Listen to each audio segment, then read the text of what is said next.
filing the FIR. It is expected that in a short while from now, Maharashtra police is expected to file an FIR on this matter. Let's play out that report and then go across to our reporters on the ground.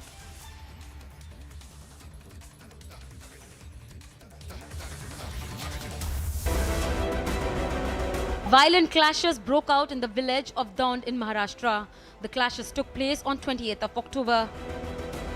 It is said that the dispute was so violent that 7 people were stabbed brutally and even women and children were not spared. Reports suggest that the matter was highly sensitive and people of one community were the ones who were seriously injured. There was a clash between both the communities, between the molesters and the girls community, following which several injuries were reported, and in fact 7 people were stabbed in this clashes. And in fact as the issue seems to be more sensitive, now the Home Department is keeping a close watch on this issue. Maharashtra police sources told Republic that when asked about the reasons of violence from both communities, the reasons differed from each other. Not just this, it's been more than 19 days since the spine-chilling violence took place and no FIR has been registered nor any arrests have been made in the case. Bureau Report, Republic TV.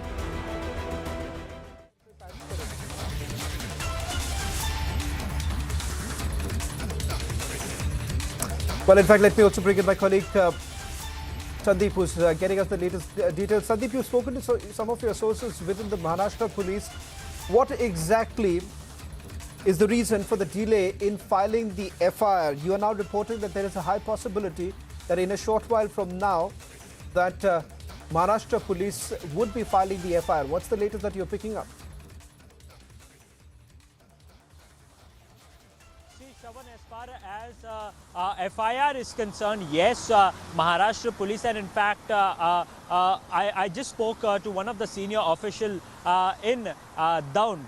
He also mentioned that the procedure of registering the FIR is underway. In fact, when we questioned the state police in regards of the delay in this case, they said that the complainant was in fact not coming ahead and in fact reporting this matter. On the other hand, in fact, I have a letter of a complaint which was given by the complainant. In fact, one of the girl who in fact was injured. I have the letter, complaint letter in my hand. She mentions that she was on the way for her some personal work, and in fact while going there were few people from one community who molested her. In fact, I have the name of the people who have been accused of this issues, that Arbaz Sayyid, Badshah Sheikh, Waid Khan, Jumma Sheikh. So these are the name of the people who in fact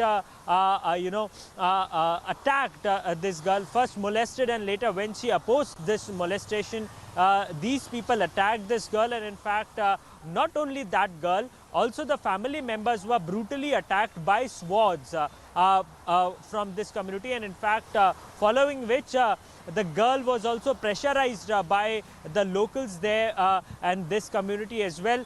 Now the problem out here is, Shavan, that it's been more than 90 days. Remember, 20th October this incident took place, and till now no FIR was registered. In fact, when we also spoke to the state police, they mentioned that we have recorded the statement and we also urged people to file a complaint, but they were not ready to file a complaint. Although we have also got a bite from the victim, and in fact she mentions that how she was brutally attacked in this case. Although after the action, and in fact the State Home Department is keeping a close watch as we have highlighted this issue. Now the process of filing, registering the FIR is underway, and in fact the police is in search of these people now. Well, in fact, just a quick question before I just take a short break.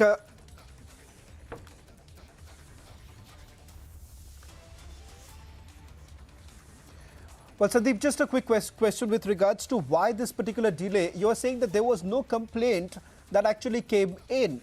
Is that the only reason why the FIR was not registered?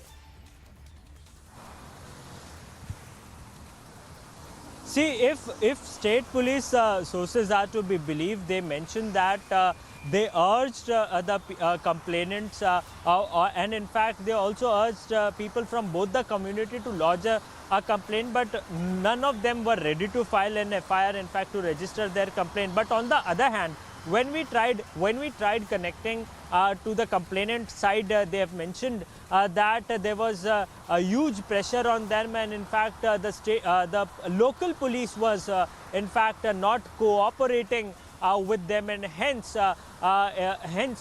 there was a delay in registering the FIR. Now the case has come onto the light, and in fact people are speaking about this, Shavan. So now the state police have come into action, and now the process of registering the FIR is underway. Shavan. Well, thank you very much, Sandeep, for getting us the latest details. A story that no other channel is reporting. We get you the full details of that communal clash that took place on 20th of October. So far, no FIR has been registered. Controversy over film Kerala story. Congress demands ban on film. Kerala DGP directs police to register the FIR.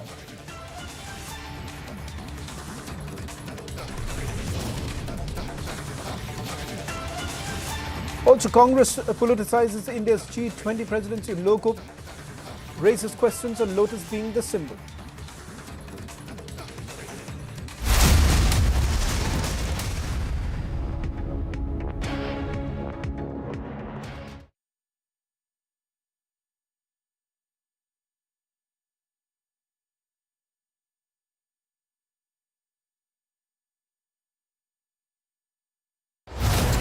Two states.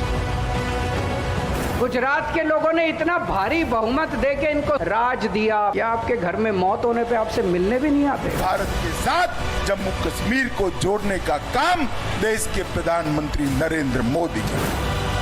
There's only one channel for the result. They lie.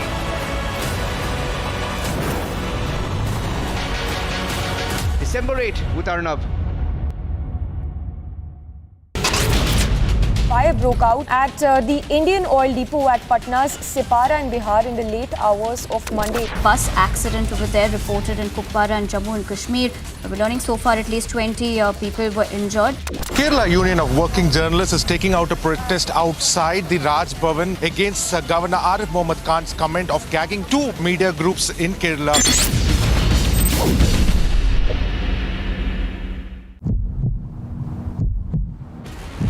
ने हाथापाई क्यों की थी बताइए ना। उस व्यक्ति का क्या दोष था जो फिल्म देखने आया था?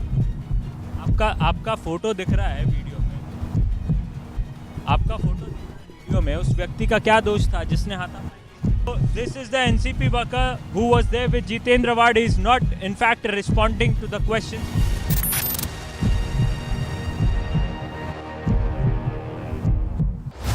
250 seats. कांग्रेस और कमीशन, कांग्रेस और भ्रष्टाचार, हम मिशन से काम करते हैं, वो कमीशन के लिए काम करते हैं। पैसों से चुनाव नहीं जितवाएंगे आप, कि आप अपने भविष्य के आधार पर अपना वोट देंगे। There's only one channel for the result. They lie.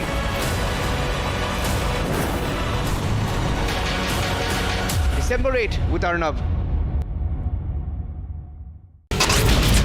The stone pelting that had been done at the Vande Bharat Express, exactly at the window where Sabin Owaisi had also been seated. Jitendra Wad, yesterday he went into one of the theatres and he took law in his hand.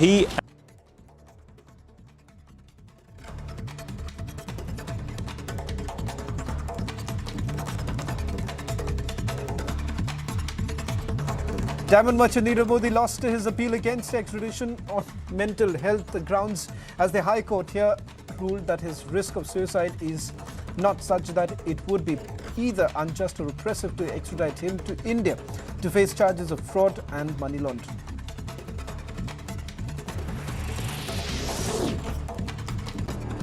ED raided premises linked to Telangana minister and TRS leader as part of a money laundering probe related to alleged granite scam. They said locations linked to the minister and some others in Karimnagar district, adjoining towns and state capital Hyderabad were being searched.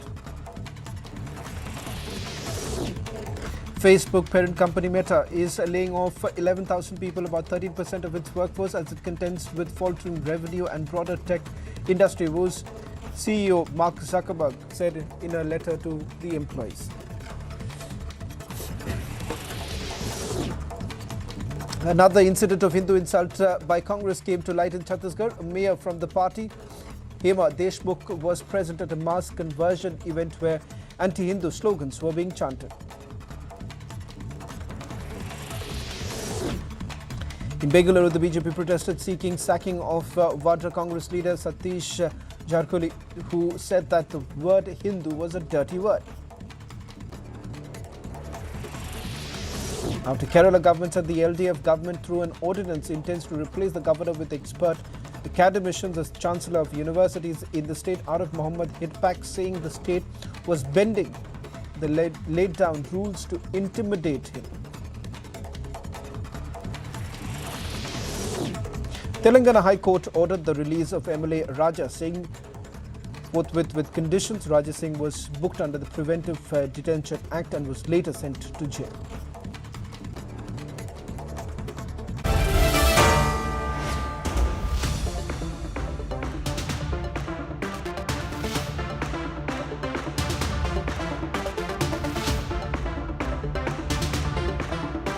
In the latest Indian university rankings announced by QS, the world's leading university rankings organization, India's #1 ranked universities in various categories are IISc Bangalore, IIT Bombay, University of Delhi, University of Calcutta, and Amity University.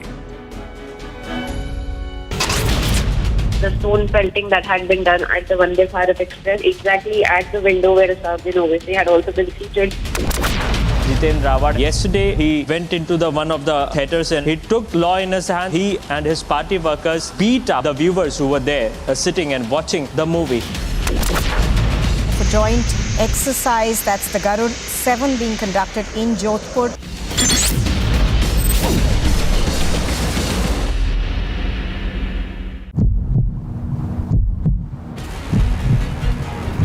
NCP के कार्यकर्ताओं ने मारपीट की.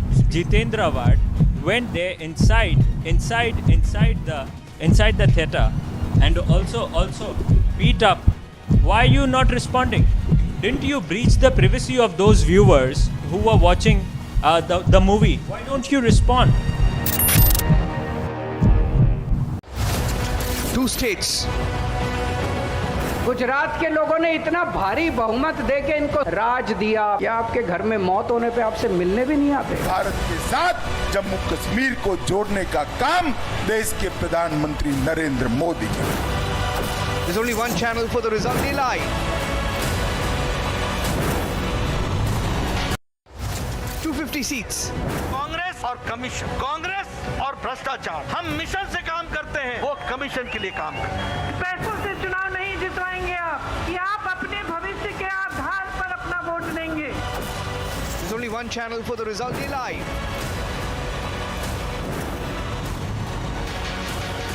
December 8 with Arnab.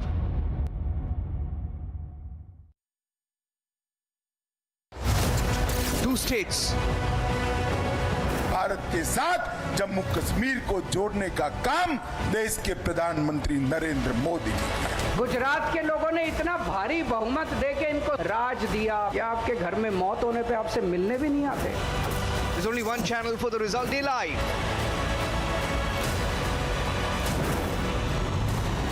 December 8 with Arnab.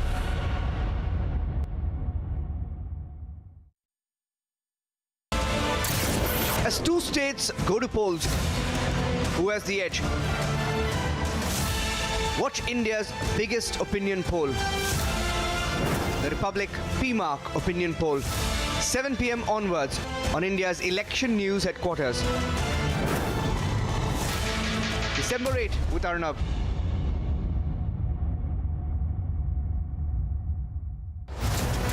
seats. Congress और commission, Congress और भ्रष्टाचार. हम mission से काम करते हैं, वो कमीशन के लिए काम करते हैं. पैसों से चुनाव नहीं जितवाएंगे आप, कि आप अपने भविष्य के आधार पर अपना वोट देंगे. There's only one channel for the Resulti Live.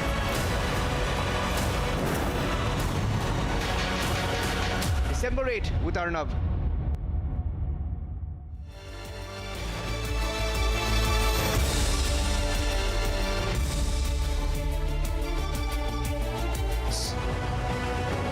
Bharat के साथ जम्मू कश्मीर को जोड़ने का काम देश के प्रधानमंत्री नरेंद्र मोदी ने किया। गुजरात के लोगों ने इतना भारी बहुमत देके इनको राज दिया कि आपके घर में मौत होने पे आपसे मिलने भी नहीं आते।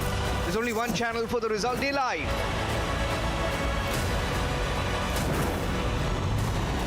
December 8 with Arnab.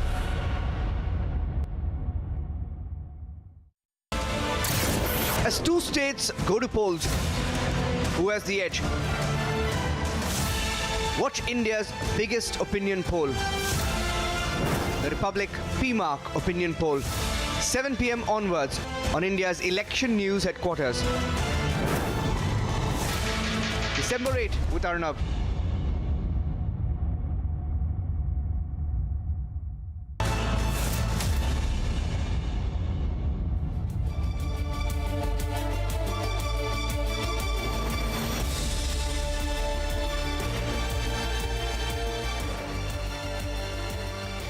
Thank you for joining us here on Republic TV, and everyone's just waiting for those numbers. Arnab will be joining us in the course of this broadcast. It's the Republic PMark opinion poll.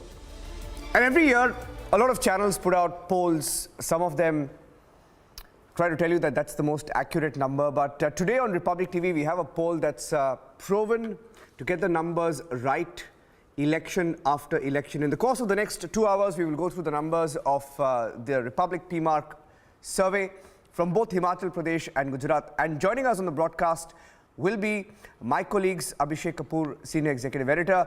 He's reported in Gujarat. He's a very senior journalist based in Delhi, but has spent most of his time in Gujarat.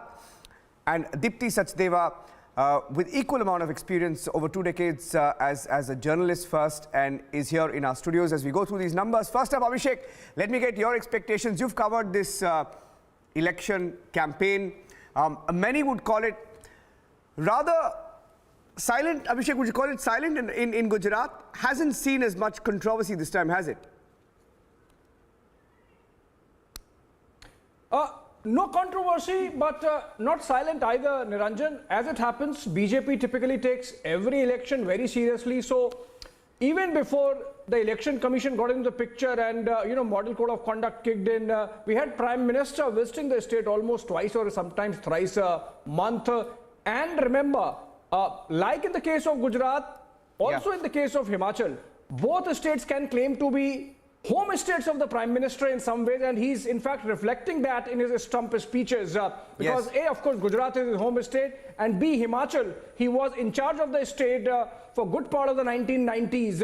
And that really makes both the states sort of very personal battles for the Prime Minister. In that sense, I think it would be interesting to watch out how that factor is really playing up in the numbers that PMark brings in, Niranjan. Well, I have to say the numbers are interesting.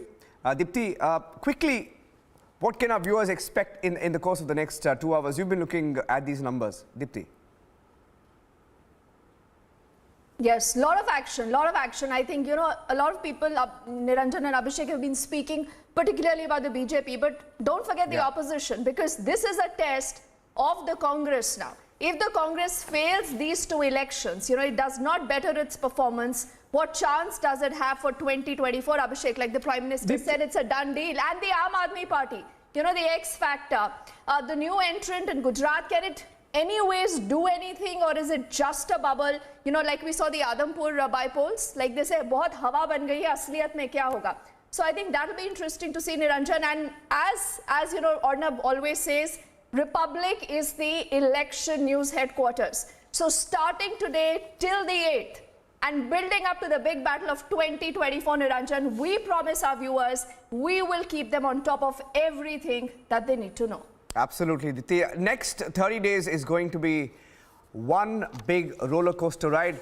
Animesh, the numbers are on your head, Animesh. It's your numbers. Why should viewers believe that your numbers are the most accurate to the ground reality? Okay, I think we just lost this video there.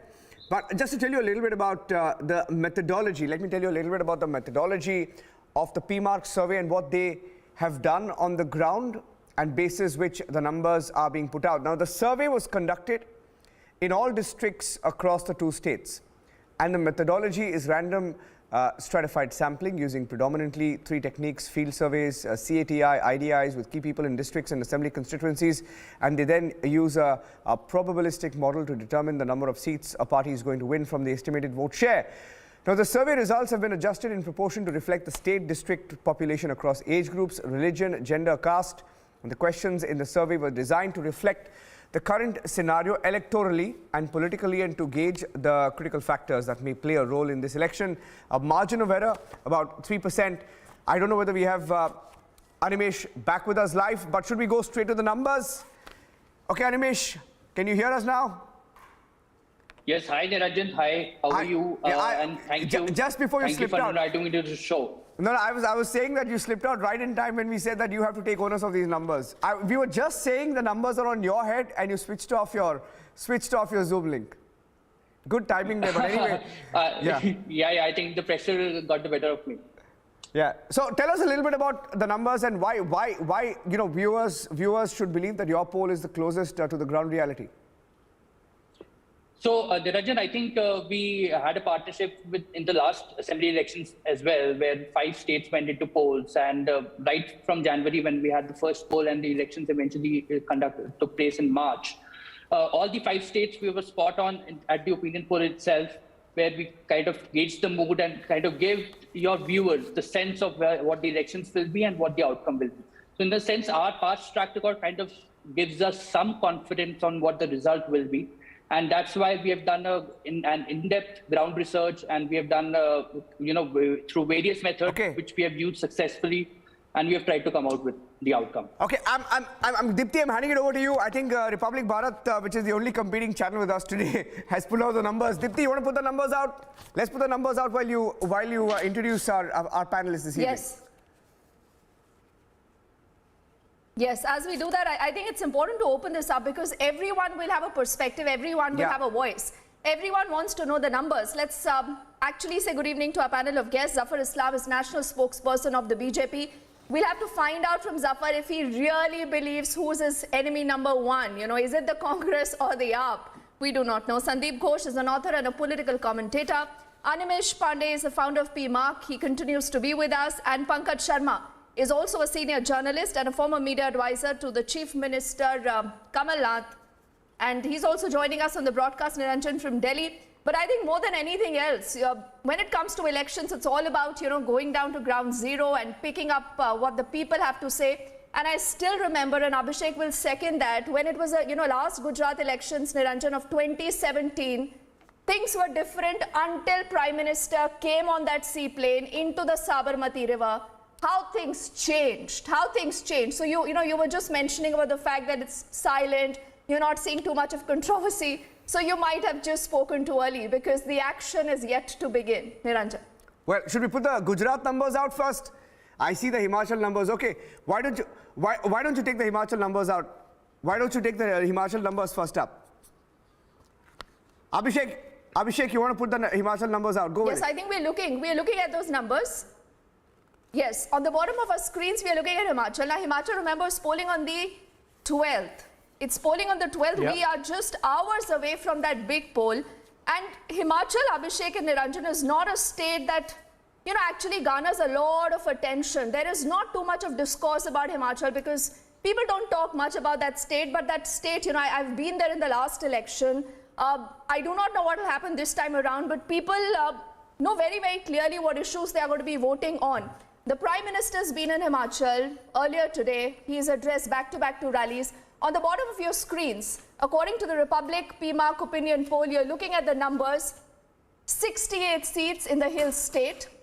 It has an upper range and a lower range, like they say, Pahadi or Maidani Ilaka. That's how they actually, Abhishek, break and that entire region. As well. Yes, a lot of apples. So, a lot of apple cultivators have issues this time. So, I think that will figure, and Animesh will take that story ahead. BJP 37 to 45, Niranjan, that's the range given out. Congress 22 to 28. Majority. That's a clear majority, yeah. And the Aam Aadmi Party, who many said kick-started, their campaign until Satyendra Jain was arrested, put behind bars. we do not know whether that has made a calculated retreat, Abhishek. So is this just about the BJP versus the Congress, Abhishek?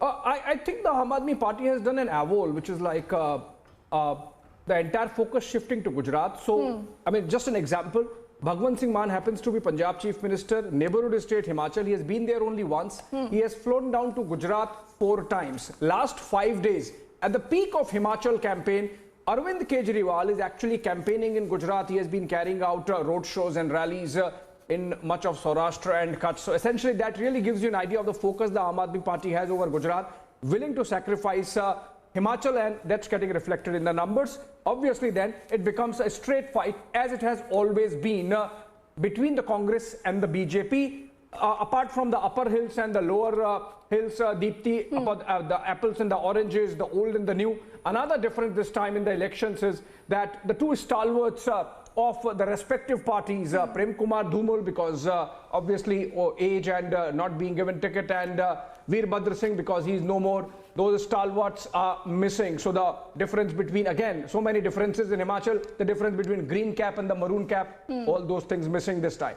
Yes, so, Niranjan, there is this vote percentage prediction. I think it's important to take that, and then we'll open it up with our entire panel of guests, Niranjan. Yeah. The BJP, according to the Republic PMark opinion poll, is expected to take a vote percentage of 45.2% with a seat prediction of 37 to 45. So will we see the state bucking the trend? Since the year 1985, if I'm not wrong, you haven't seen the state of Himachal repeating a government. Rivaz Badalna hai, Abhishek and Niranjan, is something again and again that every BJP neta says on ground zero. Congress, with a vote percentage of 40.1%, is expected to take anywhere close to 22 to 28 seats. The Aam Aadmi Party here, though I do not know whether that is a serious contender or not, whether there is a buzz on the ground or not, it's just got to be a vote katuba. Does it, actually help any party or not? According to this survey, 5.2% is going to be its vote percentage, with close to just about 1 seat on, perhaps they won't be able to pick up. Go by these numbers, Deepti. Aam Aadmi Party perhaps is doing an Uttarakhand on the Congress Party. So, like it happened in the case of Uttarakhand, again, a state which alternates between the parties at the hustings between Congress and the BJP. This time BJP came back to power, and in fact the BJP top brass is making Uttarakhand as an example in Himachal this campaign. Typically, about 6% votes were taken by the Aam Aadmi Party in the Uttarakhand election, and that really put paid to Congress Party's ambitions of coming back to power following that alternate mechanism. Similarly, this time it seems exactly the 5% vote share that the Congress is missing vis-a-vis the BJP is something that's going to be going with the Aam Aadmi Party. For more, perhaps Animesh can join in as to, because they followed the questionnaire on the ground, if that is also the feedback coming from the ground, Animesh. So that's true, Abhishek, that's true. So let me set the broad context first. Himachal Pradesh in 2019, BJP had the highest vote share in North India. Higher than Gujarat, higher than Uttar Pradesh. It had a whopping 69% vote share in 2019. So just on the basis of that, probably 2022 election should be a foregone conclusion. But that is not. As Deepti mentioned, Himachal Pradesh has a track record of changing governments. The constituency size are quite small, with about 55,000 voters per constituency.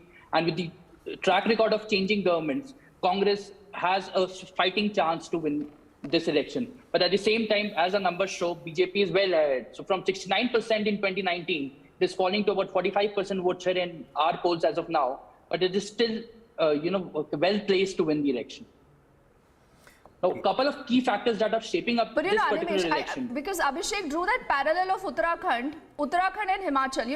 There is a lot of difference if you look at the two states. Himachal is a state that does very well in the HDI indexes, the Human Development Index. The literacy there is pretty high. The voter there is very, very aware. The government jobs continue to be a major chunk of what people are engaged in. Out of the 55 lakh population here, the voter base, about 2.5 lakh, I think, Abhishek, is, the number that is in the government jobs. And That's a big issue. This entire thing about the old pension scheme, the new pension scheme, Animesh, what really is something that you got a sense of before we take this to Zafar, to Sandeep, and to Pankaj also? Why don't you tell me what are the kind of questions that you actually did ask the voter? And do they believe that this is a government that has done enough when it comes to issues like the old pension scheme? Employment generation is very, very important. You know, though we've seen the one rank, one pension also rolled out by the government. What is working, what is not working? Animesh. So just one small difference between Uttarakhand and Himachal, I mean in terms of constituency size. So Uttarakhand is about 1.2 lakhs, 50,000 is what the average constituency voter size in Himachal. So in terms of personal connect, Himachal is much more for so MLA candidate becomes much more important in Himachal versus Uttarakhand.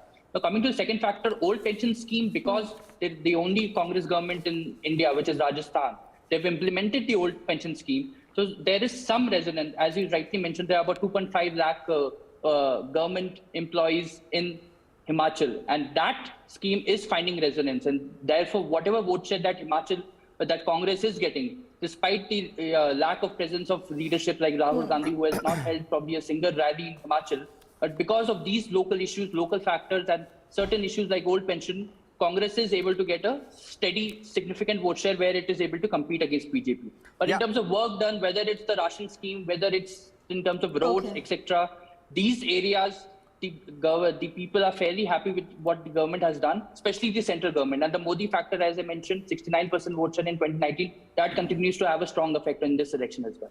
Yeah, let's get in Pankaj as well. Let's get in Pankaj and Zafar. Zafar, see, there's a 4% fall in the vote share of the BJP now. Going by these numbers, even if you buck the trend, you're still losing 4% of your vote share in Himachal Pradesh. In the last election, 49.2%, projected at 45.2% this time around.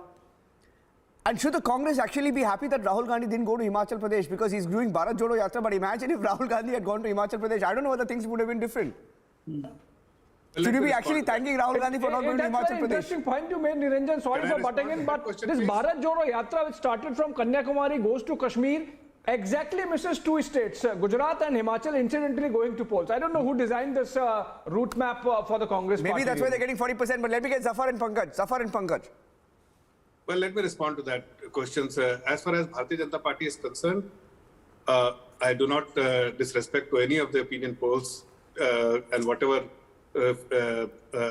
numbers you are indicating in terms of the vote percentage. But as far as BJP is concerned, we get feedback from our ground workers, Panna Pramukh, and the Karyakartas. And based on our feedback, internal feedback, we are likely to exceed 50% mark vote share. And if once we exceed our 50% marks, and the slogan which we have is Rivaj Badalna Hai, that will definitely give us at least 45 seats. But we may exceed, go beyond 50 as well.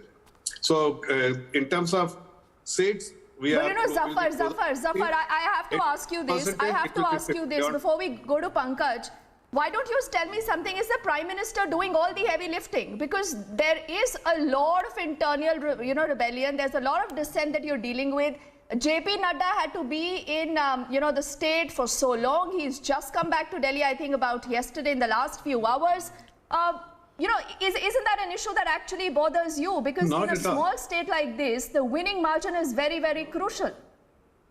Well, these are all speculations, and that too only in media. As far as Bharatiya Janata Party is concerned, we are one unit working in double under the digits. The rebellion there is in double digits. Zafar, BJP suspending 6 senior leaders, including 2 vice presidents, is not speculation, Zafar. Your party suspended them. See, if anybody does anti-party activity, of course, party will suspend them. But whatever the people who have then you admit there is a problem. Activity, they're out of the system. But those who are within the party, they are one unit working under the leadership of Honorable Party President Nadda ji. And of course, as far as when you speak about the Honorable Prime Minister, he is our supreme leader. He is our brand ambassador for Bharatiya Janata Party. and he's the one who has been admired by the maximum number of people in the country. Obviously, a party which has resources of like him will definitely use him to the best possible way. And that is what Bharatiya Janata Party is doing, because he attracts vote, he attracts people's attention, he attracts eyeball, he attracts footfall, he attracts everything.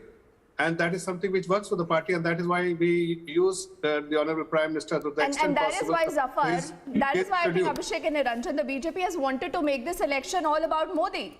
You wanted to make this election all about Modi. The Congress instead has gone local and hyper-local. I think that is how the narrative is changing. We still do not know how the voters going to be voting. But Pankaj, tell me something. Rahul Gandhi has not gone to the state of Himachal yet.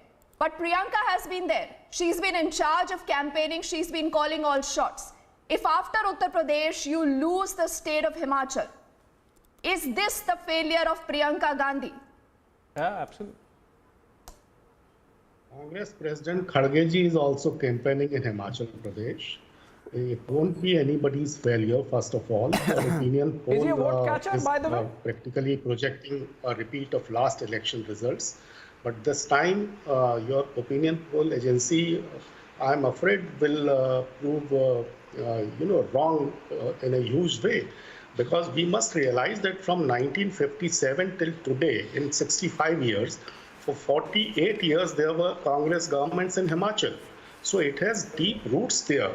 And in the last 5 years of BJP rule, the state has disappointed everyone, practically everyone, apart from the issues of massive unemployment and price rise. Vast majority of the apple farmers are unhappy. Youth is disheartened because of this Agnipath scheme. Rural population feeling miserable because only half of the 18,000 villages are connected with proper roads. Government employees, feeling dejected on the issue of pension. These local questions, as you have rightly mentioned, these have become very pertinent this time.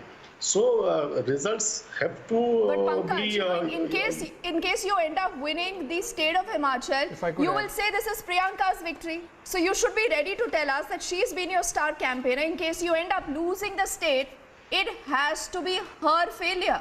Also, Animesh can in fact come in there. Pankaj, before you respond, just adding to, taking it forward so that, you get ample space to respond, enough material to respond to.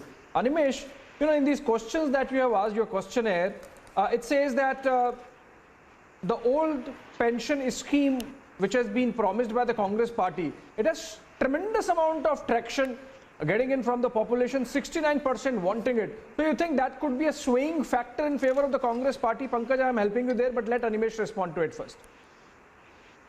So Abhishek, whatever swing that has happened, Congress, the 40% vote share that it is getting, it is because of, one of the major reasons is because of this.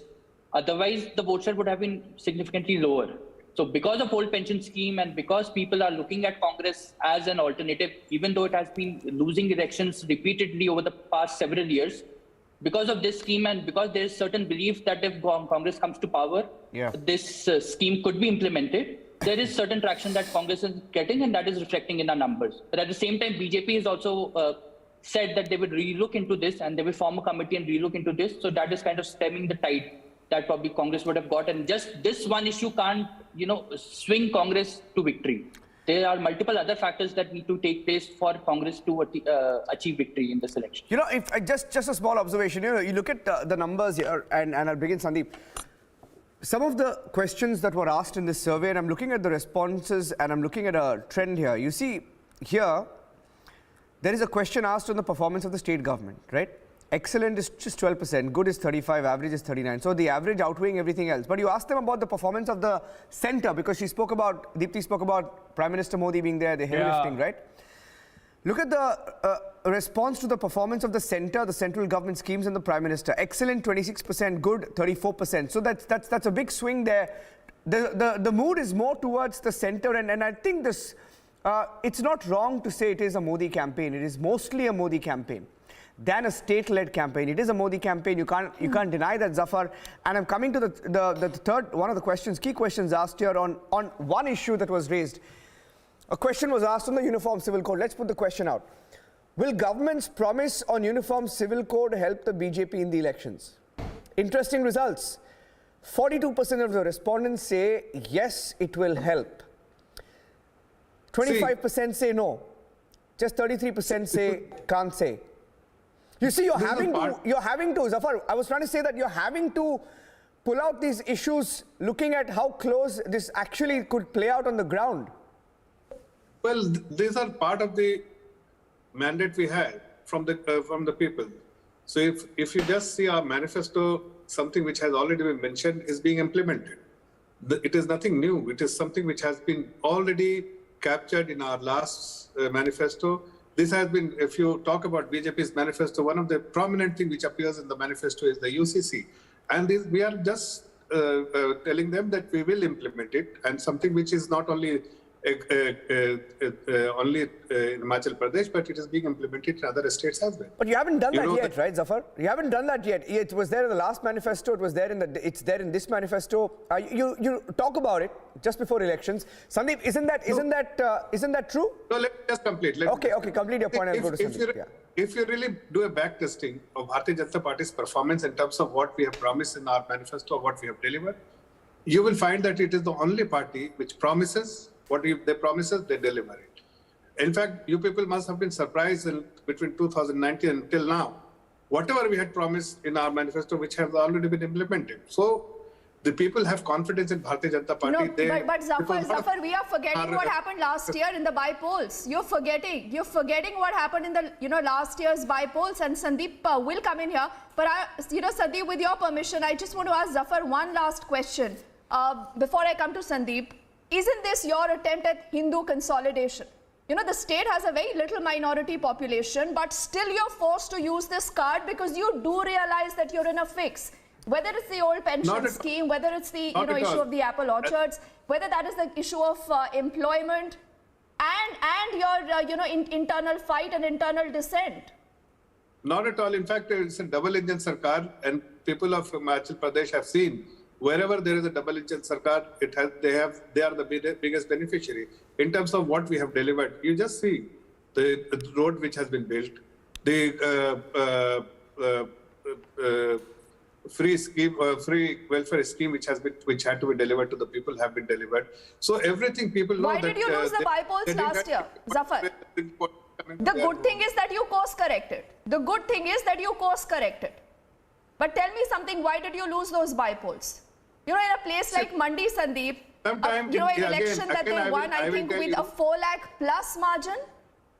Again, I will tell you that historically, if you see. Why did you lose that, Zafar?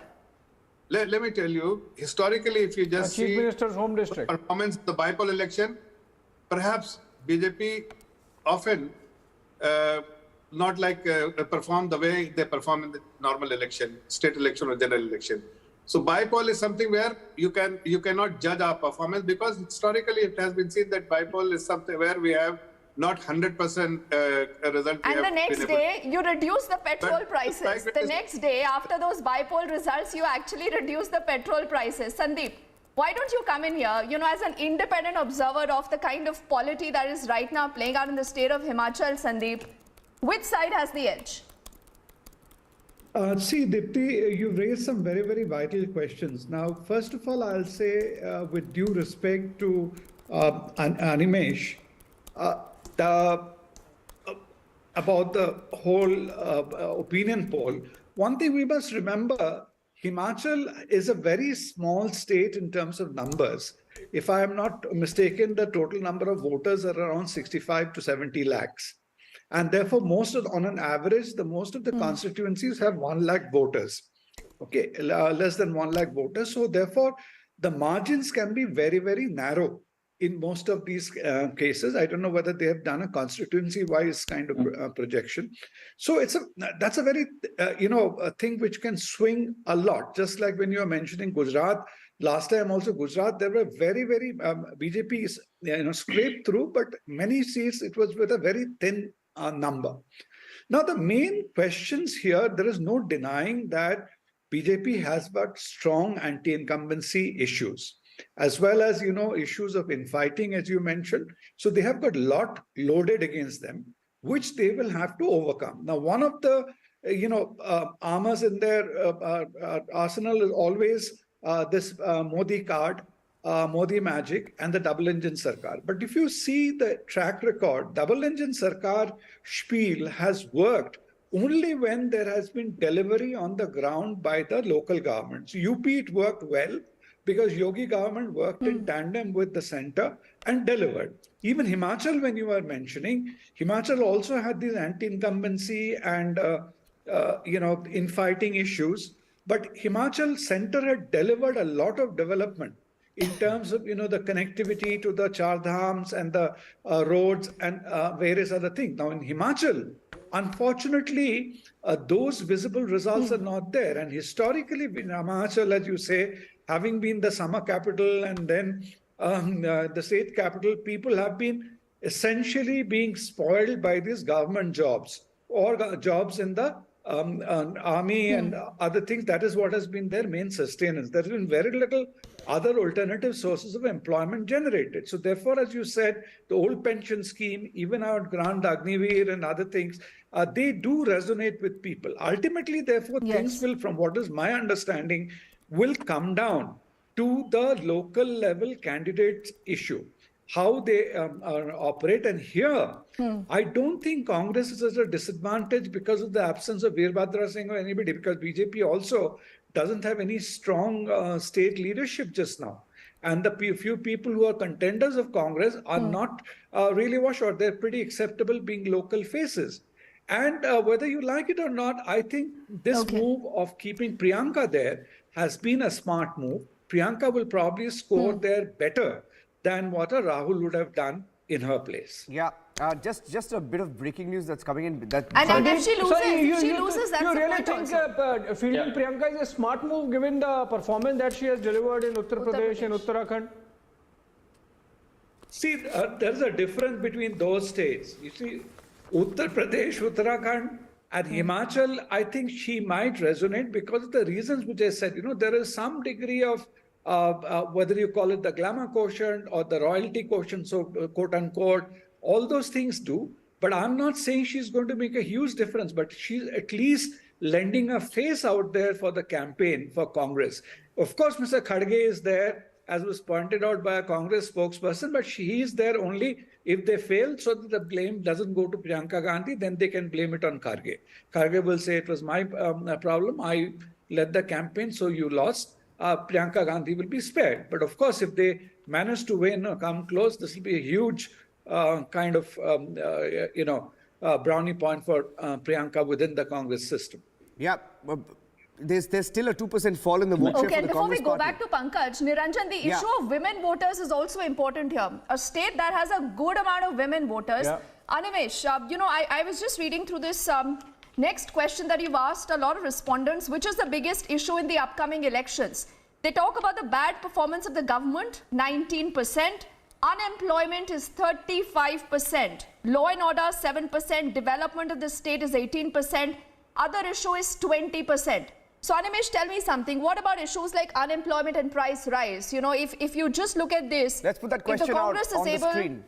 To win the Hill state, it will prove that these are real issues. But in case the BJP is able to buck the trend, Animesh, do these become non-issues electorally? And what about the women? How many women also have you spoken to as a part of this survey?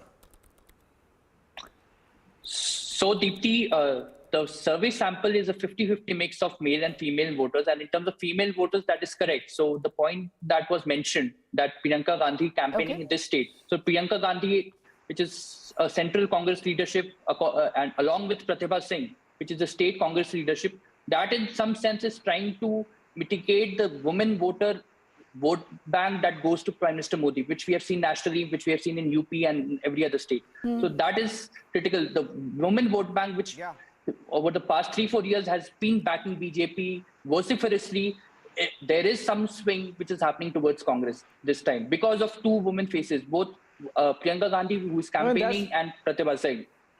Okay, Abhishek, can we move on to the numbers from Gujarat now? I think that's why BJP in fact sensed it, and that's why they have a women's manifesto as well, part of their larger manifesto, which was released by the party president, you know, a special focus on the women constituency. And Congress has announced 1,500 rupees, Niranjan, much like the Aam Aadmi Party, you know, part of the Revadi politics that we call in the country. To all women, I think aged 18 and above, 1,500 rupees. So is that going to be the game changer, Animesh?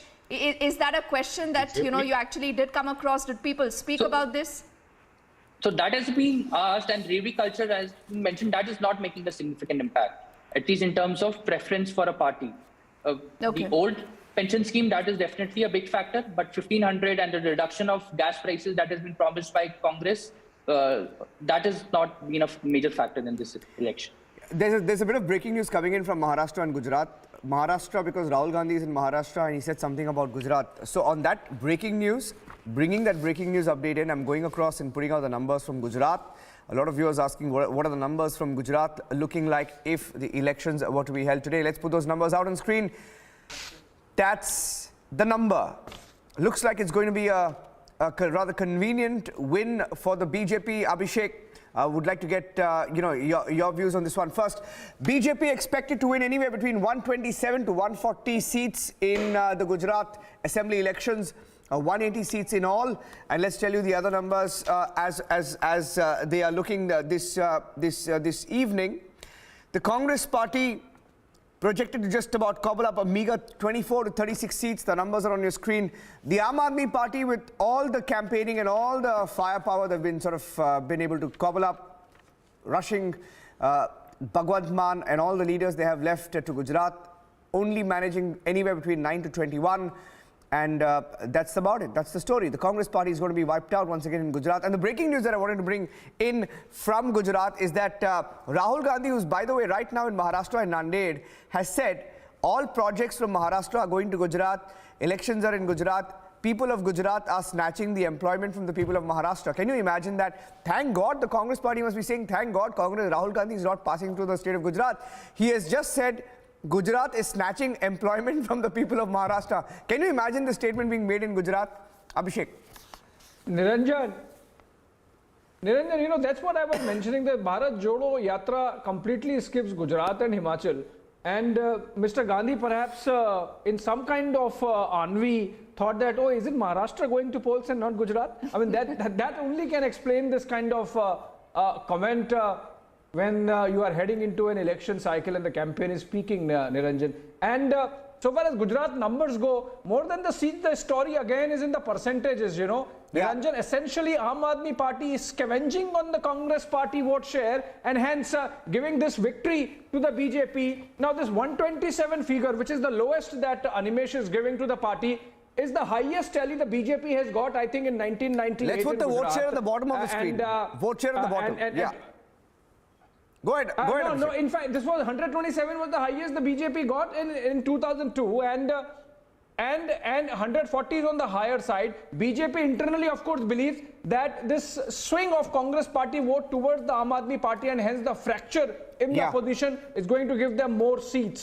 So, for example, typically exactly same thing played out in the Gandhinagar Municipal Corporation, where the Congress party generally would, the Gandhinagar Municipal Corporation would swing between BJP and the Congress party with edge-to-edge numbers in terms of percentages. And with the entry of the Aam Aadmi Party, Congress party went by half and BJP came back again instead of alternating between the two parties. So I think that's clearly happening in the case of Gujarat, with the Aam Aadmi Party scavenging on the Congress vote share, Niranjan. Quickly, what did you find in Gujarat? And then let's open up and get all our panelists in on the numbers. Animesh.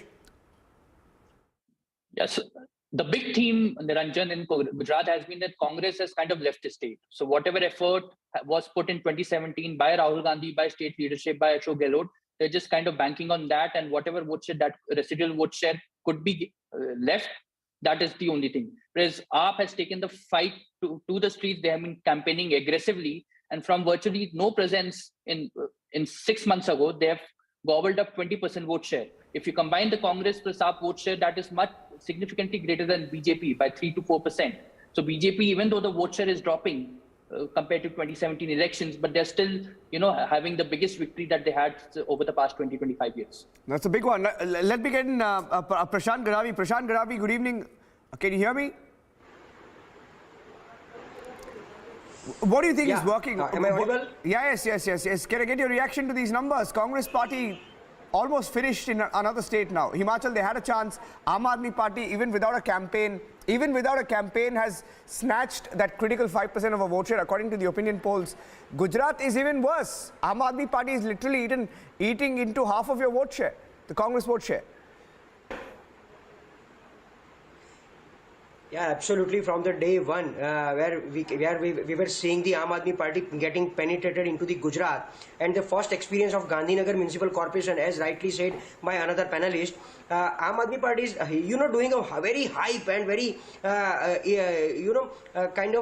are doing a lot of good penetrations, but not getting a good success in terms of a seat numbers. But yes, his campaign is getting into the mind of the people, mind of the citizens for a bijli, for electricity, for health kind of issues, and people are getting attracted and doing some voting. So that vote percentage of Aam Aadmi Party is basically, they are getting this vote percentage into 70-30 numbers. I used to speak down everywhere that whatever percentage Aam Aadmi Party is getting, it will be a division of 70-30. 70% of vote shares from Congress and 30% vote from BJP, and that's why this 30% of BJP will not be into that much loss, and it will be benefited into the loss of 70% Congress seats. And that's why you rightly mentioned that first time BJP will get the highest number of the seats after 2002 and even after 95. What BJP's target is, they just wanted to break the record of Mr. Madhavsinh Solanki, who is an ex-chief minister from Congress, who has got the 149 seats out of 182. And that's why every time, my dear Amit Shah or even Pradhan Mantri, Prime Minister always speaks that 150 plus. BJP is going to get 150 plus this time. So this is basically a target they have settled down, that they want to anyhow break down the record of Madhavsinh Solanki. And that's why Aam Aadmi Party, I don't know, but and in Gujarat there is a clear-cut signal whether the Aam Aadmi Party is a B team of BJP or what, because every time they are getting the vote shares, every time they are not getting seats but getting the vote shares and damaging the Congress votes, and indirectly it is getting benefited to BJP. Prashant, so there's a big breaking news update. I'm just coming across Zafar. Big breaking news update. Abhishek has a big breaking news story. In fact, Republic TV getting you the political scoop from Gujarat. Abhishek, you want to break that? What are you hearing? Abhishek, big one. Big one.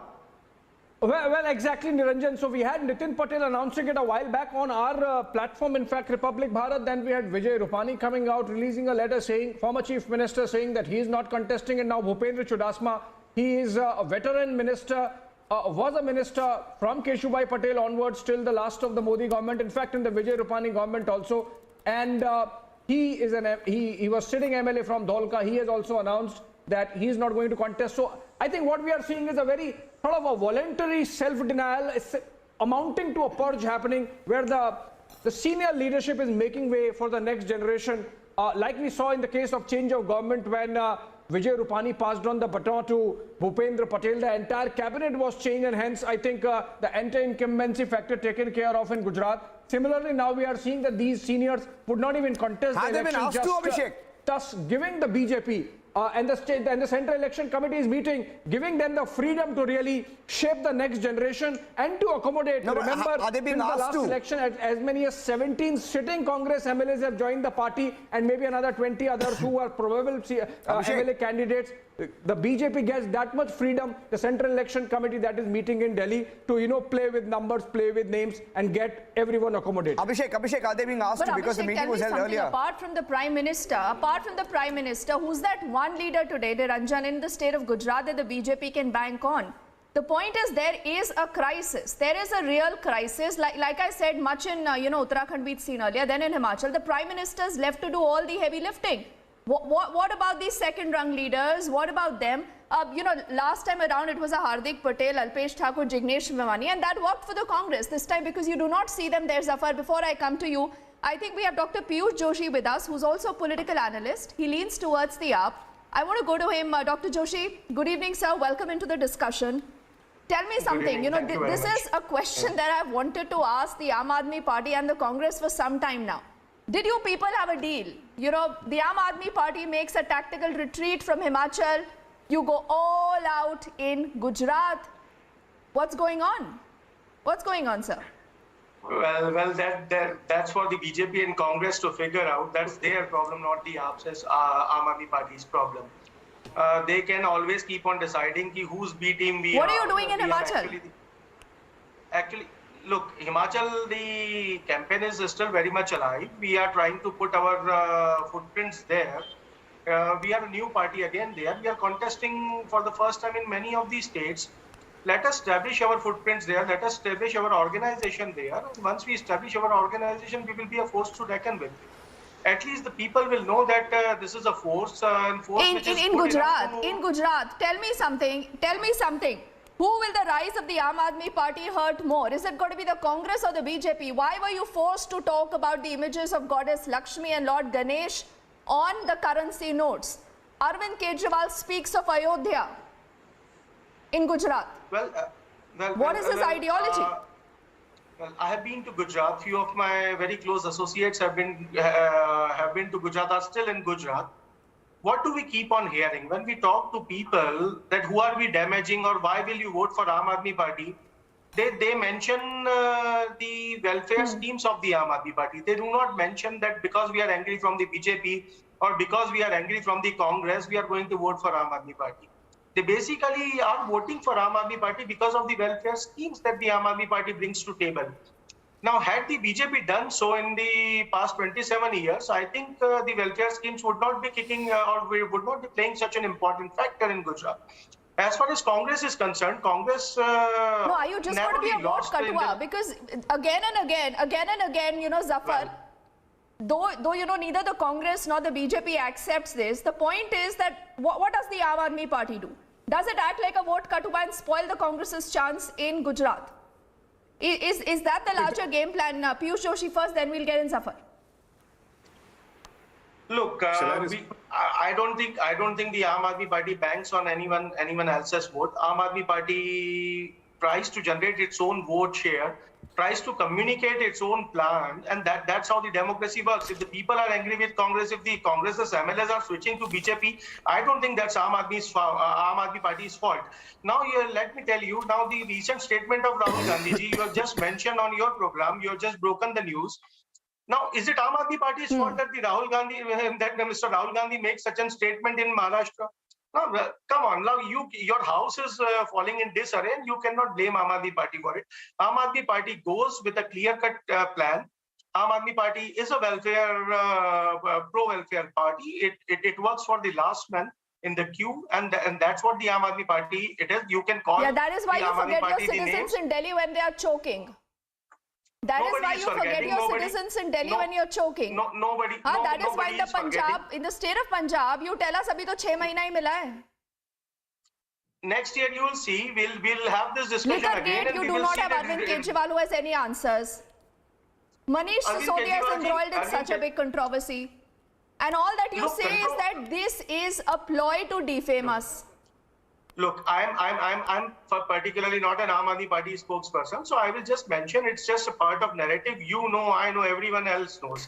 It's a part of narrative which is being built up, and even Manish Sisodia ji and Satyendra Jain ji are going to be out of, Satyendra Jain is going to be out of prison in no time. Once the elections are over, he is going to get bail. This case has been going on since 2015. Yeah, and Manish Sisodia, so we should ask Zafar, you know, Abhishek and Niranjan, who for them is the bigger enemy? Is it the Congress, Zafar, or the Aam Aadmi Party?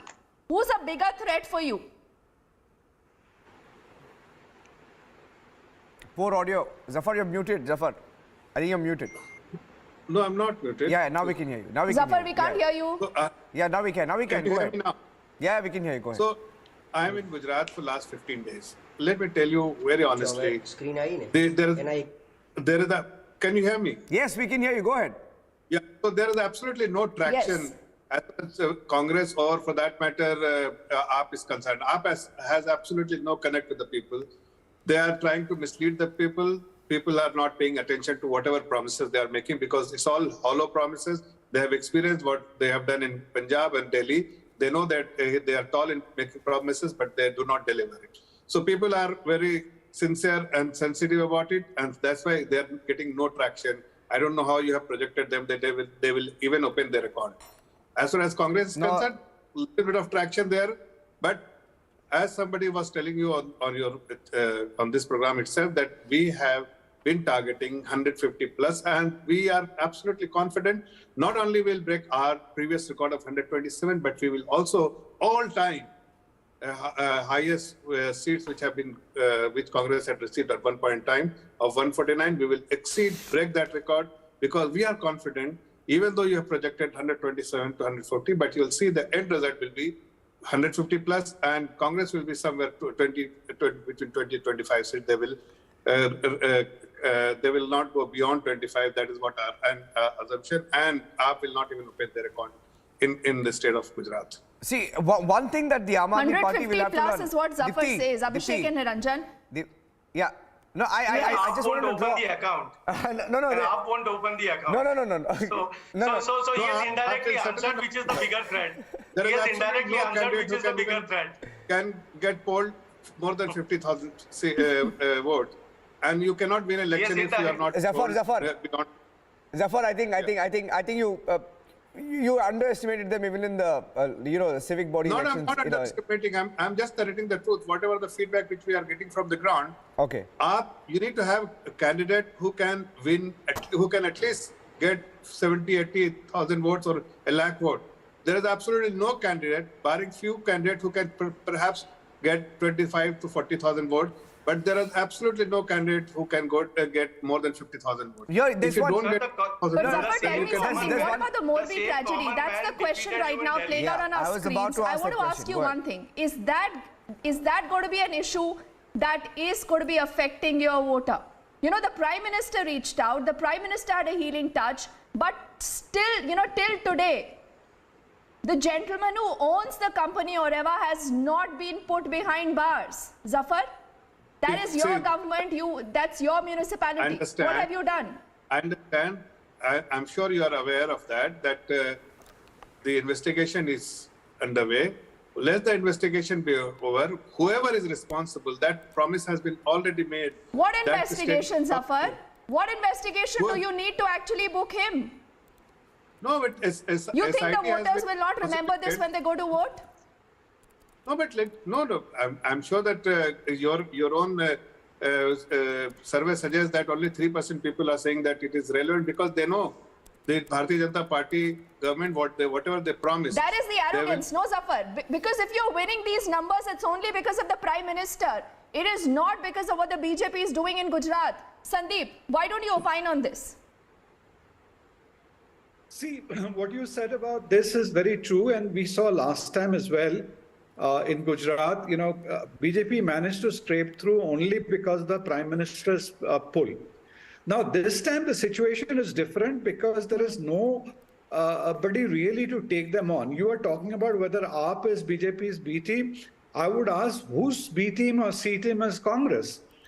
Because Congress, it beats the logic that last time, having done such a good performance, they have simply seemed to have abdicated the state.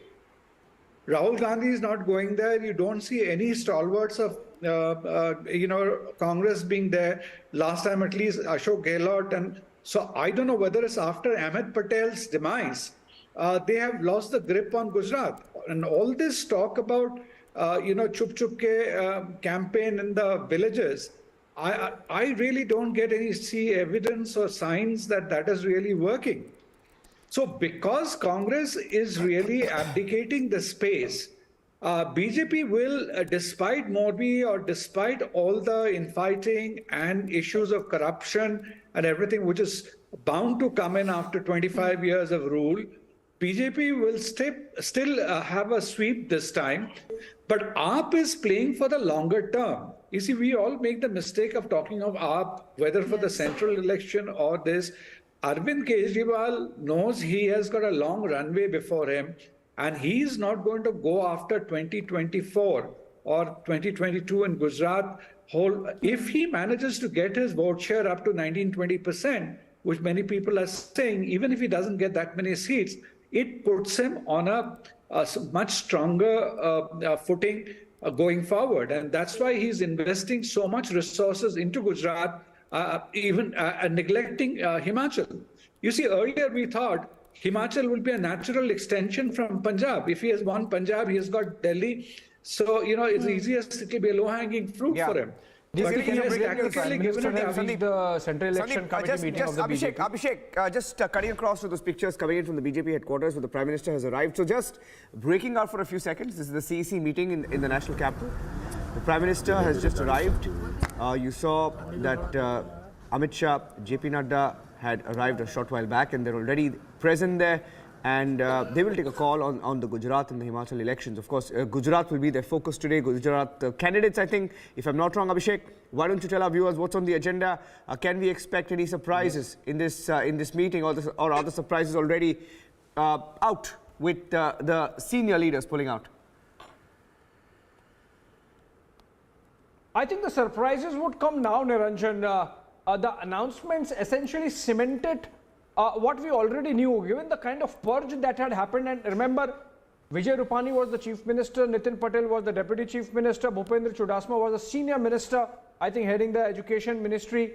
And for them to announce that they won't be contesting, I think more like a face saver given by the party. Okay, fine, you announce yourself, otherwise you would anyway be sacked or not taken on board by being given tickets. So I think Prime Minister there being received by Party President JP Nadda, going inside the Central Election Committee, which is going to, over the next 2 days, today and tomorrow, few hours today and few hours tomorrow, going to essentially decide the candidates for the Gujarat elections, which is 182 seats and a few that are left in Himachal. So I think in that, no, nothing in Himachal, but in all 182 in Gujarat. So that's the agenda, Niranjan, of the Central Election Committee.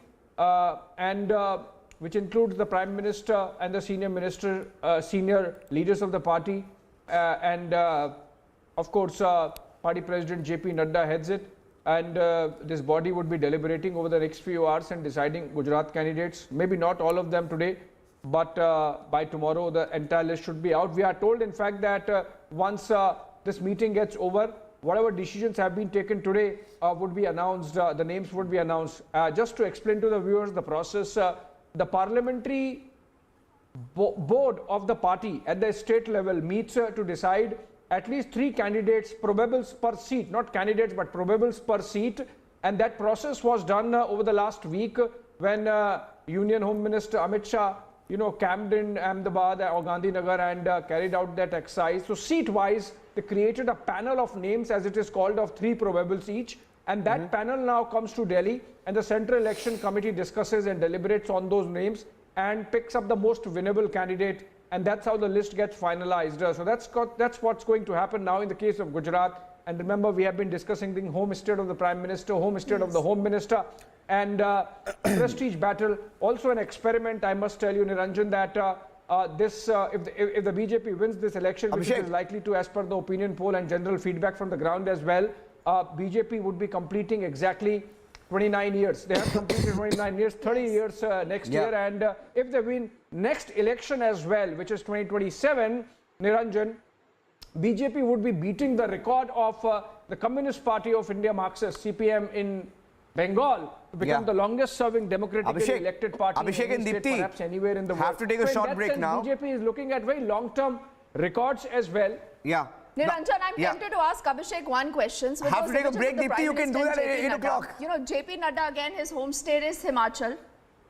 I have to take a break. One question. Please allow me one question with Abhishek. Keep your answer short, Abhishek. There is a lot of buzz that JP Nadda has been given an extension. Now, clearly, isn't Himachal also a test right now for JP Nadda? He's personally also invested in that state, because come 2024, this is a state also that he needs to deliver for the BJP along with the other people. It's his home state. He's born in Bihar, Patna, so that sense, politics comes from perhaps that background, but Himachal happens to be his home state. Okay, have to take a break. Abhishek and Deepti, we can take this forward at 8 o'clock. Have to take a short break. We'll come back. You can take this forward at 8 o'clock. Requesting all our panelists to stay with us, taking a short break. The numbers, the analysis coming up on the other side. Stay tuned. The big picture and the big takeaways.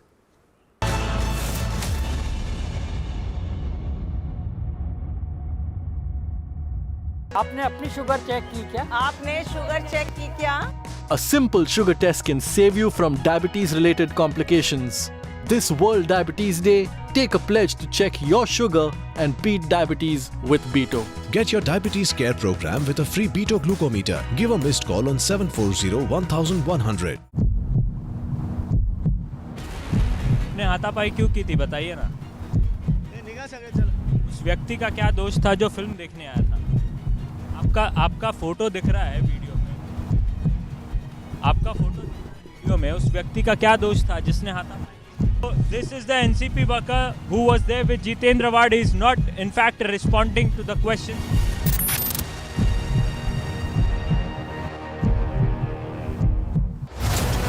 seats.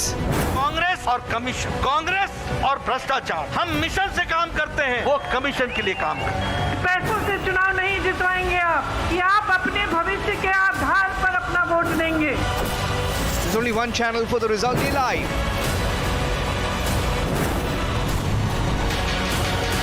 December 8 with Arnab. The stone pelting that had been done at the Vande Bharat Express, exactly at the window where Asabdin Owaisi had also been seated. Jitendra Wad, yesterday he went into one of the theatres and he took law in his hand. He and his party workers beat up the viewers who were there sitting and watching the movie.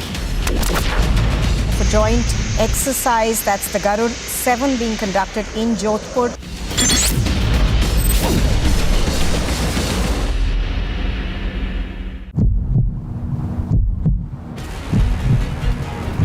NCP के कार्यकर्ताओं ने मारपीट की. जितेंद्र वाड went there inside the theatre and also beat up. Why are you not responding? Didn't you breach the privacy of those viewers who were watching the movie? Why don't you respond? 2 states. Gujarat के लोगों ने इतना भारी बहुमत देके इनको राज दिया कि आपके घर में मौत होने पे आपसे मिलने भी नहीं आते। भारत के साथ जम्मू कश्मीर को जोड़ने का काम देश के प्रधानमंत्री नरेंद्र मोदी की। There's only one channel for the result day live.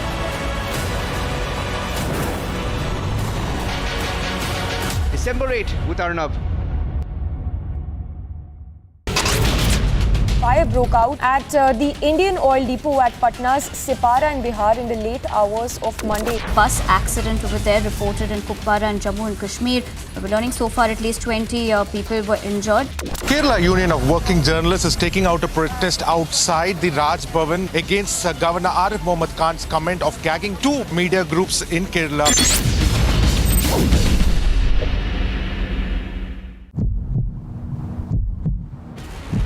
ने हाथापाई क्यों की थी बताइए ना।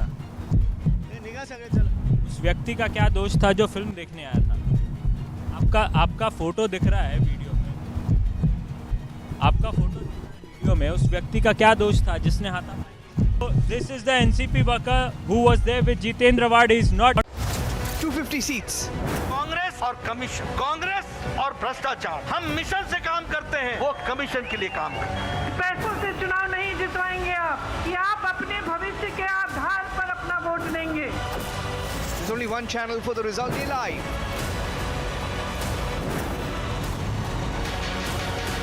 December 8 with Arnab.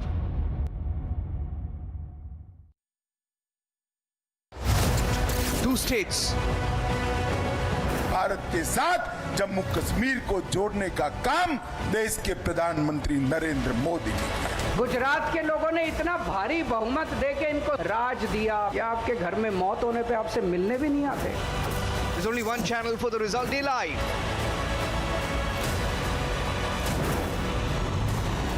December 8 with Arnab.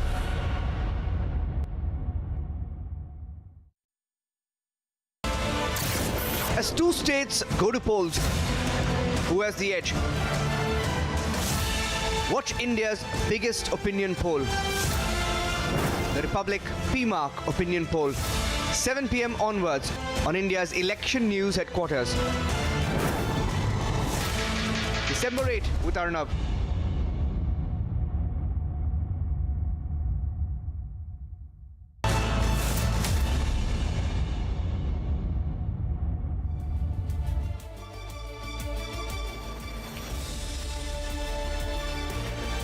Thank you for staying with us on the special broadcast of the opinion poll, the Republic PMark opinion poll for Gujarat and Himachal Pradesh. Let's quickly go across to the numbers. My colleagues Abhishek Kapoor and Deepti Sachdeva joining us on the broadcast.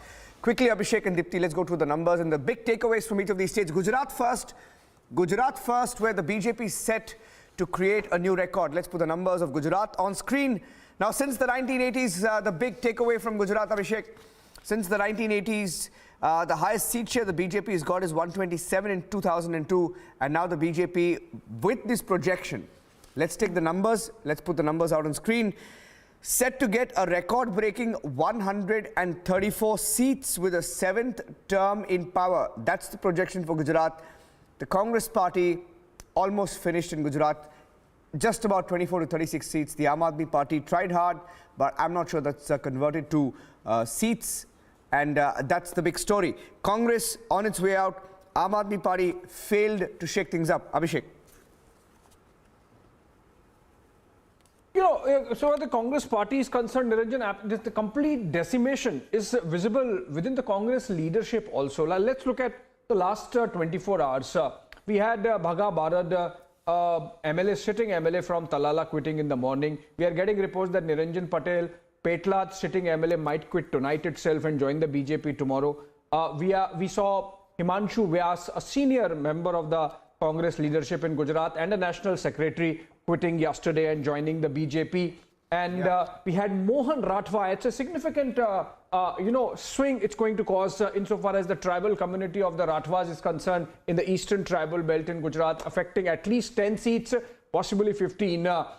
So I think, and these are all, Mohan Rathwa was in fact the senior most MLA of the Congress party, in fact senior enough to be the pro tem speaker in 2017 when the assembly was set up. So in that sense, it gives you an idea of the complete rout of the Congress party, and it's getting reflected in the fact that there is despair in the senior leadership. They are quitting. There is a complete surrender. We have not seen the Gandhis visiting the state even once, forget about during the campaign, even as a build-up to the campaign, and in the last couple of months. And also remember, Niranjan, this is going to be the first election for the Congress party in Gujarat without Ahmed Patel, and that's an important factor, because Ahmed Patel, at least because it was his home state, would keep the infighting in check. So like in the case of Himachal Pradesh, Congress party is going to sorely miss Veerbhadra Singh's presence. In the case of Gujarat, they are going to miss Ahmed Patel as well. In that sense, I think Congress party does not have many options, but it's likely. We don't know whether the Congress party strategists have really thought about it. They are sort of transferring their vote share to the Aam Aadmi party with the thought perhaps that hum to doobenge sanam, tumko bhi le doobenge, in the sense that if we can't do anything, let Aam Aadmi party at least be an irritant for the BJP, or at least make them work harder, because remember, even at 20% vote share, the numbers insofar as that vote share translating into number of seats is concerned, the Aam Aadmi party is not an area of concern for the BJP. In fact, BJP is a beneficiary because of this decimation of the Congress party, and the Aam Aadmi party is scavenging on the Congress voter. In that sense, I think it looks good for the BJP. But Deepti, difficult days ahead for the Congress party in Gujarat. Oh yes, I think we have a new panel. Or rather, if I could just add to it, not difficult days for the Congress party, unending difficult days for the Congress party. Okay, so I think we'll have a new panel of guests on the screens, and I'll just quickly say good evening to them, Abhishek. But I want to ask you something about the vote share, because we've been speaking about the Congress party. Let's say good evening, in fact, to Ratan Sharda will still join us. I do see Ratan Sharda is there, Abhishek Sudhir is there, Varis Pathan is there, Pankaj continues to be with us. I also do see Aparajita with us, and Karan Verma is with us. And before I come to you, Aparajita and all gentlemen, a quick question that I think Pankaj should be able then to tell us, because we are talking of the Congress party here. I was looking at the vote share, of the years 2007, Pankaj, 2012, 2017. It moves from a 38% to a 39% to a 41% in 2017. So, the Congress's vote shares, many would say, Pankaj, has ossified. And are you taking that vote bank for granted? Are you taking that for a right? Can you tell me how many rallies of Rahul Gandhi, Priyanka Gandhi have been held in Gujarat, or they do not believe it's important there to reach out to the electorate? You can sit back. and let the BJP do whatever mistakes, and then perhaps you think that you have a chance, and in the meantime you have the entry of the Aam Aadmi Party. See, nobody can take any vote percentage for granted. Modi ji is going every other day. Amit Shah ji is going every other day to Gujarat. Let's see what the results would be for BJP. I am sure, see, my assessment says that BJP in Gujarat is not going clear majority this time. Government employees agitating, ASHA workers agitating, road transport workers agitating, farmers agitating, ex-servicemen agitating. How can you expect a sweeping victory for an incumbent government can you of such deny an the fact, agitation-bound can you state? deny the fact that you got 77? You got 77, the BJP got 99 in 2017. I think, Abhishek, we've seen a considerable switch from the Congress to the BJP already. You take things for granted, you sit back, and then you blame others. Then you fall with others. Where is the seriousness in the Congress party if you want to take on Modi come 2024, Pankaj? That is a serious question that will be asked of you. See, from Morbi to Maninagar, there is a subtle discontent among the electorate over a deeply suffocating social climate, unemployment crisis, very bad situation of healthcare, dishonesty with farmers. See, promoting crony capitalism, making corruption a way of life, overlooking the welfare of Adivasi community. So, from where BJP can sweep these elections? It's impossible. The ground situation is different. Yeah, please come in. Please come in. Yeah. Karan, Mr. Karan is wanting to respond to you, then we'll also get an Aishwarya. Mr. Pankaj just said Mr. Modi and Amit Shah are going there every second day. That shows the seriousness of the BJP. The fact that the Prime Minister is from Gujarat. Let me complete. That shows the desperation. That shows the fact you call that desperation, Pankaj, but that is the hunger. That is the hunger. That no election is too small. You're out there to win an election. That's how you win elections. Congress, they had 41% vote share last time around. 77 seats. Himachal, now BJP is a divided house in Gujarat. They did not even bother going there. Three big leaders have been denied the tickets. Three big leaders have been denied the candidature. BJP is a divided house in Gujarat now. Will you please moderate him? After getting 41% vote share and 77 seats, you did not even bother. Rahul Gandhi did not even bother visiting Gujarat in Bharat Jodo Yatra. That is your seriousness about an election. So please don't preach why Mr. Modi is going there every second day. He is serious about his election. We'll get to know on the 8th. We'll get to know on the 8th. Charges versus counter charges, yes. Aishwarya. Charges versus counter charges is how we've seen the story playing out. Absolutely, but whether you talk about Himachal Pradesh, whether you talk about Gujarat, Abhishek and Deepti, Abhishek, these are two states which are completely opposite to each other. One state changes every 4-5 years, like every election, and the other hasn't seen a change for last 27 years. And going by the numbers, it seems that it's going to be 34. Because next time, when there's going to be the election, because the numbers, yes, Congress is in the fight, though PMARC survey show that there is a 21% loss in the Congress vote share. But, and I question the PMARC, according to my sources, Congress is not doing that bad. There are still 45 seats because this is according to BJP's internal survey, where they feel that Congress is in fight. And that's the reality. Ask Animesh, Aishwarya, because Animesh, you have not been into this debate for a while. Aishwarya is asking you a question, in fact, that your numbers in Himachal perhaps are not giving the true picture so far as the Congress party scene is concerned. You are indulging a bit more with the BJP then, perhaps.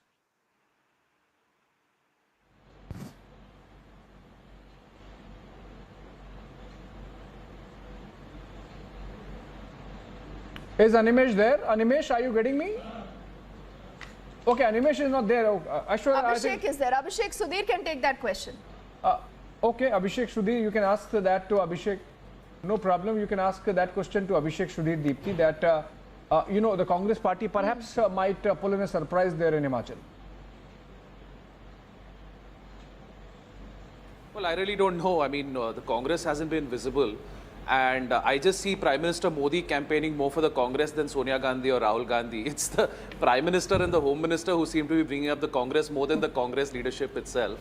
It's Prime Minister Modi who says that the Congress is running apparently some silent, covert campaign, going to the villages and saying, please vote for us, don't vote for the BJP. So I really don't know why the Prime Minister, whose dream has been Congress Mukt Bharat, is...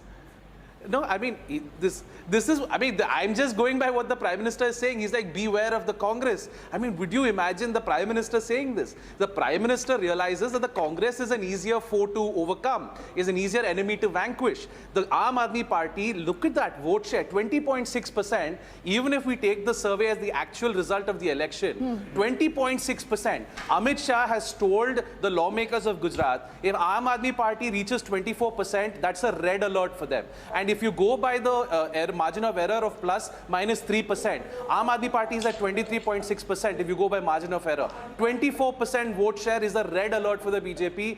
Trust me, this is the Punjab 2017 moment, Punjab 2022, Gujarat 2027. That is coming. That is what the survey here tells me. I would have been more interested if you would have been talking about your Aparajita Sarangi.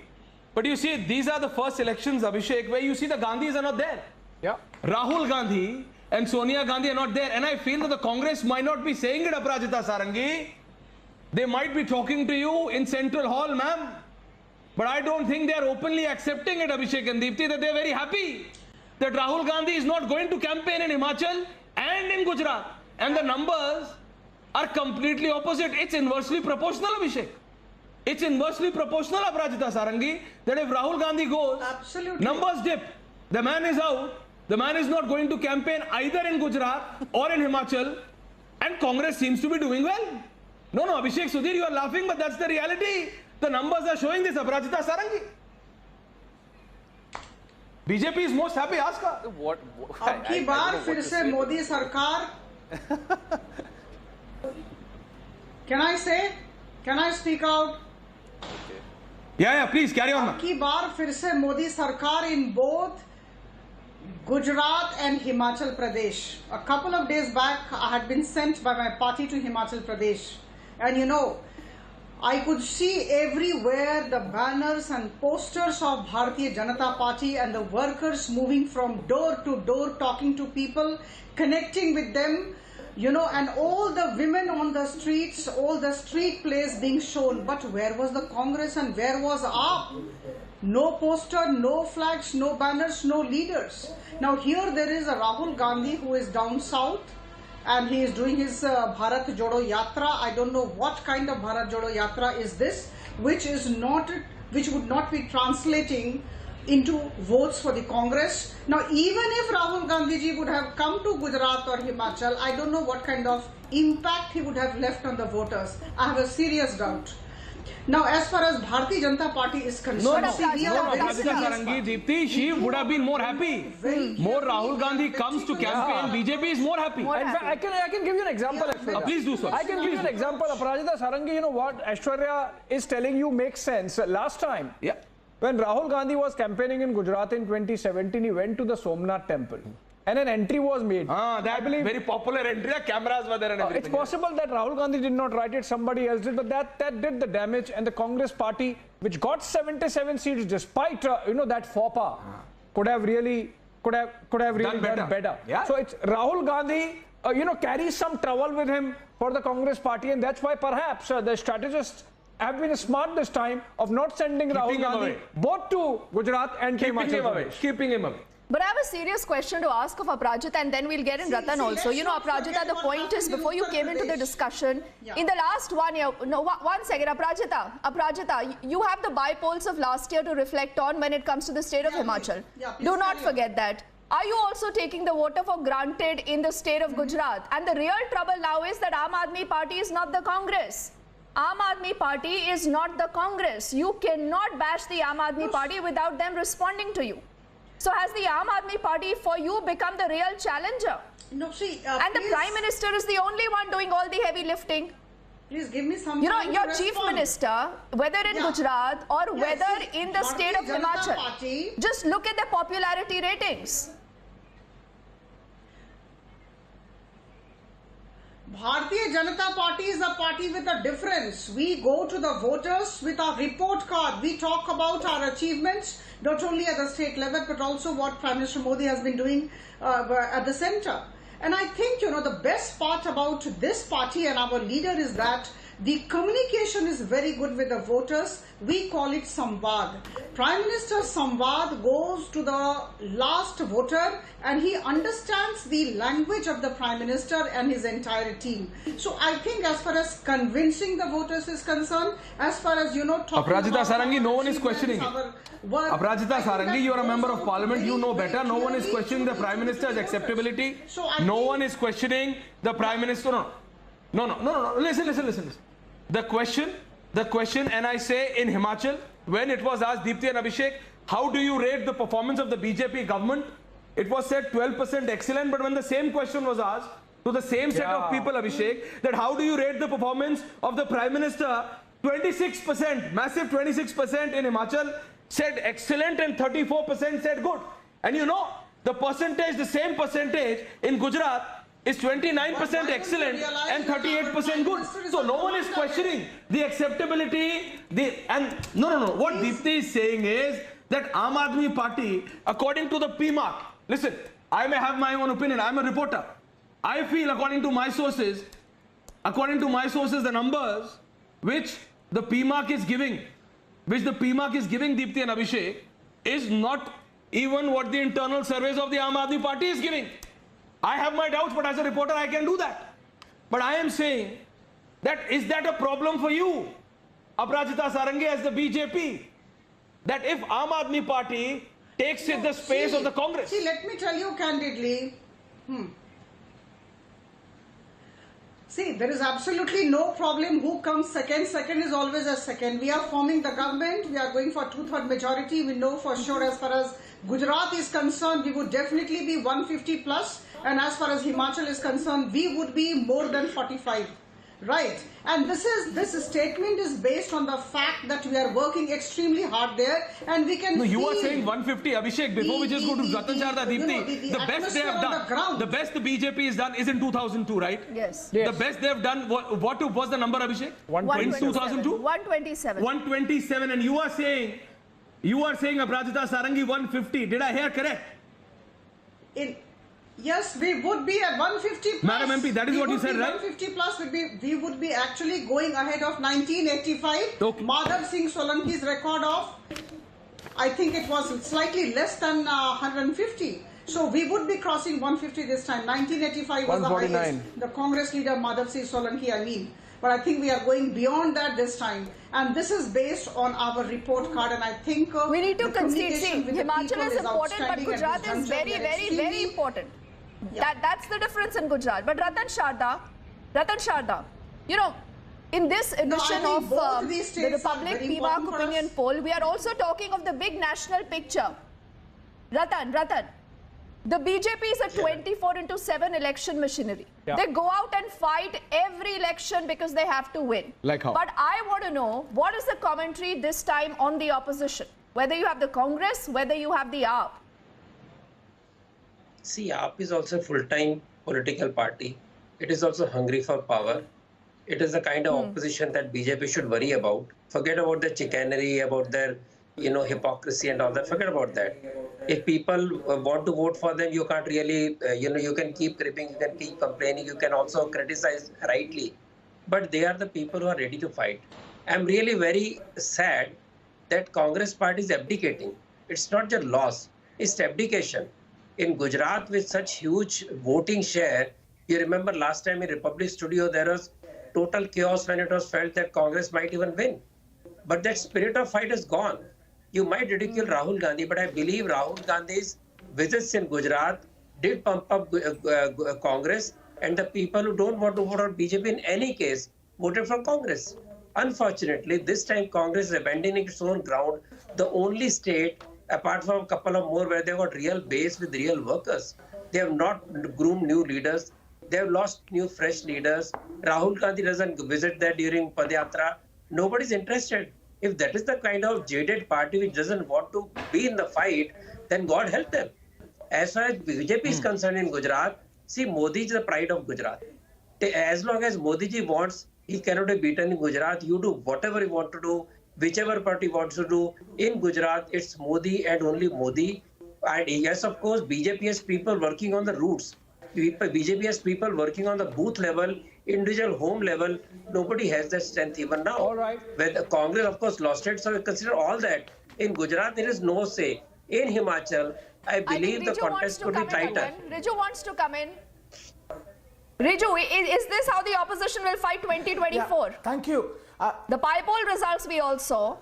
The build-up to the Himachal and the Gujarat elections is now what we are looking at.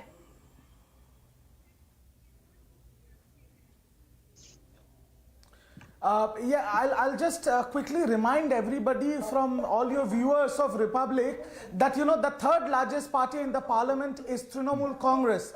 Not any other party. After BJP and Congress, it's Trinamool Congress. So I want to start off by saying I heard Ms. Sarangi very well eloquently. She said that, you know, ab ki baar Gujarat or Himachal mein Modi Sarkar. I will remind her that her top leadership in Bengal said ab ki baar 200 par. Their Vijay Rath stopped at 73 and now reduced to 63. But in Himachal, we saw 3 chief ministers getting changed in 8 months. And in Gujarat, with issues of unemployment, inflation, corruption and communal politics. And I'm telling you, from 2019 till 2014, they have lost Bihar. But that happened during the by-polls, no? Did you see what happened to the Congress? It's relegated to number 3 in Telangana. So, it's lost its deposit in Arnab. What are you talking? Comparing the opposition is not able to make these electoral issues, Mr. Datta. I didn't expect him to make such a statement because TMC won the election on huge violence. I'll tell you, the you can't compare Gujarat. There is no violence at all. We are fighting with tooth it's and a nail with the wonderful BJP. election every time in Gujarat. In Goa, in Tripura, we will defeat BJP in the coming months. Are you fighting? TMC defeated Riju Datta. TMC defeated BJP. TMC defeated BJP in Bengal election. But TMC, you have to, as much as you would want TMC to be a national party, it's not. It's not, and that's the reality. But the problem here is that Congress needs to see replace that how can you say that, Aishwarya? We are the third largest party in the parliament. Are you saying AAP is a bigger party than Trinamool Congress when we are the third largest party in the parliament? No, you have to tell your leader to go on campaign. Bharat Jodo Yatra, Aishwarya goes through Telangana. Look at what Bharat Jodo? Their Karnataka leader is saying Hindu means Ganda and they want to Jodo Bharat. What Bharat are they aiming at? Why are you what Bharat are they aiming at? on that? Why you what Jodo Bharat? No, I am not. Bharat is not Tuta as you think. The Tukda gang is going Abhishek. Defeat BJP in the campaign and go Where is the Congress party on the panel? What is happening to the Congress party? They are missing here, there, everywhere. Japan Pathak. Japan Pathak. Japan Pathak. I'm so sorry. Japan Pathak. I did a faux pas of myself. Japan, you are live from Ahmedabad. Japan, please tell. What's your take on all this, Japan? Japan bhai, ये जो purge हो रहा है, this purge that is happening in the BJP, is it the party overreacting because the Aam Aadmi party is getting at least 20% votes, if not 20 seats? Well, our senior friends in BJP claim that they have the target to cross even a 50% mark this time. And it is based on their experience, their achievement in Lok Sabha election, 62%, and even the local election, which were held in within last 2 years, and some by-polls. So they are targeting above 50% mark in this election. They are working for that. And they are least bothered about who is number 2 and number 3. However, in long term, they would not like AAP to enter in the state politics scenario with so much force, because you have seen that in Punjab they had took first step in one assembly election and second step in succeeding assembly election. So I think there is a concern about who would be number 2 or number 3, but BJP is confident to win this election. And if you have watched today evening's latest developments, Nitin Patel has come to the screen to say that I am not contesting. Bhupendra Singh Chudasama has come to the TV screen and said I am not contesting. I don't want to contest. Pradeep Singh Jadeja, former MOS home, and Vatwa MLA, he has also written a letter that I am not contesting.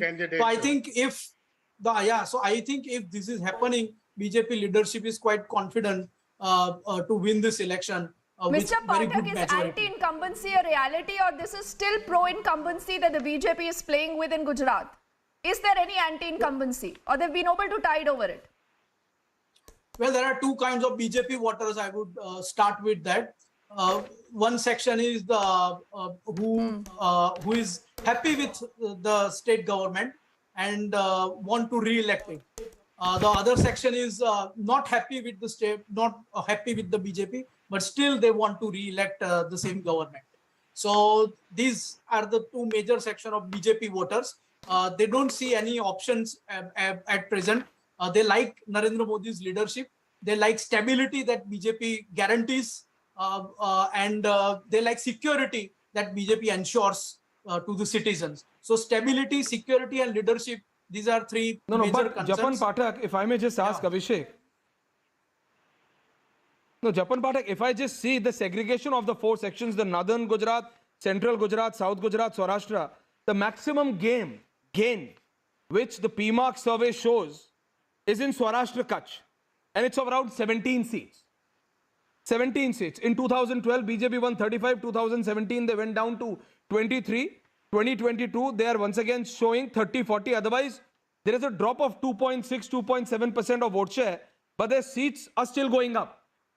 The survey shows that the anti-incumbency, they may not be very happy with the state leadership, but as soon, Abhishek, as Prime Minister comes in, as soon as Amit Shah comes in, and more or less Prime Minister Modi's face, as soon as Modi comes in, there is no competition there.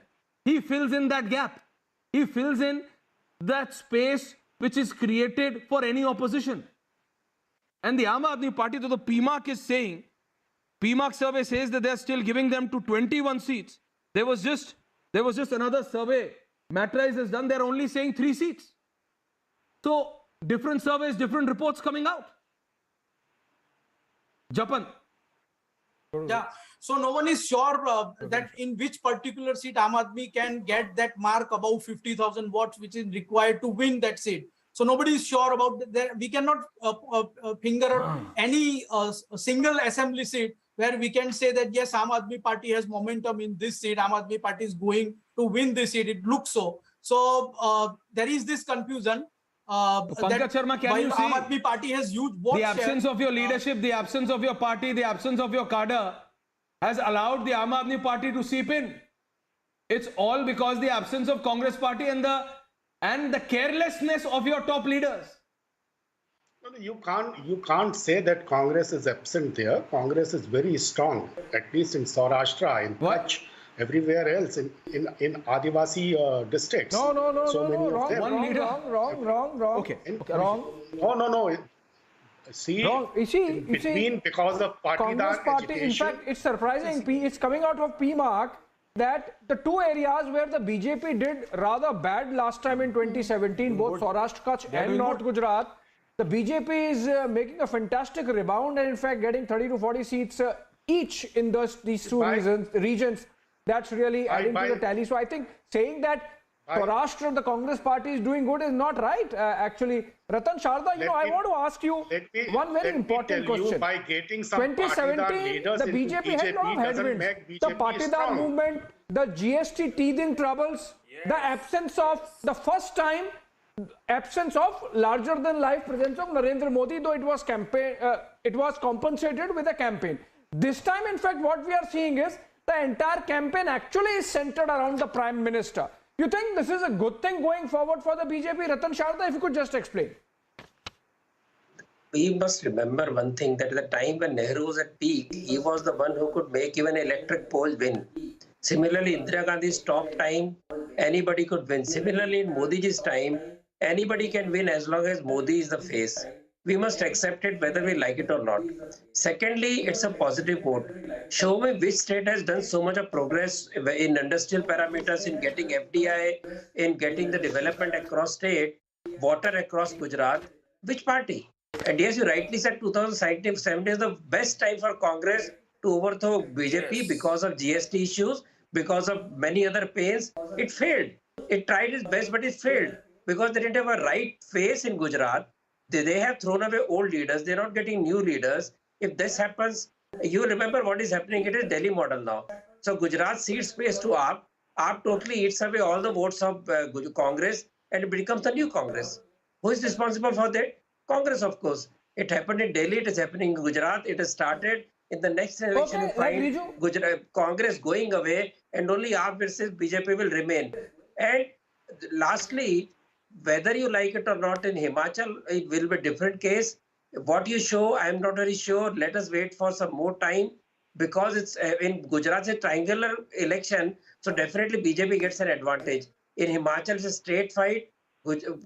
Congress is much more in a fighting spirit in Himachal than they are in Gujarat because there is no leadership in Gujarat. They have killed entire leadership in Gujarat.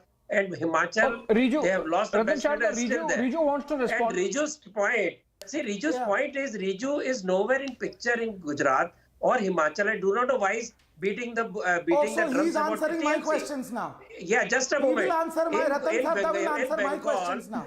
Just a moment. In Bengal, BJP became the biggest Congress, the opposition party, finished off all other parties. From you in Bengal. This you started you people have this attitude you have that if Modi ji's face is there, an electric pole will win. What happened to Bengal? What happened in Bengal? What happens in Rajasthan? What happens in Tamil Nadu? So don't say all this. The British Empire ruled India for 89 years. The Mughal ruled for 300 years. No, Riju Datta, please enlighten all of us. For 8 years, who will remember? Riju Datta, if you could all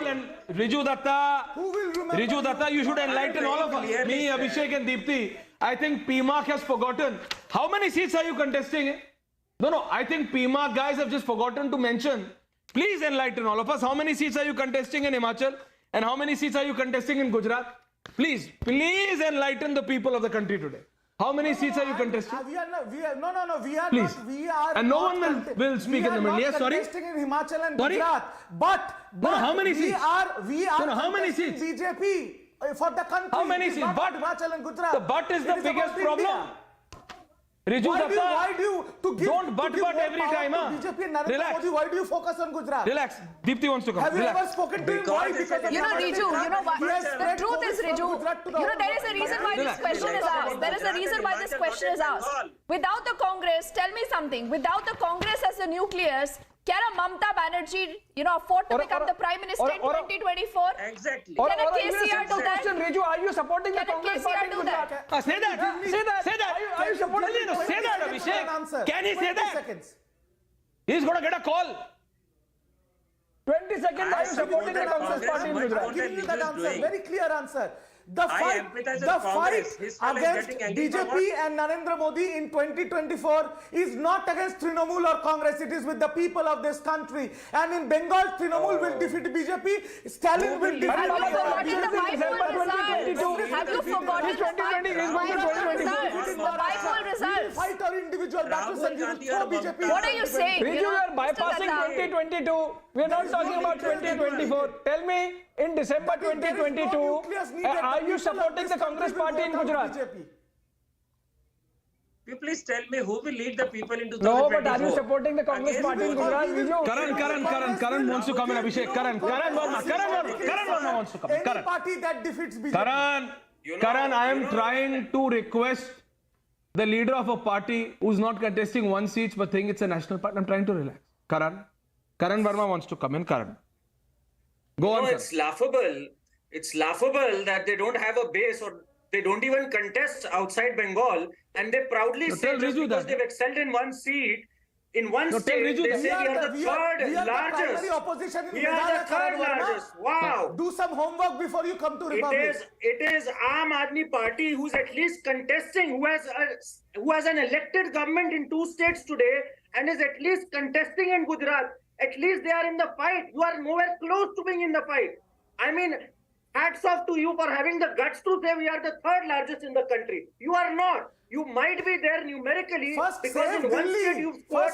Otherwise, you have zero base. Government in Punjab, people are getting shot left, right and center, and because of stubble burning, Delhi is choking. Now you are acting holier than thou in Gujarat. up First from save your the capital of slumber. this I am not country. an AAP Then give supporter. big dialogues. I am not an AAP supporter. Don't misplace your anger. I am not an AAP supporter. I know Arvind Kejriwal has led Delhi into a chamber gas. No. I know People, that. unfortunately, Karan Verma, people like you have all the different colors of gulal in their pocket. Jiska bhi palla bhari hai, usko leke chalte hain.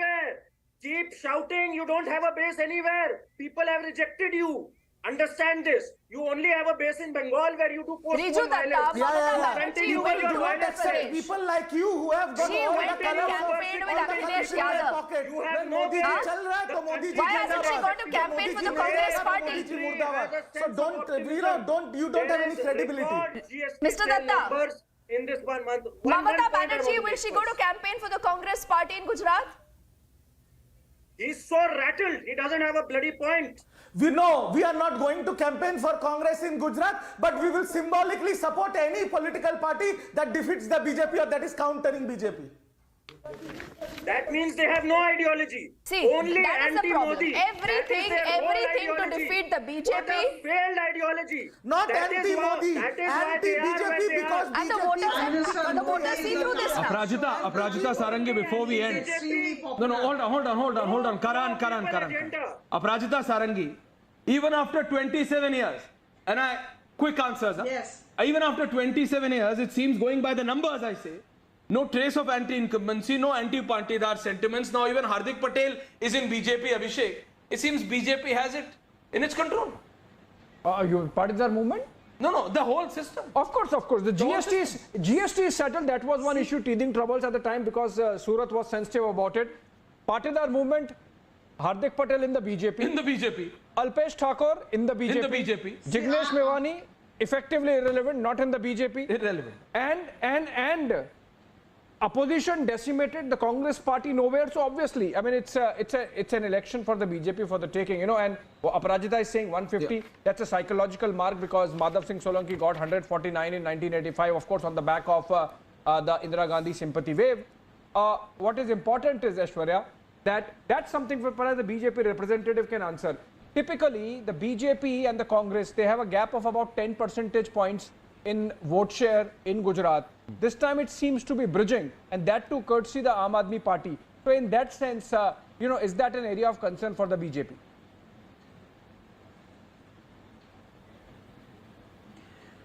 See, I can only say that we are extremely confident that we'll be doing extremely well in both the states. Yes, in both the states, I have given you the figures. You just mentioned 150 plus and of course 45 plus in Himachal Pradesh. We are doing our job very seriously, and as far as these parties are concerned, it's full of sound and fury signifying nothing. They have absolutely no base on the ground. They're just talking in the air, not thinking of 2022, thinking of 2024. That's what Riju Datta gave us to understand. See, we are a party which has been able to create pro-incumbency wave. This is not a small thing, not a small achievement. I will just give you an example. Priyanka Vadra goes to Himachal Pradesh and talks of 10 resolutions. And 2 funny resolutions are, we would be, making 300 units of electricity free and ₹1,500 rupees every month to every woman of Himachal Pradesh. Now the question is, why did Modi ji not set this December the 8th? This is exactly what the public will track. What have parties claimed? What have parties achieved?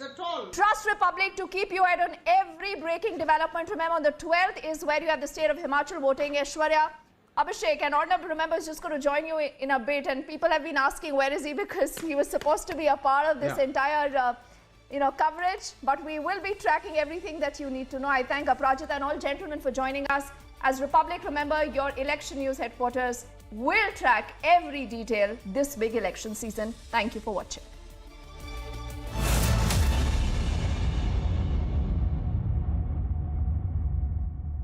आग को फैलने से रोकना मुश्किल है, पर नामुमकिन नहीं। अब फायरवॉल टेक्नोलॉजी के साथ सेंचुरी प्लाइड क्लब प्राइम आग से बचाए। 2 states. गुजरात के लोगों ने इतना भारी बहुमत देके इनको राज दिया कि आपके घर में मौत होने पे आपसे मिलने भी नहीं आते। भारत के साथ जम्मू कश्मीर को जोड़ने का काम देश के प्रधानमंत्री Narendra Modi ji. There's only one channel for the result they like.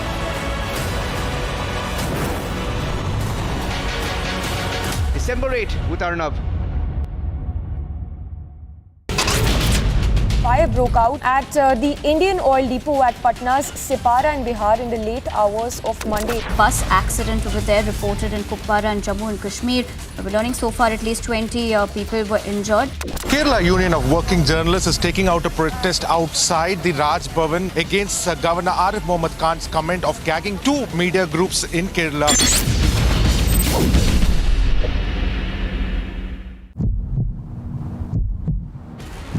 ने हाथापाई क्यों की थी बताइए ना।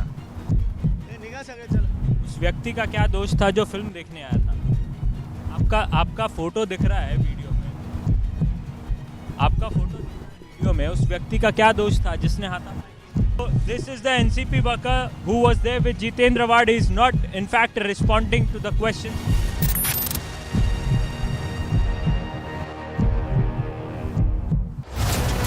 seats.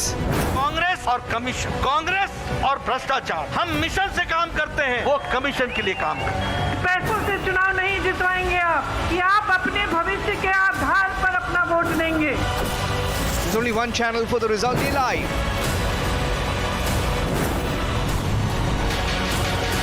December 8 with Arnab. The stone pelting that had been done at the Vande Bharat Express, exactly at the window where Sarvin Owaisi had also been seated. Jitendra Wad, yesterday he went into one of the theatres and he took law in his hand. He and his party workers beat up the viewers who were there sitting and watching the movie. For joint exercise, that's the Garud 7 being conducted in Jodhpur.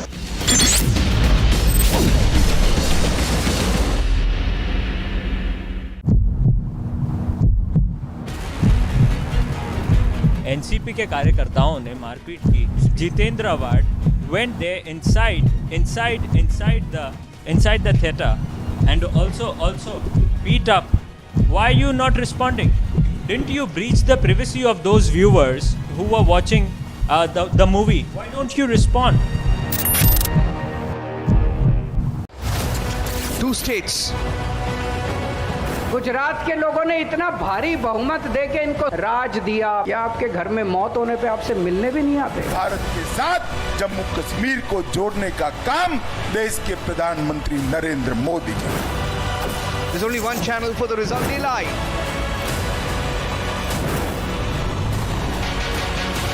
December 8 with Arnab. Fire broke out at the Indian Oil Depot at Patna's Sipara in Bihar in the late hours of Monday. Bus accident over there reported in Kupwara and Jammu and Kashmir. We're learning so far at least 20 people were injured. Kerala Union of Working Journalists is taking out a protest outside the Raj Bhavan against Governor Arif Mohammad Khan's comment of gagging two media groups in Kerala.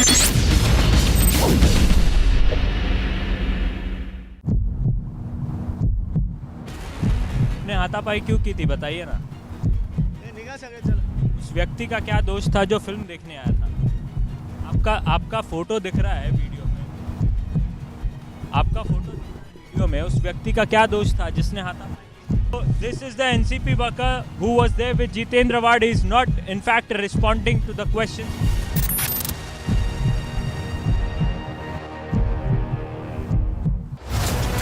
seats. Congress और commission, Congress और भ्रष्टाचार, हम mission से काम करते हैं।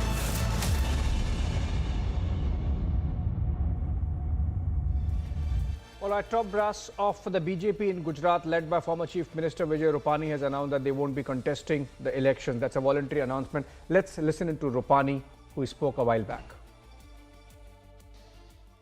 मैंने पहले भी अनेक बार बताया है कि मैंने 5 साल मुख्यमंत्री के नाते सबके साथ, सबका साथ, सबका सहकार से मैंने काम किया है, सुचारू रूप से अच्छा काम किया है।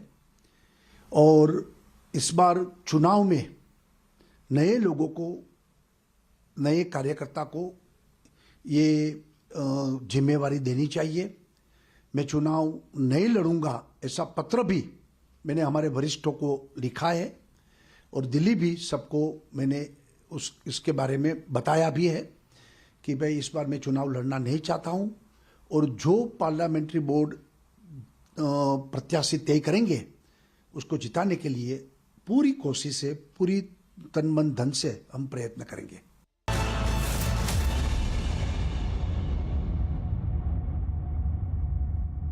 In the latest Indian university rankings announced by QS, the world's leading university rankings organization, India's #1 ranked universities in various categories are IISc Bangalore, IIT Bombay, University of Delhi, University of Calcutta, and Amity University. The stone pelting that had been done at the Vande Bharat Express, exactly at the window where Assaduddin Owaisi had also been seated. Jitendra Rawat, yesterday he went into one of the theatres and he took law in his hand. He and his party workers beat up the viewers who were there sitting and watching the movie. The joint exercise, that's the Garud 7 being conducted in Jodhpur.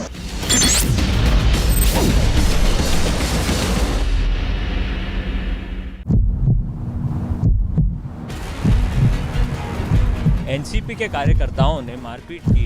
Jitendra award went there inside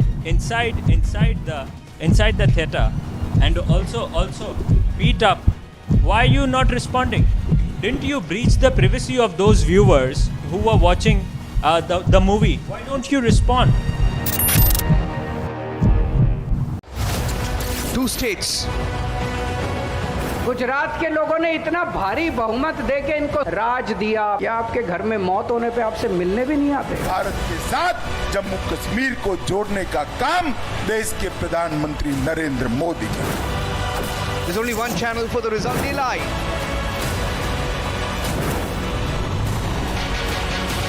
December 8 with Arnab. Fire broke out at the Indian Oil Depot at Patna's Sipara in Bihar in the late hours of Monday. Bus accident over there reported in Kupwara and Jammu and Kashmir. We're learning so far at least 20 people were injured. Kerala Union of Working Journalists is taking out a protest outside the Raj Bhavan against Governor Arif Mohammad Khan's comment of gagging 2 media groups in Kerala.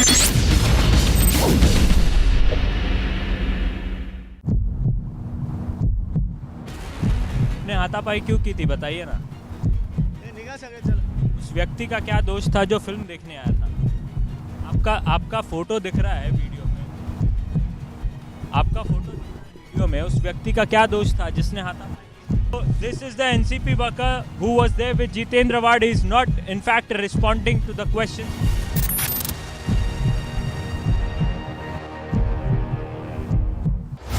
250 seats.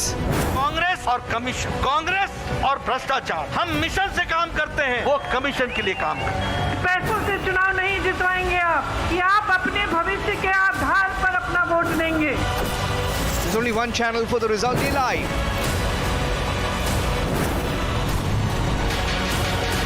December 8 with Arnab.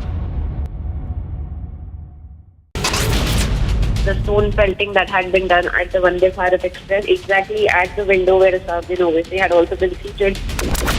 Jitendra Rawat, yesterday he went into one of the theatres and he took law in his hand. He and his party workers beat up the viewers who were there sitting and watching the movie.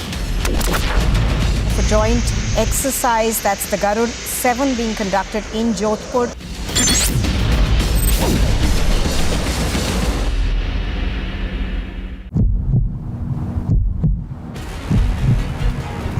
NCP के कार्यकर्ताओं ने मारपीट की. Jitendra award went there inside the theatre and also beat up. Why are you not responding? Didn't you breach the privacy of those viewers who were watching the movie? Why don't you respond? 2 states.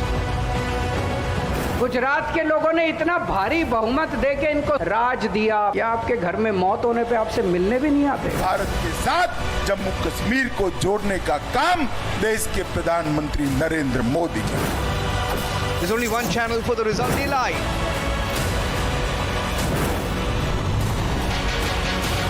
December 8 with Arnab.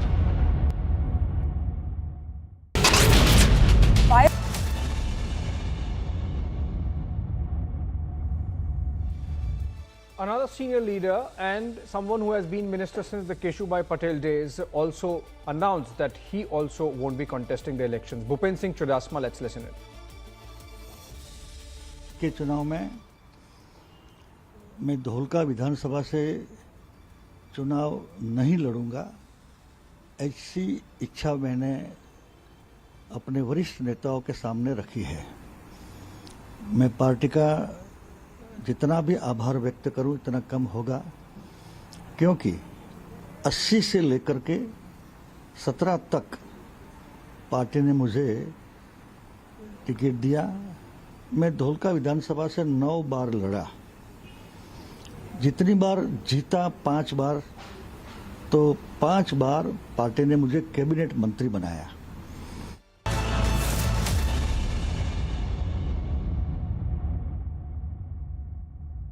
At the Indian Oil Depot at Patna's Sipara in Bihar in the late hours of Monday. Bus accident over there reported in Kupwara and Jammu and Kashmir. We're learning so far at least 20 people were injured. Kerala Union of Working Journalists is taking out a protest outside the Raj Bhavan against Governor Arif Mohammad Khan's comment of gagging 2 media groups in Kerala. आपने अपनी sugar check की क्या? आपने sugar check की क्या? A simple sugar test can save you from diabetes-related complications. This World Diabetes Day, take a pledge to check your sugar and beat diabetes with Beto. Get your diabetes care program with a free Beto glucometer. Give a missed call on 740-1100. ने हाथापाई क्यों की थी बताइए ना। उस व्यक्ति का क्या दोष था जो फिल्म देखने आया था?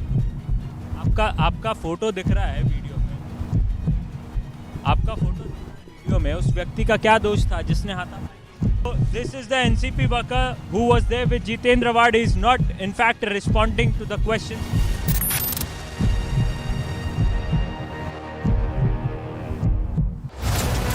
seats. कांग्रेस और कमीशन, कांग्रेस और भ्रष्टाचार, हम मिशन से काम करते हैं, वो कमीशन के लिए काम करते हैं। पैसों से चुनाव नहीं जितवाएंगे आप, कि आप अपने भविष्य के आधार पर अपना वोट देंगे। There's only one channel for the result day live.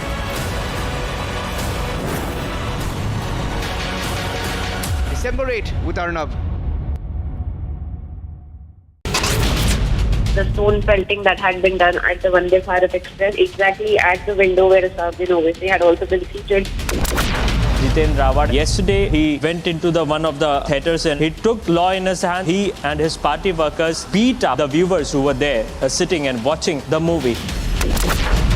For joint exercise, that's the Garud 7 being conducted in Jodhpur.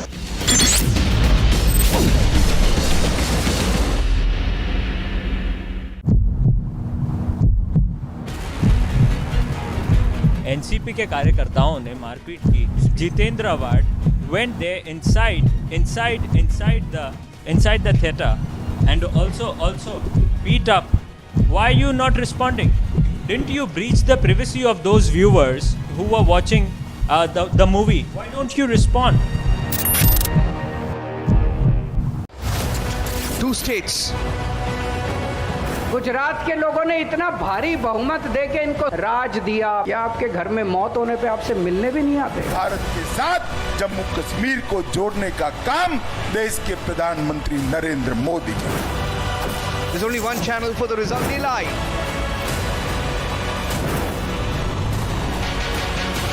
December 8 with Arnab.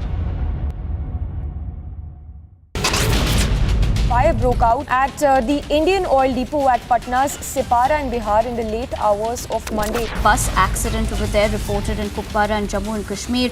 We're learning so far at least 20 people were injured.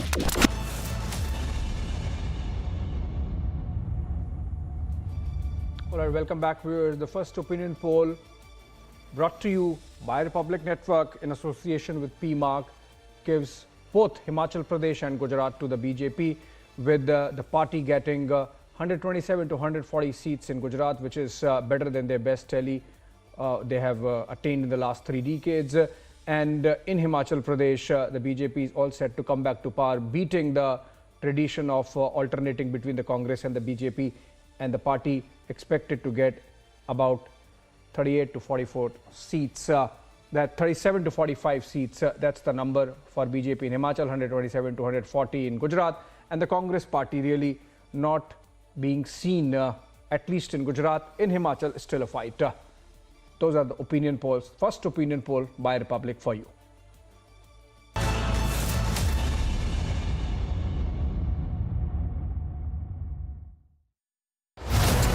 Two states.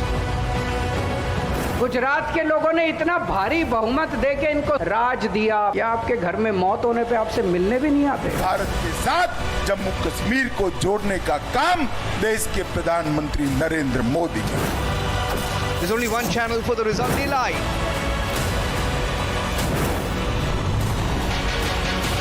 December 8 with Arnab.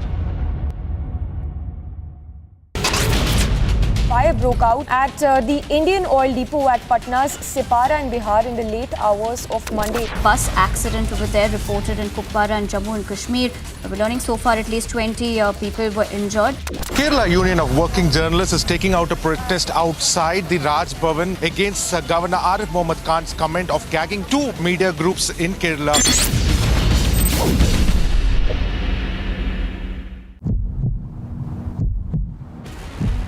हाथापाई क्यों की थी बताइए ना। उस व्यक्ति का क्या दोष था जो फिल्म देखने आया था? आपका फोटो दिख रहा है वीडियो में, आपका फोटो वीडियो में उस व्यक्ति का क्या दोष था जिसने हाथापाई? This is the NCP worker who was there with Jitendra Wad. He is not in fact responding to the question.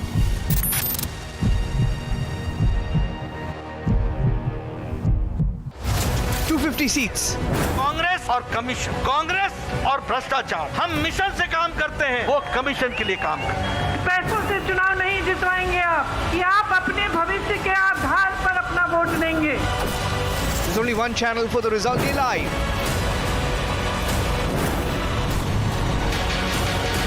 December 8 with Arnab. The stone pelting that had been done at the Vande Bharat Express, exactly at the window where Sabin obviously had also been seated.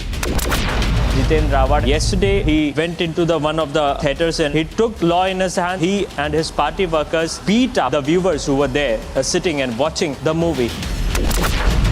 For joint exercise, that's the Garud 7 being conducted in Jodhpur.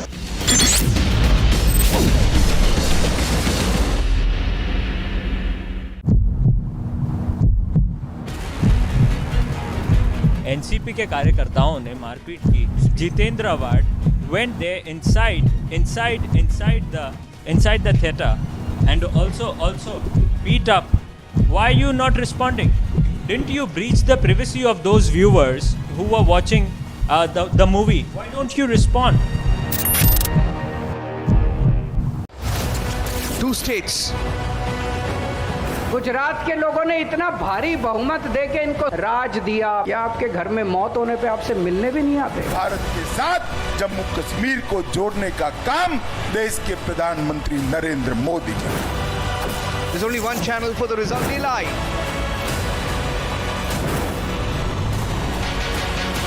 December 8 with Arnab.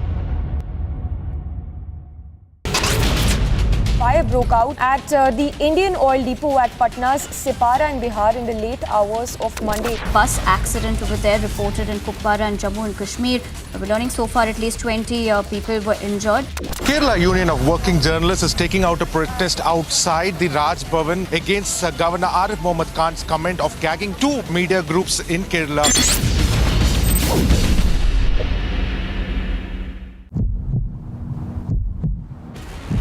ने हाथापाई क्यों की थी बताइए ना। उस व्यक्ति का क्या दोष था जो फिल्म देखने आया था? आपका फोटो दिख रहा है वीडियो में, आपका फोटो वीडियो में उस व्यक्ति का क्या दोष था जिसने हाथापाई? This is the NCP worker who was there with Jitendra Wad. He is not in fact responding to the question.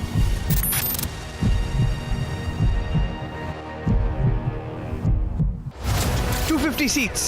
Congress और कमीशन, कांग्रेस और भ्रष्टाचार, हम मिशन से काम करते हैं, वो कमीशन के लिए काम करते हैं। पैसों से चुनाव नहीं जितवाएंगे आप, कि आप अपने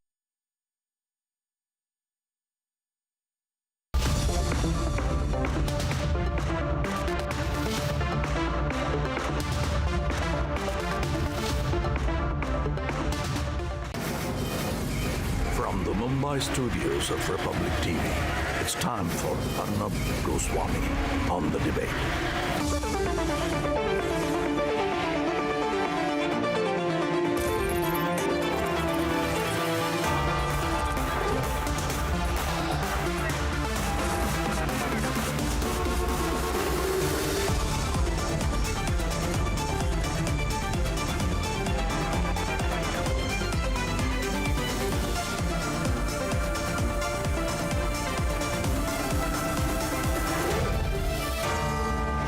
Arnab Goswami on The Debate at 9. Presented by Amity University. Powered by RP Sanjeev Goenka Group. Century Ply. And Sarah.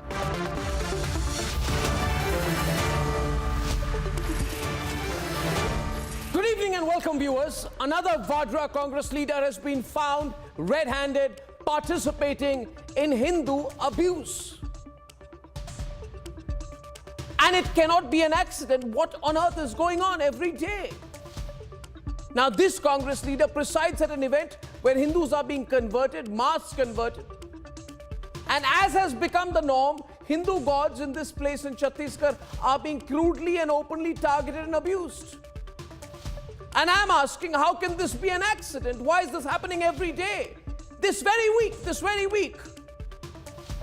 Another top Congress leader, a Congress working president no less in the state, has called Hindu and therefore Hinduism a very dirty word. This is not accidental. Those who are at these mass conversion ceremonies say that this is what Ambedkar prescribed. Well, even so, I'll question that logic. Where does it say? Where does it say that even while converting Hindus, you must make them abuse Hindu gods? Where does it say that? What form of secularism is this? What started as our questioning this week, these issues in a very vocal way, has become a national rage, a massive national talking point, and it should, because Hindus are asking. Hindus are asking, is it wrong to be assertive? Hindus are asking, is it unexpected to be proud of their religion? Hindus are asking, is it criminal for Hindu culture to be resurgent? I mean, what does this radical left lobby want? Do they want Hindu culture to be on the decline? Will that make them happy? If Hindu culture is on the decline and not resurgent, what does the radical left lobby want? What are they after? Hindus are asking. Is this free-for-all desperate levels of attack on Hindus linked to trying to diminish India's global rise? And it's good that Hindus are asking. So for me, this is not about some crazy Congress leaders daily abusing Hindus and getting the pardon for it. It is about something else. It is about how wonderfully and solidly proud Hindus are reasonably and intellectually and collectively and rationally hitting back by exposing the bitter and dirty underbelly of the anti-Hindu brigade. For we cannot be nation first if the religion of 80% of our population is abused on a daily basis. No more of that. Absolutely no more, we say. And that is debate number 1 tonight. For a third consecutive day, the overt speeches and the abuse against Hindus is being questioned openly here on this channel and nationally now. That's debate number 1 and debate number 2 this evening. A film about the radicalization of women by the ISIS has become the cause of a major controversy. Is it about being factual or is it about freedom of expression? Debate number 2 over the Kerala story. And debate number 3 this evening. He's going to come back, and the Modi government is going to drag him back. Kicking and screaming, the Modi government is going to drag him back, and when he comes back, he's going to reveal the names of the real scamsters with him. No more loot and scoot. Nirav Modi is coming back very soon. And here are the headlines this Wednesday evening on The Debate Tonight. Gauri, Ganpati, Ityadi, Hindu. After Karnataka Hindu hate slogans at a conversion event presided by a Vadra Congress leader in Chhattisgarh. Congress party Bharat कभी जोड़ नहीं सकती है जिसको लगता है राम का अस्तित्व ही नहीं है, जिस राम के अस्तित्व को, ऐसा कहने वाली कांग्रेस पार्टी। और अभी कर्नाटक में उनके अध्यक्ष ने जिस प्रकार से हिंदुओं को गाली दी है, यह भी हमने देखा। The biggest debate for the third consecutive day on Republic, the defeat Hindu hate has become a movement now. Kashmir files type opposition to the Kerala story. Vadra Congress wants the movie banned. The lobby that gives lectures on freedom of expression goes silent on the demand to ban the Kerala story. No more running away from Indian agencies. After Sanjay Bhandari, UK court clears Nirav Modi's extradition. And the Congress, the Vadra Congress, politicizes the moment of national pride, questions the lotus on G20 logo as India takes presidency.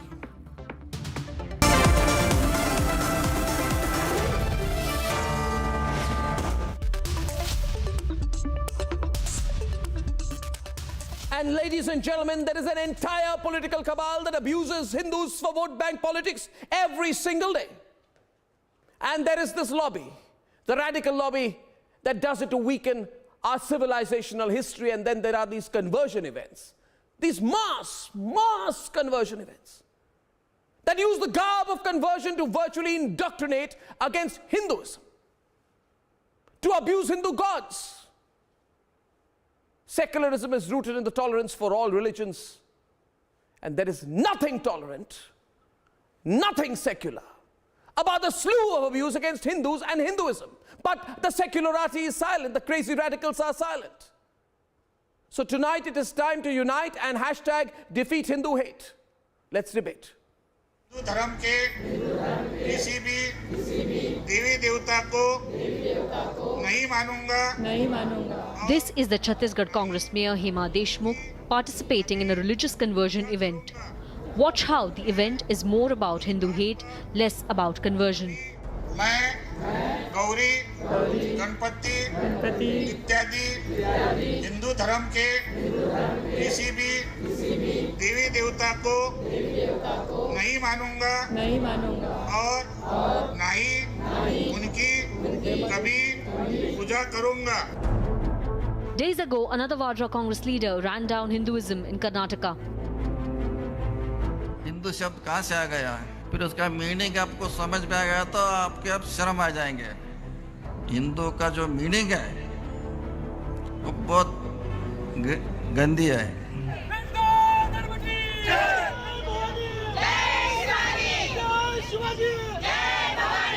Confronted with protests for his commentary,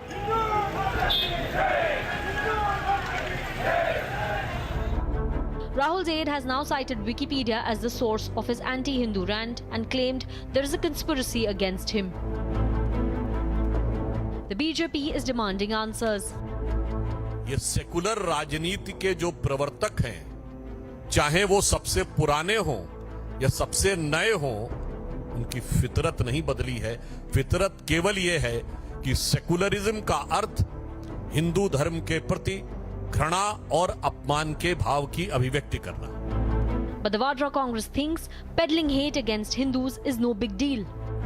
और very clearly उन्होंने बोला है कि ये मेरा जाति comment है, ये मेरा पर्सनल कमेंट है, इससे और पार्टी के से को नाता नहीं है करके ऑलरेडी बोले हैं। तो बीजेपी वाले क्या कर रहे हैं, अभी प्रोटेस्ट क्यों कर रहे हैं? वो जाके चर्चा करना चाहिए ना सतीश जी के पास। Beyond the politics, the reality of organized Hindu hate under the garb of conversion cannot be dismissed. In Rajasthan's Vatika village, hear what locals have to say about the mass conversion reality. ये व्यक्ति कहता क्या था? ये कहता था कि महिलाओं के लिए तो सिंदूर मत लगाओ, बिंदी मत लगाओ, सुहाग को मत मानो, चूड़े मत पहनो, लक्ष्मी जी को मत पूजो। जिस दिन त्योहार होते हैं हिंदू धर्म के, उस दिन ये कहता था कि नॉनवेज बनाओ, नॉनवेज बना के खाओ। मैं ब्रह्मा विष्णु और महेश को। Last month, the then AAP Neta was part of a conversion event that propagated hate against Hindu deities. मैं ब्रह्मा विष्णु और महेश को कभी ईश्वर नहीं मानूंगा, और ना ही उनकी पूजा करूंगा। मैं राम और कृष्ण को ईश्वर नहीं मानूंगा, और ना ही उनकी कभी पूजा करूंगा।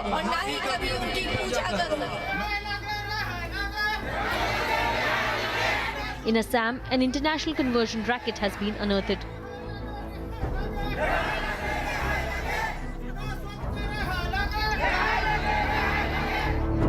The silence of the lobby is loud. But is it secular to allow Hindu hate? Let's debate.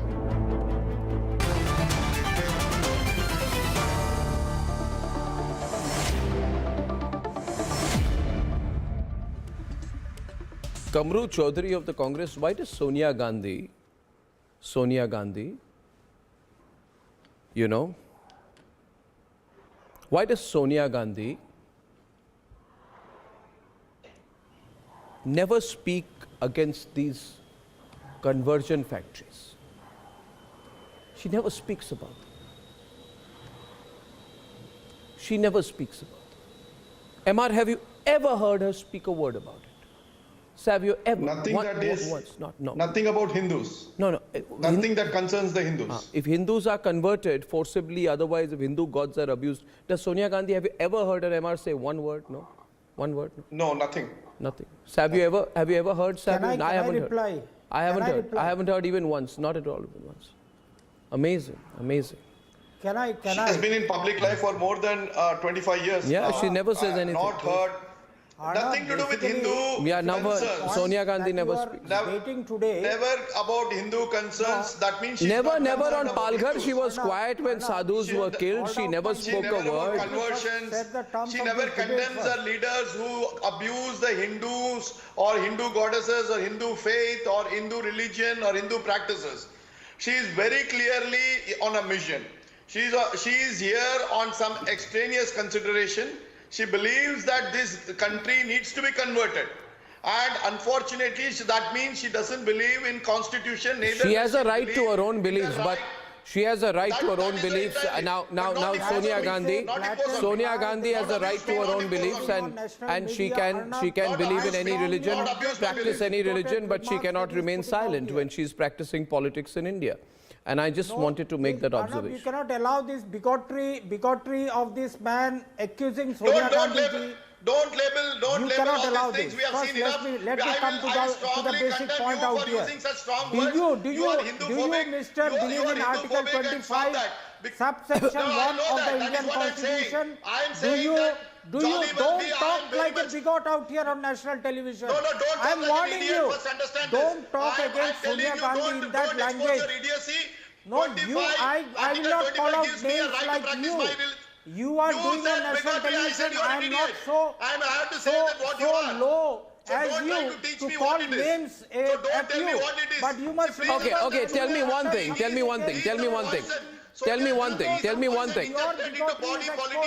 One minute. No, 1 minute. Now, Suresh Mane, 1 minute.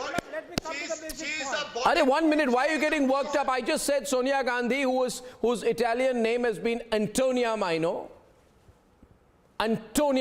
has never really spoken. Then why don't you talk when Vishwa Hindu Parishad organizes such conversion sabhas?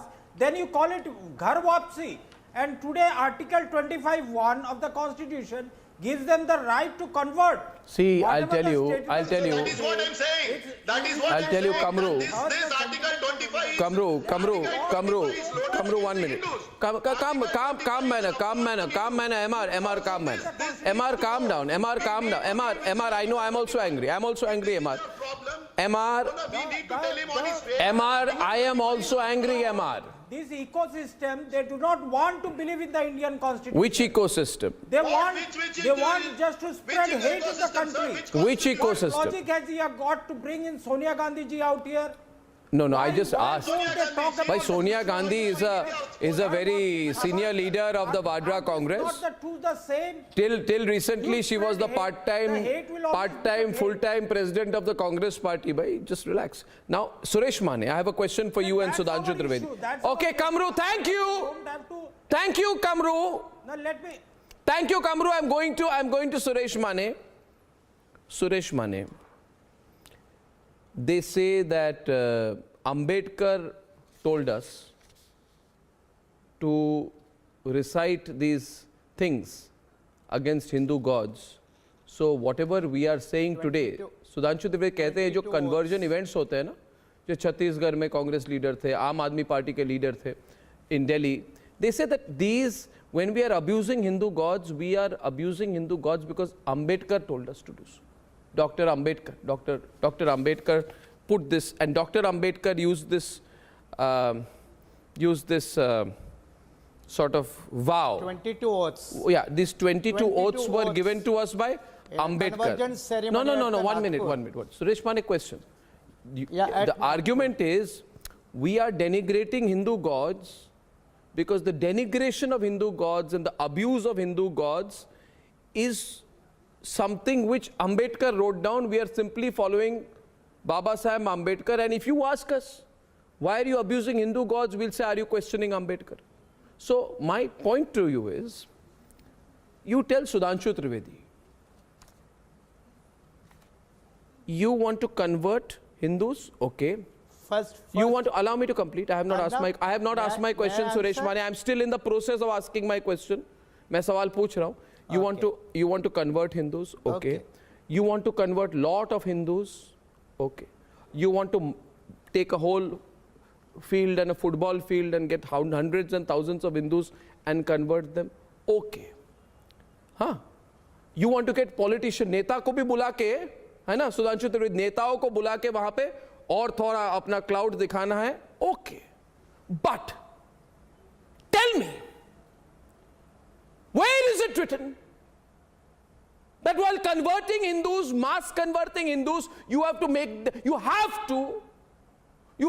to, operational word means you have to make them abuse Hindu gods in public.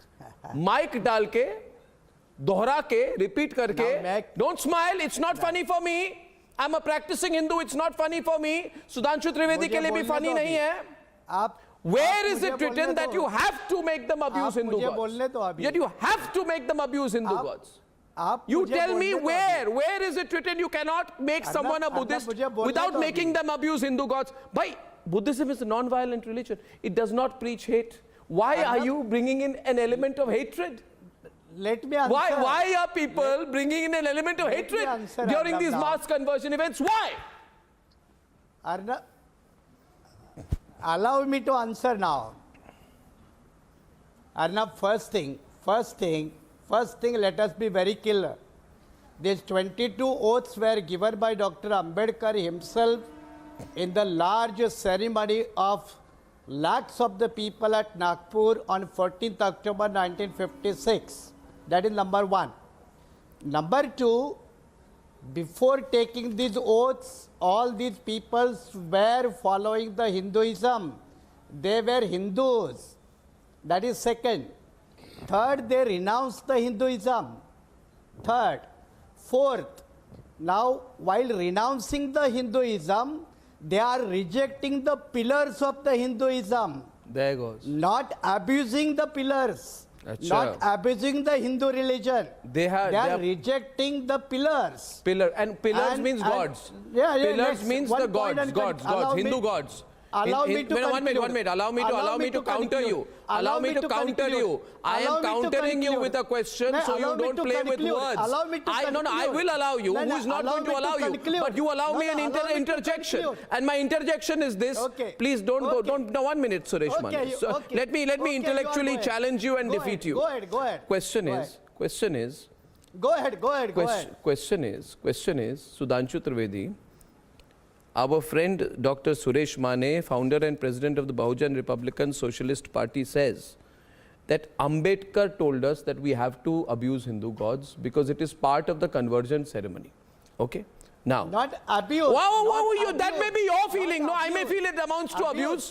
I may feel you're talking about my gods. I may feel it amounts to abuse. You may say I'm rejecting. I may say, okay, you can accept a religion, but when you take the name of Hindu gods at a mass event, you are denigrating the Hindu religion. Let us not play. It is a question of perspective. I have a right to my perspective, and you have a right to yours. Ambedkar rejected. I have a right to yours. And if you want to shoot off Ambedkar's shoulder, I have my next question to you, which you must take now.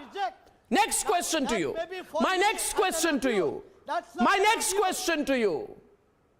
Thank you. Sudhanshu Trivedi. Yes. He says. Now can I no, one, ek line, Sudhanshu ji. He's saying, by questioning me, you are questioning Ambedkar. Ambedkar told us to do this in 1956 when this oath was first taken. Now, I know, sir, I am very good with history, contemporary Indian history, post-independence in particular. Fact of the matter is, Sudhanshu Trivedi, I will ask him, why Ambedkar was a strong proponent of the Uniform Civil Code. Do you back that demand? Ambedkar had strong views on the hijab. Will you take an anti-hijab position? Ambedkar said, I have not completed, I've only started 1 minute. Suresh Mane, let me demolish your argument completely tonight. Let me demolish your argument completely. Let me demolish your argument. Don't conveniently shoot off Ambedkar's shoulder, please. I request you, people are watching my program tonight. It's the highest watched program on Indian television. Listen to me. Ambedkar, Sudhanshu Trivedi also said that reservations should end.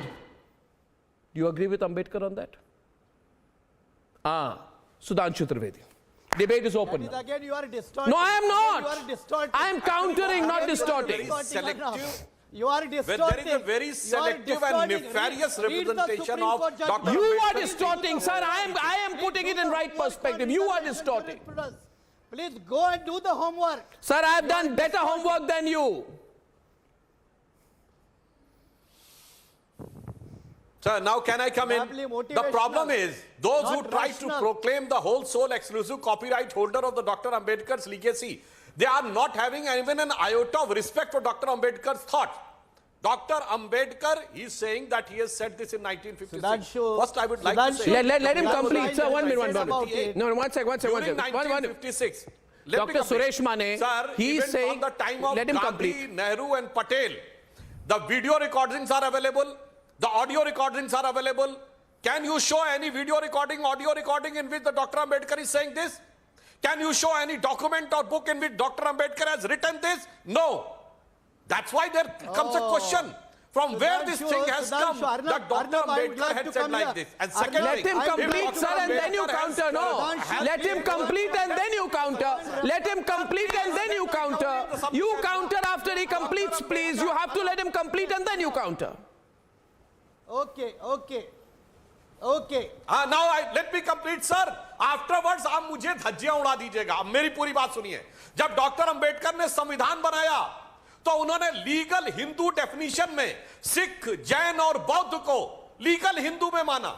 Even today, the Hindus की definition में Hindu marriage act से बुद्ध भी govern होते, Buddhist भी. 2013 तक six भी govern होते थे.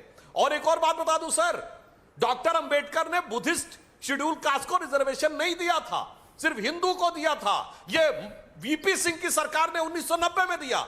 डॉक्टर अंबेडकर को पूरा पढ़िए ना. उन्होंने कहा he has converted to Buddhism. Why he has not converted to Islam and Christianity? पढ़िए, उन्होंने पूरा लिखा हुआ है. What is his thoughts about the discrimination in Christianity? What is his thought about the Islam? और अगर बौद्ध धर्म के प्रति इतनी आस्था है जनाब, तो 2013 में जब बौद्ध गया में ब्लास्ट हुआ था और 3 अगर बम समय रहते डिफ्यूज नहीं किए गए होते तो पूरा वो उड़ जाता. वो किसने कहा था? इंडियन मुजाहिदीन, कट्टरपंथी मुस्लिमों के साथ खड़े जनाब. 2001 में भगवान बुद्ध की सबसे बड़ी प्रतिमा बामियान में तोप लगा के उड़ा दी गई. और वो शफीकुर रहमान बर्क और केटी हसन जैसे लोग कहते हैं तालिबान मेरे दिल में है, उसके साथ खड़े हुए. क्या सम्मान है डॉक्टर अंबेडकर के प्रति? ये बताइए. आप उन कम्युनिस्टों के साथ खड़े हुए जिन्होंने दुनिया में सबसे बड़े बौद्ध देश तिब्बत को, सबसे बड़े बौद्ध धर्म गुरु दलाई लामा को मारने का प्रयास किया. ये बताइए, आज सबसे बड़ा बौद्ध देश बर्मा, जहां पर रोहिंग्या मुसलमान लड़ रहे हैं, किसके साथ? संत विराथू के साथ बौद्ध मठों पे अटैक हो रहा है, क्यों नहीं एक वर्ड निकलता है? How strong you are having a respect for Dr. Ambedkar and his Aradhya Bhagwan Buddha. I just wish to, well, in this wonderful start to the debate this evening. No, 1 minute. Dr. Mane, I need to get the other panelists in. First of all, Dr. Mane, we all have, Dr. Mane, allow me to just make an intervention, please. Sir, I'll tell you one thing. I'll tell you one thing. I wish to, Dr. Suresh Mane, you have not answered my 3 questions, and by speaking over me, you will achieve nothing. The viewers of the debate have noticed that you have avoided answering 3 questions that I have put to you, which can be answered with a simple yes or a no, Arnab. You can say yes, Arnab, or no, Arnab. That will be the end of the debate. You must allow me to intervene, sir. For a moment, please wait. Under the purview of the Hindu family. 1 minute. 1 minute. 1 minute. No, I just have to say one thing before I allow you to. I'm opening this up, but one thing. See, Dr. Ambedkar, the author of the Constitution of India, had very strong views for the Uniform Civil Code and against the continuing of reservations. My clear view is, MR, you can't take one thing here, apply it there and shoot off Baba Saheb Ambedkar's shoulder. How unfortunate is that? And I go to the key point, and I want to get you into the debate with SM Hidayatullah, who's a member of the All India Congress Committee and a senior leader of the Congress. You see, Mr. Hidayatullah, what is this hypocrisy? Every single day, a Vadra Congress leader is caught abusing, attacking, denigrating Hindus, Hindu faith, Hindu belief, Hindu culture. Why? Tell me one thing, how is this allowed? And there is no action by anybody in your party. There is just a standard statement trying to distance yourself from it. But no, Mr. Hidayatullah, that can't be allowed. You have to explain, why is there so much Hindu hate in the Congress party? Where does that come from? Where is the source of this? See, Congress party never degenerated or never abused Hindu gods, Hindus. Hindu is a dharma. 1 minute, sir. But 1 minute. Varnashrama, Let him complete, MR. Is against Hindu dharma. Let him complete, MR. MR, let him complete, then you come in, we'll have an open debate, yeah. Allow me. Yes. See, I am out of studio. Please hear me at least few minutes. What do you mean by Hindu? Hindu is not a religion. Saiva is a religion. Vaishnava is a religion. Sakta is a religion. And Kaumara, Ganapatya is a religion. But to avoid the Varnashrama against Hindus, the Varnashrama is against Hindus. Nobody is not Hindu. Hindu is a country. See, if I am going to Arab country, they are asking me, are you Hindu? I am telling, yes, I am Hindu. What they mean, Hindu means a country. Even our former Prime Minister told, Sankaracharya from Kanji, he told, Hindu is not a religion. So religion, Saiva, Vainava, already I told you. So moreover, the conversion is not a new one. Conversion is not a new one. Mr. Hidayatullah, I'm confirming one thing. Mr. Hidayatullah. Saiva was converted. No. 1 minute. Sudhanshu, 1 minute. Christianity and Islam is a religion. Yeah, he's saying Christianity and Islam are religions, Hinduism is not a religion. According to this member of the All India Congress Committee, live on television. Yes. He's saying Hinduism is not a religion. Which means, Sudhanshu, you and I are not Hindus. Yes, or if we are Hindus, we have no religion. No. We have no religion. I am also Hindu. According to Actually, I want to make it very clear. I am also a Hindu. There is only one dharma in this country. That is Hindu. All other are religion. बाकी सब मत पंथ संप्रदाय हैं. Hinduism is so great, so vast that a religion cannot compare it. Sir, Christianity and Islam believe in one God, one book, one way of worship, one place of worship. Hinduism having diversity in the same manner. इसीलिए Supreme Court has also said Hinduism is a way of life which symbolizes the India. Which symbolizes the India. Hinduism is the only thing. BJP is against Hinduism. Sir, please, BJP is against please. BJP is against. अरे please सुनिए तो sir, आप तो कैसे बोलते हैं? अरे कितने शायर के साथ है, दिख गया काशी विश्वनाथ के साथ नहीं खड़े, महाकाल के साथ नहीं खड़े, सोमनाथ के साथ नहीं खड़े, और आ गए शैविज्म की बात करने वाले। वो देख लिया परम शिव भक्त हिंदू को जो भगवान शंकर के किसी मंदिर के साथ नहीं खड़े हुए। So we know the hypocrisy of that. And one thing I would like to say, if you want to understand what the greatness of Hinduism is, I would like to remind you know the only country in the world which king holds the title King Rama the 10th. It is Thailand. It's not the Hindu country. अरे भाई क्या तरीका है बार-बार disturb करने का? What do you mean by Saiva? Decent debate ही नहीं होने दे रहे। Tell me, sir. Tell me. अरे भाई आप शैव वैष्णव पे क्या बोल रहे हैं भाई? Be very careful. You are a Muslim. If you say anything and have any belief in Shaiva and Vaishnavism, you will be ousted from your religion. You are prohibited to talk about that, sir. Ambedkar was Hindu until 1966. Ambedkar was a true Hindu. Like Mahatma Gandhi, true Hindu. Do you believe in Shaivism? Have you read Shaivism? Have you read Vaishnavism? Otherwise, don't comment. He ran for human folk of Hindu. He wants the right for human folk of Hindu. He is the man who brought rights for Hindu. Ambedkar was a real Hindu. You only, because of Varna Sharma, only he changed his mind. He converted. So Ambedkar was a real Hindu. Don't disguise under the word of Hindu. Can I speak now? Okay, आप बोल लीजिए. Sir, no. Are you a Saiva? Now can I you are a complete? Yes, Vaishnava. Ambedkar was a real Hindu. Why you are That's why telling you he Hindu? said. Now can I come? Yes, real Hindu. बोल सकता हूँ, आप बोल लीजिए Until पहले he आप। converts, until his Now you conversion. complete your submission, then I will speak. Because it See, is an intellectual debate. Don't He be worked on the for shouting Hindu. industry. He You complete your helped submission, Hindu women. Continue, Mr. Hidayatullah, keep speaking. Before talking Keep me, speaking. you are intervening. How can Suppose I tell you. Okay. No. That in Islam, Just I in could not Islam, the hear brotherhood is properly. only for those who are in the ambit of Islam. For anybody else outside Islam, there is only hatred and contempt. That's what Dr. Ambedkar had said about Islam. And you know, Dr. Ambedkar has said that the Buddhism was destroyed by Islam.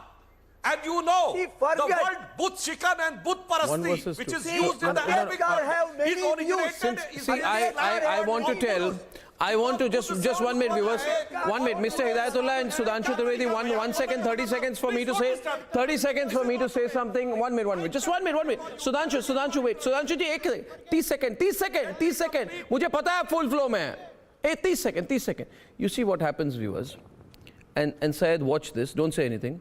You see what happens, Savio, is when I say that there's a crazy left lobby. Some people say loony left brigade, right? Or loony left lobby, triple L. When I say that there are people who really say things like this, then I'm told, you know what happens, Arnab? You get some people on your debate who say crazy things, then you want us to believe that a lot of people believe in these crazy things, but it's actually a big lie. And what I'm saying to myself tonight is, Savio, when I got Mr. Hidayatullah, when my team got Mr. Hidayatullah, who's a member of the All India Congress Committee and a senior leader of the Congress, of the Vadra Congress, when we got him on the program, I didn't know this was his view. But see how naturally it has come out, Savio, when he has come and said, Hinduism is not a religion. It's not a religion. So I sit here on my program, MR, and I, Savio, have to actually ask myself, there's a person, right? All my life, I have been brought up like a Hindu. My forefathers have been Hindu. My grandfathers have been Hindu. Their great-grandfathers have been Hindu. And their great-great-great-grandfathers have been Hindus. And today I'm told, and Sudhanshu Trivedi, मेरे जो great-grandfather थे maternal side के, वो तर्कशास्त्री थे. और मुझे आज बोला जा रहा है कि भाई आपकी तो religion ही नहीं है. You have no religion. And it is being said so effortlessly, MR. Are you seeing this? कितने आराम से बोला जा रहा है, MR. You have no religion. No, 1 minute. One minute. It's too much. Yeah. He says, MR, you have no religion. Can I complete? Yeah. You have no religion, MR. Should I say blank in my religion? Yeah, in you the forms that I fill in passport, passport and other things? Maybe you should say blank. Like, remember Rahul Gandhi had put his religion thing as blank at one time. No, but you should put it as blank. According to Hidayatullah, you have no religion. In fact, his Tamil Nadu Congress president says that his lifetime ambition is to finish off eternal dharma, Sanatana dharma ko finish karenge. नहीं, मैं कह रहा हूँ अपने आप को, मैं कह रहा हूँ अपने आप को, I'm saying if there is no Hindu awakening, no, MR, this is the reason, MR, this is the reason, Savio, this is the reason. Whatever Mr. Hidayatullah is saying is strictly in accordance with the thinking of the Congress since around 100 years. Correct. Now, whatever Mr. Hidayatullah is saying is correct. It is the thinking of the Congress party in 100 years. You remember that in 1916 Lucknow Congress session, they have decided that there will be a separate electorate for Muslims. So there were two types of constituencies in India, Muhammadan and non-Muhammadan, as if the desh belongs to Mohammedans. So when the country was divided, the two countries, Pakistan, Bangladesh, became Muslim, and India became partially Muslim with no relating to Hindus. That's why this is your thinking of your party. No, Hidayatullah kuch keh rahe hain. Yes, Mr. Hidayatullah. Yes, Mr. Hidayatullah. Yes. Did the resolution in 1930. अरे साहब, पाकिस्तान और बांग्लादेश को परचमे हिलाल मिला, परचमे हिलाल, और भारत में हिंदुओं का कोई No, Sudhanshu ji, एक मिनट रुकिए. Savio 1 minute. I actually... Because of you only Pakistan created, Bangladesh created.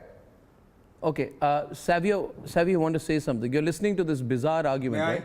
Yeah, go on. Yes. Go on. And I want more and more people to tune into the program, and you tell your loved ones to watch the program and see the kind of attack that happens openly on national television against India's most followed religion. Yes, Savio. The first point is Sanatan Dharma. Nobody in this world will be able to destroy and touch Sanatan Dharma. It is eternal. It is in the ethos of every single Indian that considers India to be its mother. This is not about religion, Arnab. This is about dividing people based on an interpretation of religion by a few who think they need to control the followers by spreading hate against another religion. What you are seeing happening and conversions, not only this Buddhist conversions, but conversions that happen from the Christian sect, conversions that happen from the Muslim sect, the whole aim is to spread hate against Sanatan Dharma. Spread hate against the Hindus. The whole idea is to propagate hate. No, the attempt here is actually very interesting. The attempt here is to try and diminish Hindu history because 1 minute, Sudhanshu, just 1 minute, Sudhanshu Trivedi, because I am just a minute, Sudhanshu. I'm asking you viewers, if you're watching my program tonight and you are a Hindu, you're practicing Hindu, you're from a Hindu family, or even if you're not a Hindu, are you watching this, viewers, where people in the world's largest democracy come and say the religion is not a religion? And I went to Angkor Wat in Cambodia, in the city of Siem Reap. I felt so proud. George Kurian, when I went to Angkor Wat and I saw and today Hidayatullah of the Congress comes to me and says that is that not a Hindu temple? Huh? Is Angkor Wat a Hindu temple, or will you say it's not a Hindu temple? What religion is that temple from, sir? I want to know from you. If it is... Yes. Yeah, go on. Hello? Speak, Mr. Hidayatullah. Speak. I want to hear. See, now we can call us Hindu. Before that, if it is a Narayana temple, Vaishnava temple, if it's a Shaiva temple, it's a Saiva temple. So, Shaiva, Vaishnava was the religion Now you have converted a Hindu, a name for country or nationality as a religion. It is not for a long time. The word Hindu already I told you. Again I am telling you 2% of Hindus enjoying very good in Indonesia. See, according to Congress is for all religion. Muslims, Hindus, No, but you said Hinduism is not a religion. It is not for, it is for Indian. It is not for any religion. So, anyway, Mr. Hidayatullah, George, you're speaking. George Kurian, why aren't you saying anything? Is this okay for you? Is this okay for you, this kind of argument being put by a political leader on national television, okay? Huh? A concerted and deliberate attack on Hinduism is okay? A free-for-all attack on Hinduism is okay for you? Yeah, it's okay, George. It's okay, Syed Abbas. It's okay, Kamru. Mr. Kamru, it's okay that you're looking down now. I am not. Is it okay? Hindu is dharma. Hindu is dharma. Not only. Can I come in? He for never just speaks. 30 seconds? Yes. Arnab, if you want. Kamru. You know, the views of Hidayatullah on Hinduism maybe is individual view. Oh, individual. But I as a congressman and my party does not subscribe to such views. Let me be very categorical out there. Should I call him a Sunni? The point Should I here call him that a Hidayatullah ji wants to make is his own personal statement? Should I say statement. this? That he is not a Muslim and Muslimism, there is no religion called Muslim. There is only something called Shiva, Sunni. Should I say you are a Catholic, you are a Protestant? No, sir, this is, no, sir. MR is on the debate, MR. MR and Hidayatullah on the debate. You cannot go by this nonsense. This is what is happening. No, we are a Hindu civilization. God damn it, we are a Hindu civilization. It is time that we recognize ourselves as a Hindu civilization. And people like Hidayatullah need to be condemned. No, we have to condemn you in strongest terms. No, there is a complete Hindu civilization. Hindu civilization, you are either you are part of it or you may say, sir, you have been playing with this mischief here in Tamil Nadu for too long, and I condemn you on your statement because we are a Hindu. We are a Hindu nation. We are a Hindu civilization. We are a Hindu culture. All right, now on the debate, I want to get in. Sudhanshu Trivedi is on the debate right now. Sudhanshu Trivedi is on the debate. The temper's heated on my debate tonight. Sudhanshu Trivedi. Yes, Sudhanshu Trivedi. We are not against Hindus. Arnab, I want to put we are forth not the against serious Hindu. fact. You are Whatever against been Hindu projected and propagated that Dr. Ambedkar has said, whether that is to be believed. Mr. Mane. Sir. Whatever is being projected and propagated that what Dr. Ambedkar has said is to be believed, or whatever Dr. Ambedkar has signed is to be believed. He was the author and architect of the Indian Constitution. In the original copy of the Indian Constitution, it is having the photo of both Bhagwan Ram and Bhagwan Krishna. Duly signed by Dr. Ambedkar and with the name Bhim Rao Ramji Ambedkar.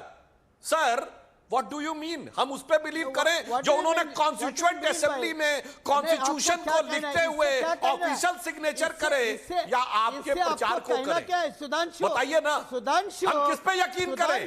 And whether Ambedkar is a Hindu name, Bhim Rao is a Hindu name, Ramji is a Hindu name or a non-Hindu name. And those who try to create a division, I would like to ask, the biggest Buddhist country is Thailand, whose king holds the title King Rama the 10th.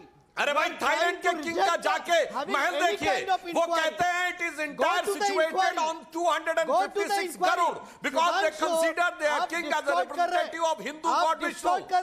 और सुनिए दूसरी बात, theory ला रहे पुरानी RSS की theory बाबा साहब के अरे क्या आरएसएस की थ्योरी भाई? डॉक्टर अंबेडकर के ओरिजिनल कॉन्स्टिट्यूशन में साइन है Bhim Rao Ramji Ambedkar. You are trying to distort the theory. घटिया आरोप आप इस टीवी चैनल के ना मैंने ये कहा कि जो आप कह रहे हैं बाबा साहब ने जो सिग्नेचर किया उस सिग्नेचर को ऑथेंटिक माना जाए, जो आप कह रहे हैं उसको माना जाए. Go back. Okay, now 1 minute. Suresh Mane, I have a question for you. Suresh Mane, Sudhanshu Trivedi, 1 minute. Suresh Mane, I have a question for you. Will you stop both of you? Only both of you on the program right now. I want Suresh Mane on the right and Sudhanshu Trivedi on the left. Suresh Mane, listen to me. Suresh Mane, listen to me. Suresh Mane, listen to me. You are really caretakers of Hinduism. Please go and study why crores of the people have left Hinduism, why they have renounced Hinduism, why they have become the Islamists, Why they have become the biggest? Doctor Ambedkar You are the real killers of अरे पढ़िए Hinduism. Ambedkar ji You ने are कहा not the तलवार के दम पे saviors of convert हुए. Hinduism. It You was are the converted killers by of Islamists. Hinduism. You have killed I the want an Hinduism. answer. Why Dr. You Ambedkar has have not killed the converted to Hinduism. Christianity and You Islam? have not allowed- Suresh Mane on the line. Suresh Mane. Reforms in Hinduism. Ambedkar tried to reform. Ambedkar tried to reform. You are Savarkar opposed. You are Hedgewar opposed. You RSS people opposed. You have no right. You have no right to talk about Hinduism. You marry your daughters with Islamic people. You marry your sons with the Islamic daughters. What are you saying? No, what are you saying? So please, Mr. Mane, don't say things you will regret later. This is not the kind of language. Don't make communal remarks on my program, please. Please don't say this. This is very wrong. And Sudhanshu Trivedi, don't respond. Stop at this very moment. Calm down, volume down. And my point is, Suresh Mane, listen to me. Listen to me, Suresh Mane. First of all, calm down. 1 minute. You lose your cool. 1 minute. 1 minute. Sudhanshu Trivedi, 1 minute. Suresh Mane, 1 minute. I am requesting both of you. Pull back. See, Mr. Mane, first of all, you and Sudhanshu Trivedi cool down. Then I will speak. Thank you so much. See, Miss Dr. Mane, there is absolutely nothing wrong with voluntary conversion. There is no law against it in the country. It is legally allowed. But why do you want to use conversion to denigrate my faith is my question. Now, I see some pictures where people are told before converting, go to the river and throw the pictures of Lakshmi and Saraswati into the river. Right? I'm saying, Suresh Mane, you think about it and you'll understand. If you want to become a Buddhist, then you can just announce your faith in Buddhism. You don't have to attack Hindu gods. This is logical.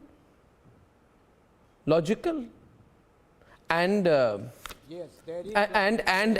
also I would like to tell you, this whole throw the image of the Hindu god in the river, abuse the Hindu gods openly, break the idols of Hindu gods to show that you hate Hinduism. You don't have to hate any religion, you can accept any.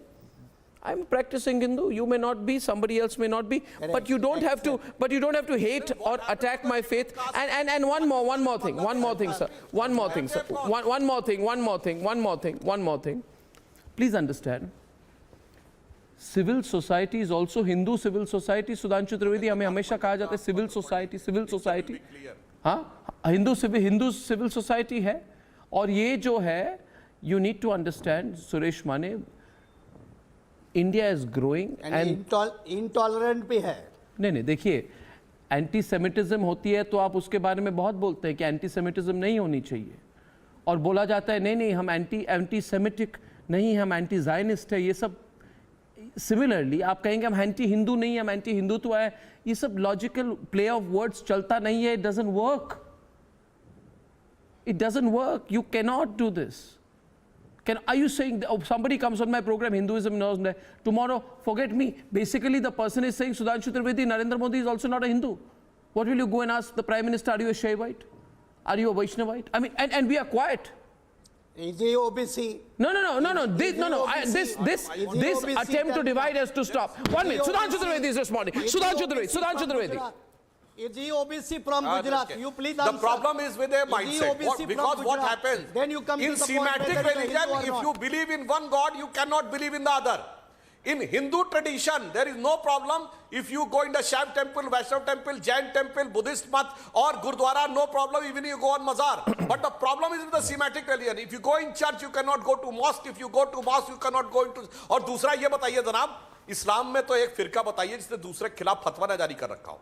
जो शियाओं की मस्जिद उसमें सुन्नी नहीं जा सकता, जो अहले हदीस की मस्जिद उसमें बरेलवी नहीं जा सकता, जो देवबंदी की मस्जिद उसमें बरेलवी नहीं जा सकता. क्या बात करते हैं साहब? You name a single sect of Islam जिसने एक दूसरे के खिलाफ फतवा न जारी कर रखा हो. उस नजरिए से जब देखेंगे, आप देखेंगे Christian church, Roman Catholic church, Baptist church, seventh day Adventist church, आपके यहाँ प्रॉब्लम है, एक में जाना है तो दूसरे में नहीं। Hinduism is such a large hearted, such a huge, कि इसमें किसी प्रकार का कोई प्रॉब्लम नहीं है। That's why I want to say please study doctor Ambedkar और इंटॉलरेंस क्या है 2014 से पहले।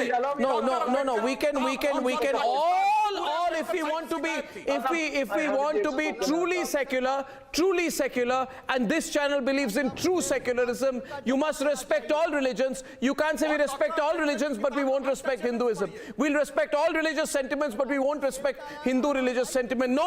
That is not secularism, sir. That is what I call pseudo-secularism. And ladies and gentlemen, coming up on the other side, a film about the radicalization of women in Kerala, called The Kerala Story, runs into trouble. Some people want it banned. What's the controversy? What do both sides say? Why are people feeling so strongly about it? When I'm back.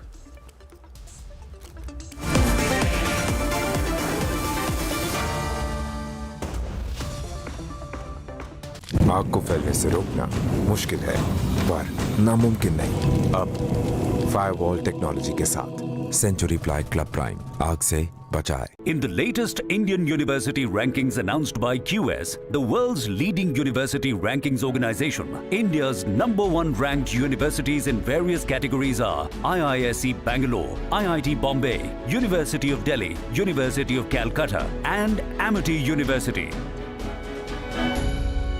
आग को फैलने से रोकना मुश्किल है, पर नामुमकिन नहीं। अब फायरवॉल टेक्नोलॉजी के साथ सेंचुरी प्लाई क्लब प्राइम आग से बचाए। ने हाथापाई क्यों की थी, बताइए ना।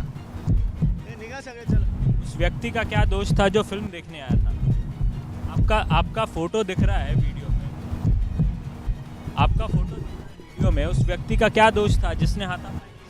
This is the NCP worker who was there with Jitendra Wad. Is not in fact responding to the question.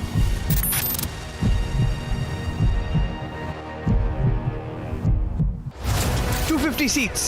Congress और कमीशन, कांग्रेस और भ्रष्टाचार, हम मिशन से काम करते हैं, वो कमीशन के लिए काम करते हैं। पैसों से चुनाव नहीं जितवाएंगे आप, कि आप अपने भविष्य के आधार पर अपना वोट देंगे। There's only one channel for the result live.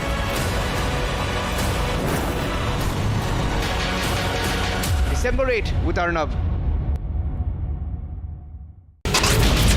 The stone pelting that had been done at the Vande Bharat Express, exactly at the window where Sabrin obviously had also been seated. Jitendra Wad, yesterday he went into one of the theatres and he took law in his hand. He and his party workers beat up the viewers who were there sitting and watching the movie. For joint exercise, that's the Garud 7 being conducted in Jodhpur.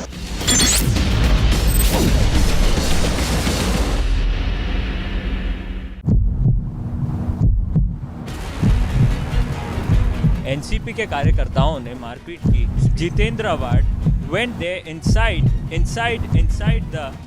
the theatre and also beat up. Why are you not responding? Didn't you breach the privacy of those viewers who were watching the movie? Why don't you respond? 2 states.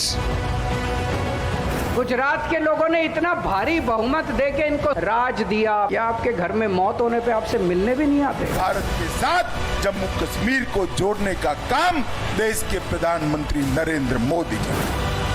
There's only one channel for the result live.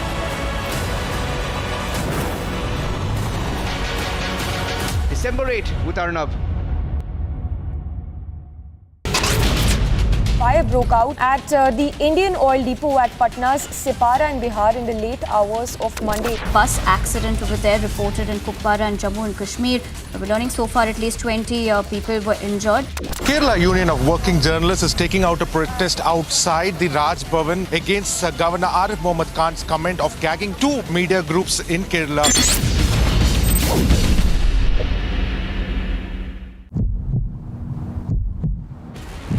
ने हाथापाई क्यों की थी, बताइए ना।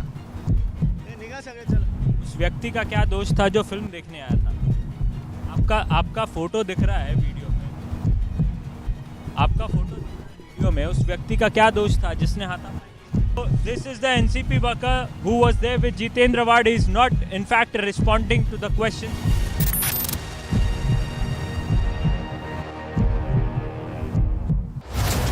250 seats. Congress और commission, Congress और भ्रष्टाचार, हम मिशन से काम करते हैं, वो कमीशन के लिए काम करते हैं। पैसों से चुनाव नहीं जितवाएंगे आप कि आप अपने भविष्य के आधार पर अपना वोट देंगे। There's only one channel for the result day live.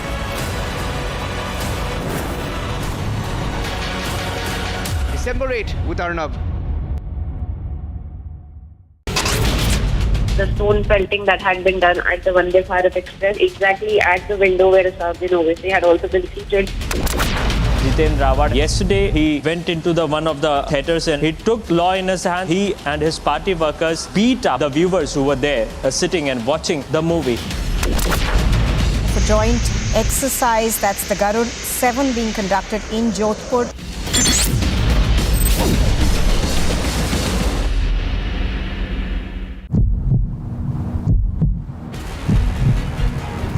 NCP के कार्यकर्ताओं ने मारपीट की।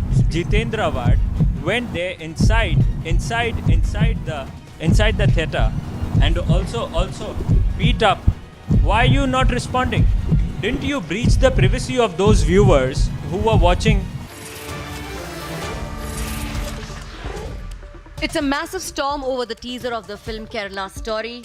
The film about the radicalization of women is in the center of controversy. Congress demands a ban on the movie, but the lobby that advocates for freedom of expression goes silent on the demand to ban. Big debate at 10 p.m.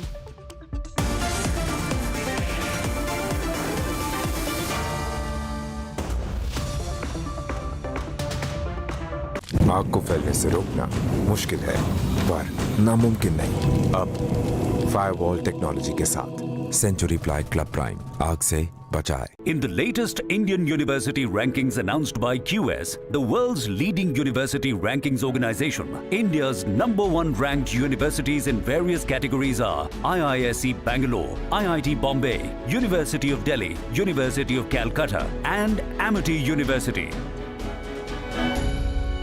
आग को फैलने से रोकना मुश्किल है, पर नामुमकिन नहीं।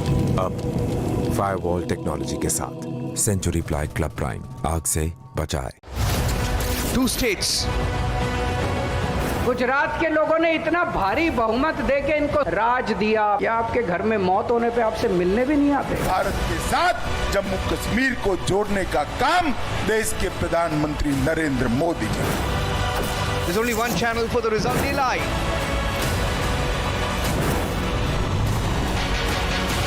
December 8 with Arnab.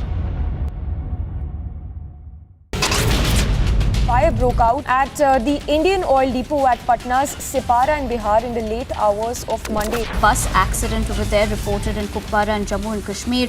We're learning so far at least 20 people were injured.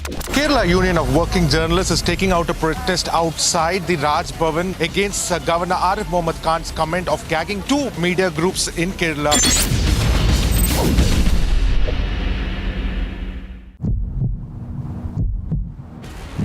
ने हाथापाई क्यों की थी बताइए ना। उस व्यक्ति का क्या दोष था जो फिल्म देखने आया था? आपका फोटो दिख रहा है वीडियो में।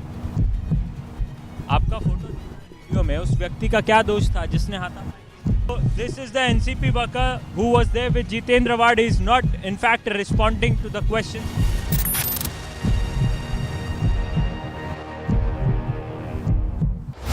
250 seats. कांग्रेस और कमीशन, कांग्रेस और भ्रष्टाचार, हम मिशन से काम करते हैं, वो कमीशन के लिए काम करते हैं। पैसों से चुनाव नहीं जितवाएंगे आप कि आप अपने भविष्य के आधार पर अपना वोट देंगे। There's only one channel for the result day live.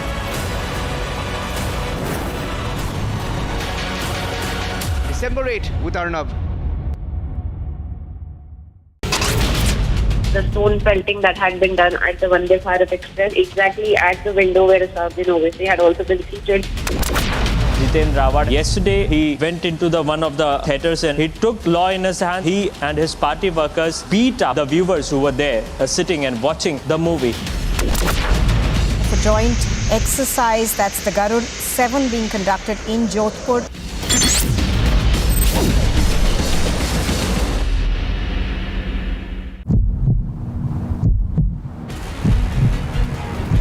NCP के कार्यकर्ताओं ने मारपीट की। Jitendra award went there inside the theater and also beat up. Why are you not responding? Didn't you breach the privacy of those viewers who were watching the movie? Why don't you respond? 2 states. Gujarat के लोगों ने इतना भारी बहुमत देके इनको राज दिया कि आपके घर में मौत होने पे आपसे मिलने भी नहीं आते। भारत के साथ जम्मू कश्मीर को जोड़ने का काम देश के प्रधानमंत्री Narendra Modi ji. There's only one channel for the result live.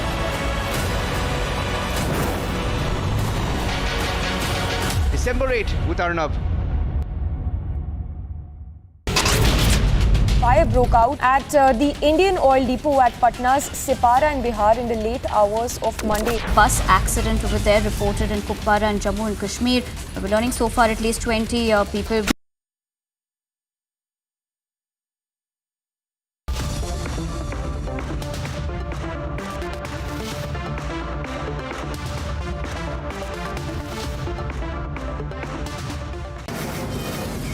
From the Mumbai studios of Republic TV, it's time for Arnab Goswami on the debate.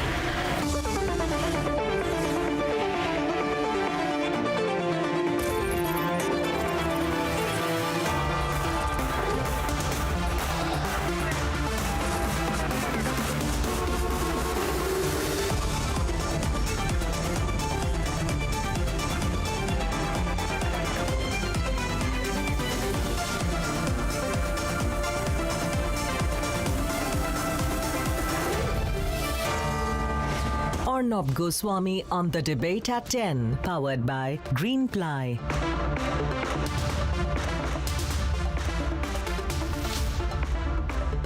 Ladies and gentlemen, it is a 79-second teaser, but the controversy is snowballing. The film, The Kerala Story, which claims to showcase the reality of how women are radicalized, converted and taken to Syria by the ISIS. Some say this is also their freedom of expression. Others say, no, we are outraged, we're very angry, the numbers have been exaggerated. It's a face-off like no other. Let's debate. A film about ISIS radicalization of women has run into controversy. There is outrage over the figures presented in a 79-second teaser.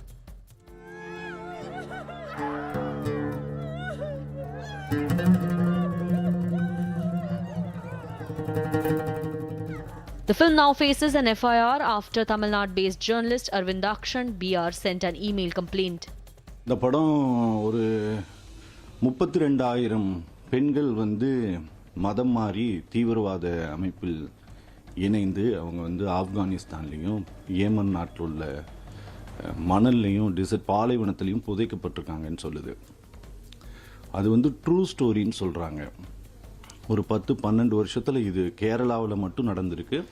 அதுவும் வெளிப்படையாக நடக்குது. இதை தடுக்கிறதுக்கு யாருமே இல்லை அப்படின்ட்டு அந்த படம் சொல்லுது. அது வந்து ஒரு உண்மை கதை அப்படின்ட்டு சொல்கிறாங்க. A CPIM MP has written to the Union Home Minister urging him to take action against the teaser. See, utter rubbish is being spread in the name of a movie teaser. It says that 32,000 women from Kerala has been converted to radical Islam and being exported to Afghanistan and Syria as IS fighters. I don't know where they got this arithmetic. The Congress wants a ban on the film. The BJP is saying it is a matter of freedom of expression. If you think it is a work of art, then the freedom should be given to the artist to express his experience in an aesthetic manner. The numbers cited may be in question, but reality of ISIS establishing roots in Kerala cannot be ignored. So where is the freedom of expression lobby now? Let's debate.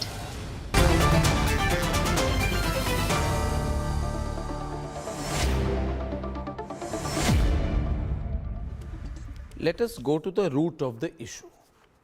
PKD will take on Rahul Ishwar at the start. I welcome Rama Subramaniam, Vivek Srivastav, Kasturi Shankar, Madhuvanti, Ratan Sharda and Uma Anandan of the Temple Worshippers Society in Chennai. Simple question. You may have a problem with the number. whether it is 32 or 320 or 32,000.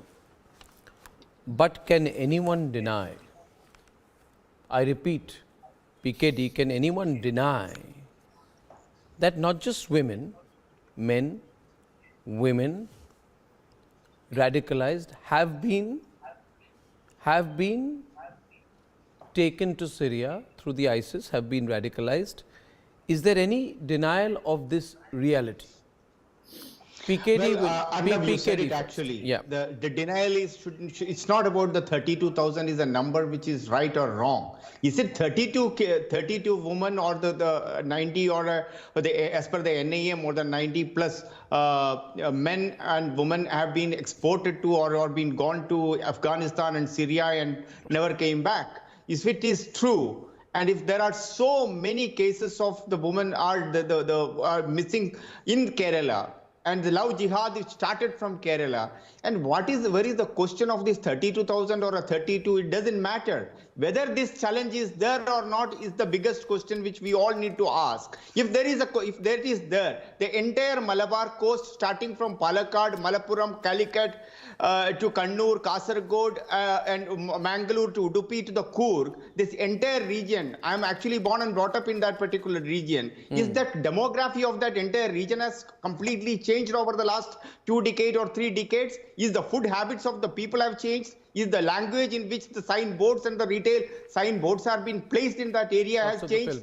I think it is not about the 32,000 numbers. It is all about is the ISIS and ISIS is exist or the sympathizers for the ISIS is there in this particular region, or Kerala has been the biggest contributor for the ISIS exports from India so far. I think we need to be worried. Let's not talk about the 32,000. Can I point out one thing? Basically, it could be a freedom of exploration of filmmaker, because we always talk about freedom of expression in this country every day and day out. The moment it comes to a particular religion, where is this whole gang is coming up that there is no freedom of expression now exists. It's very, all about very interesting point. Yeah, very interesting point. And one thing we must talk about at a later stage in the debate. Rahul, coming to you. Can I just point out of one course thing? you can just. But 1 second.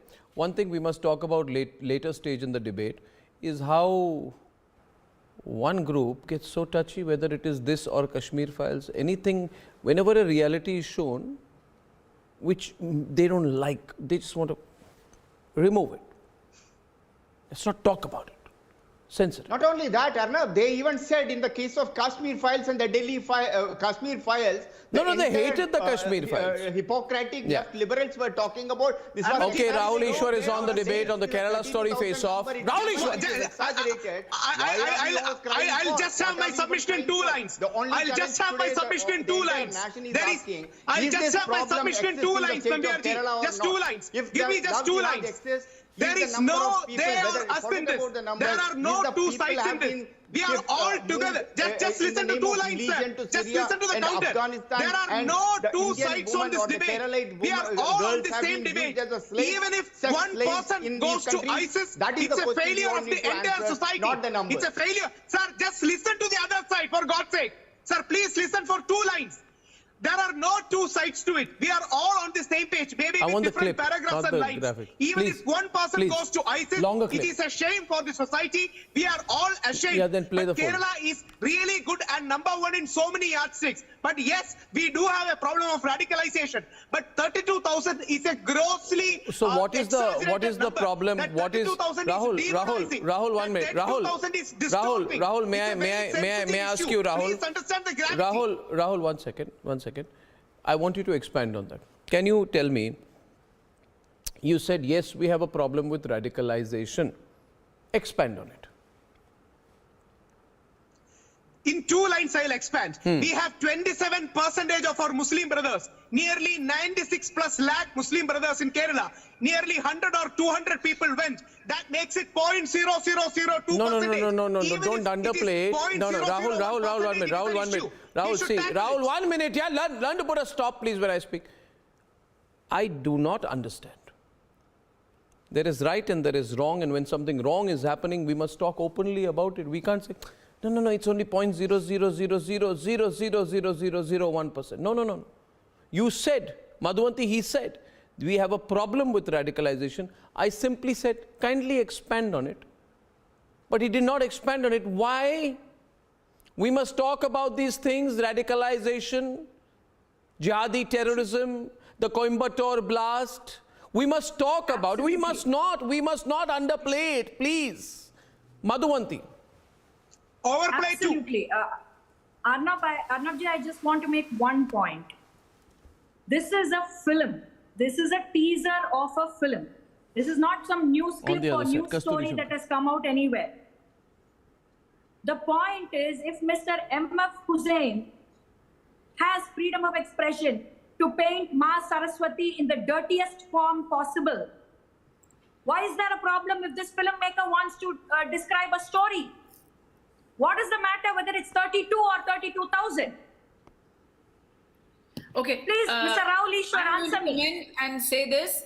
I did a little bit of research on the Kerala story production. In March of this year, Vipul Amrutlal Shah, who's a very respected producer-director, has gone on record saying the exact same things that are shown in the teaser today. So looks like people didn't notice it then, and it has made a huge impact now. While questioning the veracity of the teaser is one thing, but I'm just saying this. Yes, has Malappuram become Islamized? Yes, but has it become radicalized? One has to tread a very sensitive path in India where everybody lives in harmony. It is harmony till today. We have very few incidences of religious violence in the I have a country. question, Kasturi, sorry to interrupt. Just to bring you on track, I'm Uma Anandan, very, very eager to come into the debate. Yes, Ms. Anandan.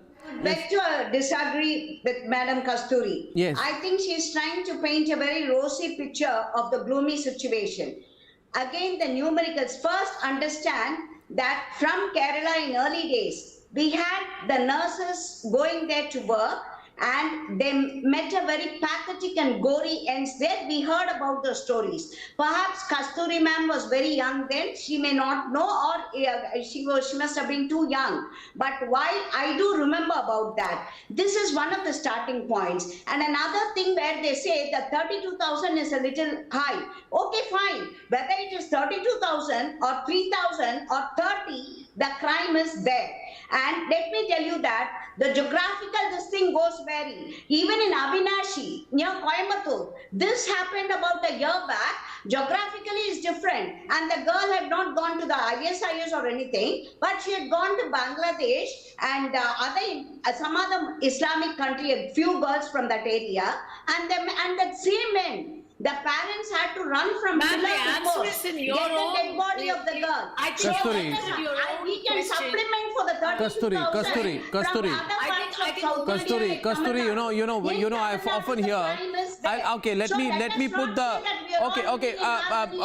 Uma Anandan. Now the next part is very important of the debate, because in this next part, and you're an actress, you very well known actress. So you'll understand why I'm talking about this. You see, very often artistic people say, Ratan Sharda, that we need to sometimes hype something, we need to sometimes present something in such a way, take some little bit of artistic liberty so that the message goes home. And we tell them that, listen, why have you made a movie on Hindu widows being abandoned in Varanasi and being abused by Hindu priests? Because that is not the truth. You say, no. You know, we must talk about these things. We must exaggerate a little bit. Otherwise, we'll never highlight the problem. No, and then the crazy left lobby, says yes. Very good. No. You know what, PKD? Then the crazy left lobby says. No. They say the crazy left lobby says, very good, we have to do it. And then we tell them that there's this American TV show Quantico, which talks about Hindu terror plots, Indian actor is in the lead. Why do we do these things? Then the crazy left lobby. Mr. Arnab, 1 minute, let me complete. Umanandanji, let me complete. I'm on a point, Umaji. Umaji, 1 minute, let me complete. Let me complete, Umaji. Let me complete. And don't have to be so soft on Kasturi saying you were too young then. You are not that soft on me. And I'm not that much older than Kasturi anyway. So the point is that Kasturi's question is, she says, I want to know that, you know, there is this film, there's a movie called Hamid where there's an army officer, you know. I'm so proud of being an army officer's son, you know. I was always so proud when I saw my father every morning get up and wear his uniform and go, and I would feel so proud to be his son. Always have been and always will be. And in this movie, Hamid, an army officer in uniform is shown pointing a gun at an underage teenage boy. And the entire movie is about the brutalities of the armed forces. And then we say, why are you doing this? Why are you doing this? You know what Madhuvanti and Ratan Sharda, the crazy left lobby, says, oh, we need to show the army as that. Even if there is one bad army person, we need to show it, because unless we show it, people won't understand how bad the army can be. Right? So they want to exaggerate them. I think the same lobby, the crazy lobby. No, in this same case, the same lobby says, why are you exaggerating in this case? How come exaggeration, which has been a virtue till now, has now become a basic evil? You made exaggeration an artistic virtue, Madhuvanti. There was an OTT movie. And propaganda. Because it is against Islam. Okay, 1 minute. Ratan Sharda on the debate. Ratan Sharda. Okay, thank you so much. There is a movie on the OTT which showed a Hindu fascist state culling minorities, targeted minorities, zombies, and this movie is appreciated by all the left. You talk of creative liberty. There was effort to make a movie on Moplas claiming that they were freedom fighters. The person who killed thousands was shown as some kind of nice, benign person who was fighting for the freedom. Coming to this movie itself, before I come to the movie, I made a YouTube with 2 Kerala Christian clerics who very clearly said nearly 3,000 plus girls, documented Christian girls, are missing. This is the on record. You can go and check my YouTube. They have record of this. Are we going to deny that? No, the question being... Are we going to deny the grooming of the sexual grooming of the girls in UK? Are we going to deny a report in the court where High Court said concerted efforts to convert girls of other religions, around 3,000 to 4,000 cases in the past 4 years, High Court saying that. And where did the word come from? From the church case in the High Court in 2009. There is an FIR there is this. One minute, Ratan Sharda. Since you're on that, the person who made the movie, Sudipto Sen, is an award-winning director. Award? Who gives them these awards? You know, the more you abuse Hindus, the more awards you'll get.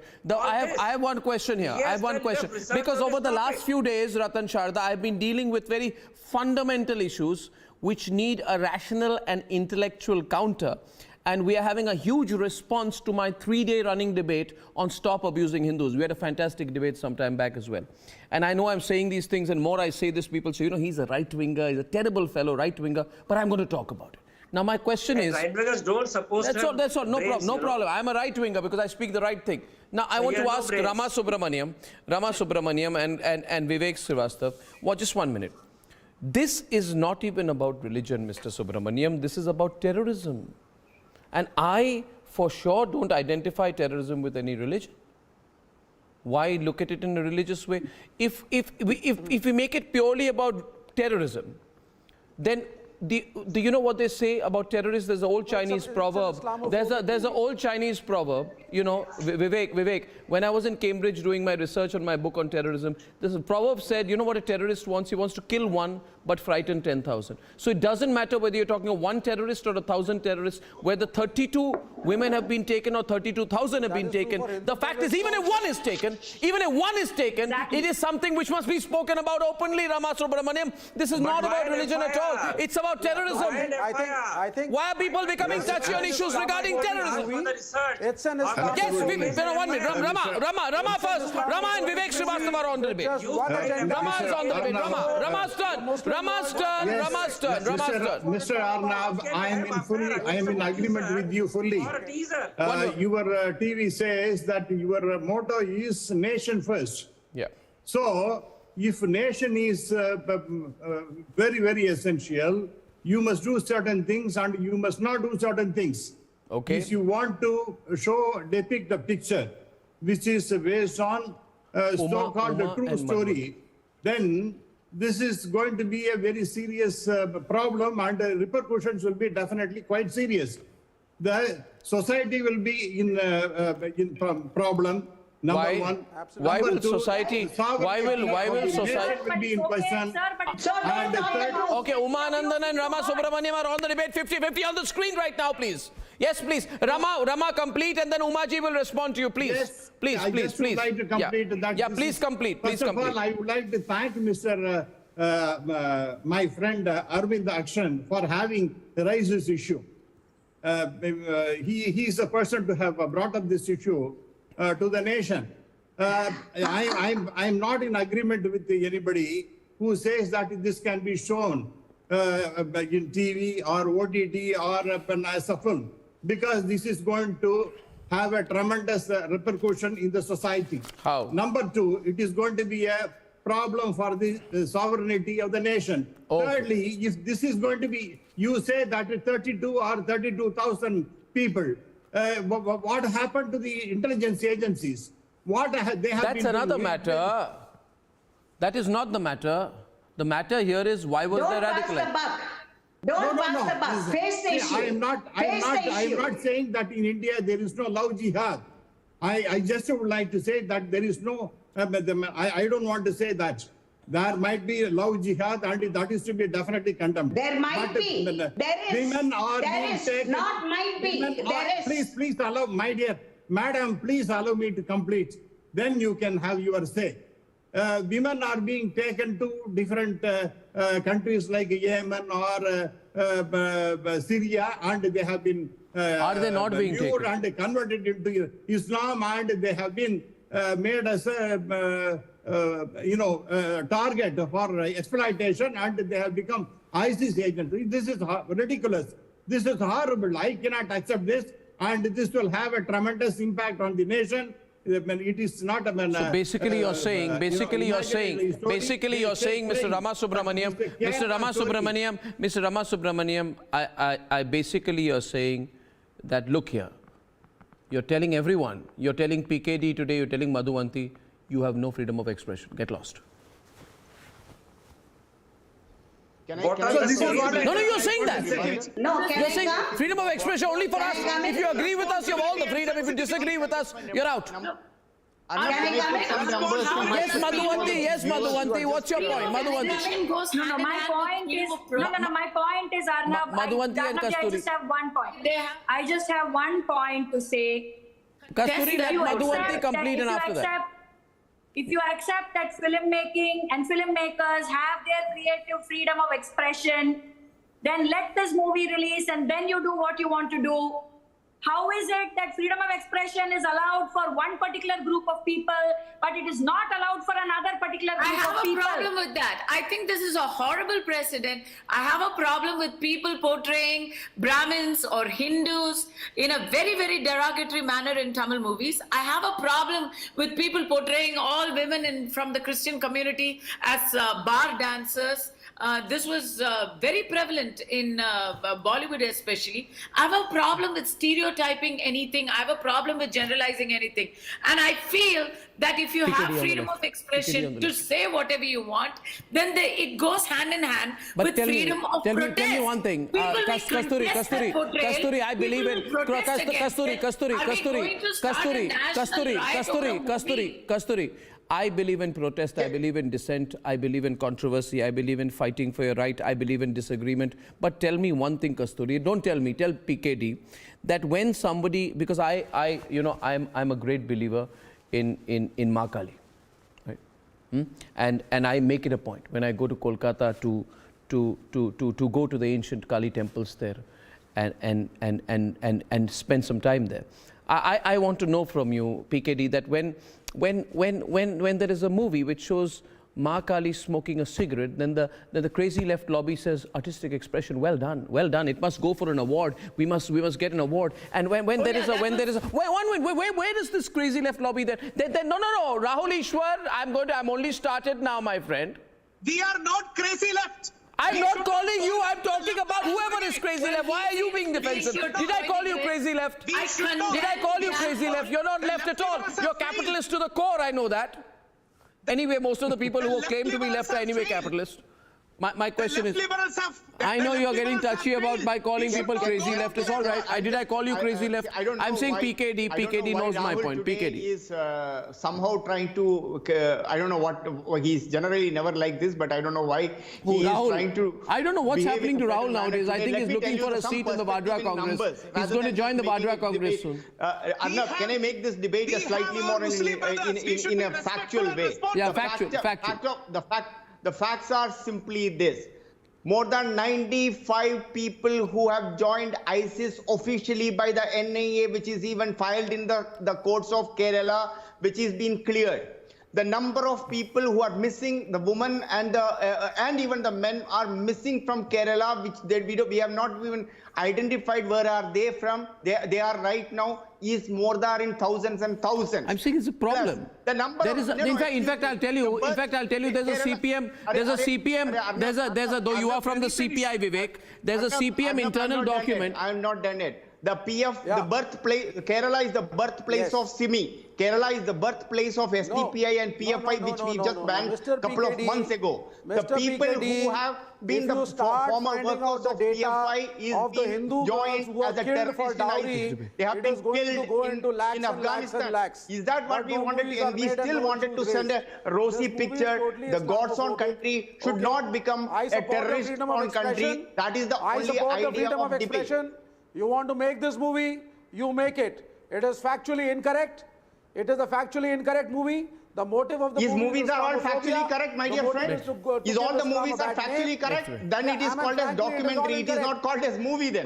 This is a movie. It is not a documentary. It is not a historic. In this country, because of dowry as an issue, okay, that is much more. Make a movie on it. If you dare to. My God. Make a movie on Vrindavan.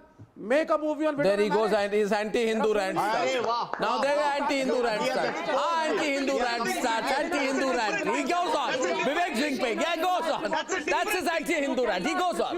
He goes on. He's back on his usual terms. Yeah, Mr. Jinping, I heard you.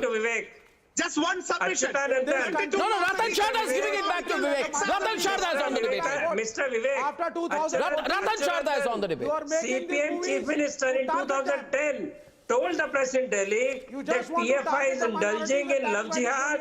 It will form Kerala into Muslim majority state. This is a statement of your CPM Chief Minister Achyutanandan. Are you denying that? Are you denying your own CPM Achyutanandan leader saying that Kerala is going to be converted to a Muslim majority state by PFI? No. Are you denying that? Vivek. So you don't have faith in Ratan Chadha, I have to extend this by 2 minutes. I have to. Sati Mata Mandirs are there dotted across North India. 1 minute, Vivek. Vivek, careful. Stop going to anti-Hindu rant. 1 minute. I want Omaji to be back on the debate. Omaji is on the debate. Vivek. 1 minute, yeah. Vivek, out of the screen, please. Omaji is on the debate. And Kasturi Shankar is back on the debate. And our point is, you see what happens is, there was an OTT series in which was mocking Lord Shiva. And all the crazy lobby said, no, it's perfectly all right. It's good, fantastic. No, they became deaf and blind. They became deaf and blind. Yeah. At that time. Yeah. And then there was another series in which it was shown that in 2047, when we are 100 years old as a country, we will be a dangerous, fascist, divisive Hindu Rashtra country. They said, no, this is fantastic, this is beautiful, this is artistic liberty, this is the kind of stuff people need to see. When Hindu gods are mocked in a movie, right? when Hindu gods are mocked in a movie, it's fantastic when it's a free-for-all. But this is not even about religion. This is about terrorism. So why the touchiness? You're not being able to answer at all tonight. Why, Kasturi? Why? You're not being able to give me one reasonable response tonight. Maybe that's why you walked away from the debate some time back. Condone the hypocrisy. Yes, Kasturi. I don't condone the double standards in what we outrage about. That's not what I'm condoning at all. I condemn every derogatory and false and inaccurate portrayal of Hindus. ISIS, people being radicalized for ISIS is a reality, Kasturi. Kasturi, realize the fact that in Coimbatore, you're joining me from Hyderabad right now, but I know your connections to Tamil Nadu. In Coimbatore, didn't you hear about the bomb blast outside the temple, Diwali? Didn't you hear about? And weren't people trying to deny that? Now, if I talk about that act of terrorism, I'm not talking for or against any religion. No, we have a huge bias against one majoritarian religion, and we have a lot of minority appeasement in the country. No, majority does not become majoritarian.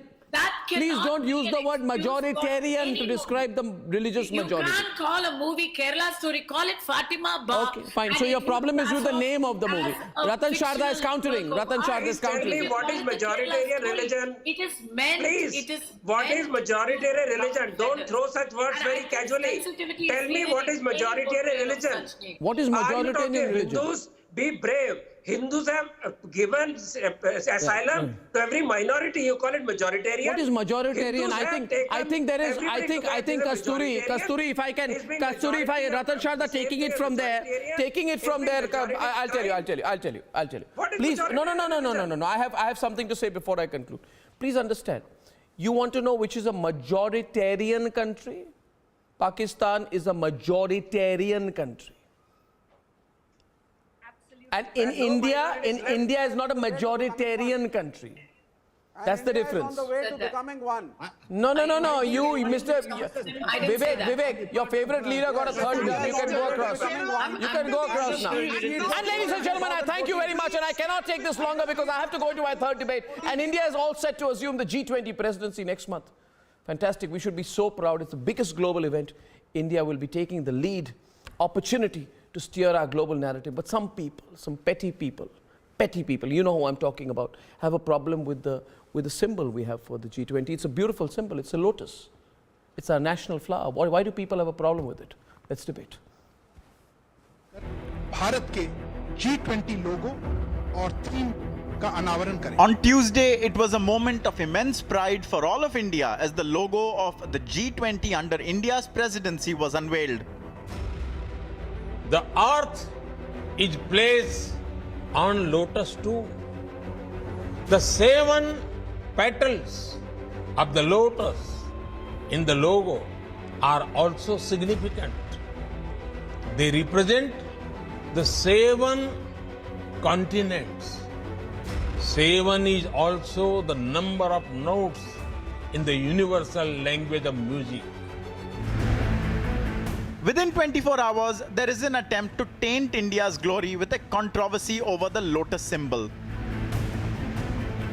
When you use your own party symbol and try to justify it, it is not only shameful, you're insulting the symbol, you're insulting the country, and you're politicizing even internationally. The lobby is going berserk. But what's in a lotus? The true target is to tarnish India's global standing at a moment which marks its crowning glory. We would like all of you to use the opportunity of G20 to become big, bigger and biggest in your respective field. And this is the opportunity you'll never get again. This is the opportunity. Get into the global supply chain and capture this opportunity. The lotus has always been tethered to Indian history, from stamps to coins and right back to the Ashoka pillar. So what's the real agenda? Let's debate.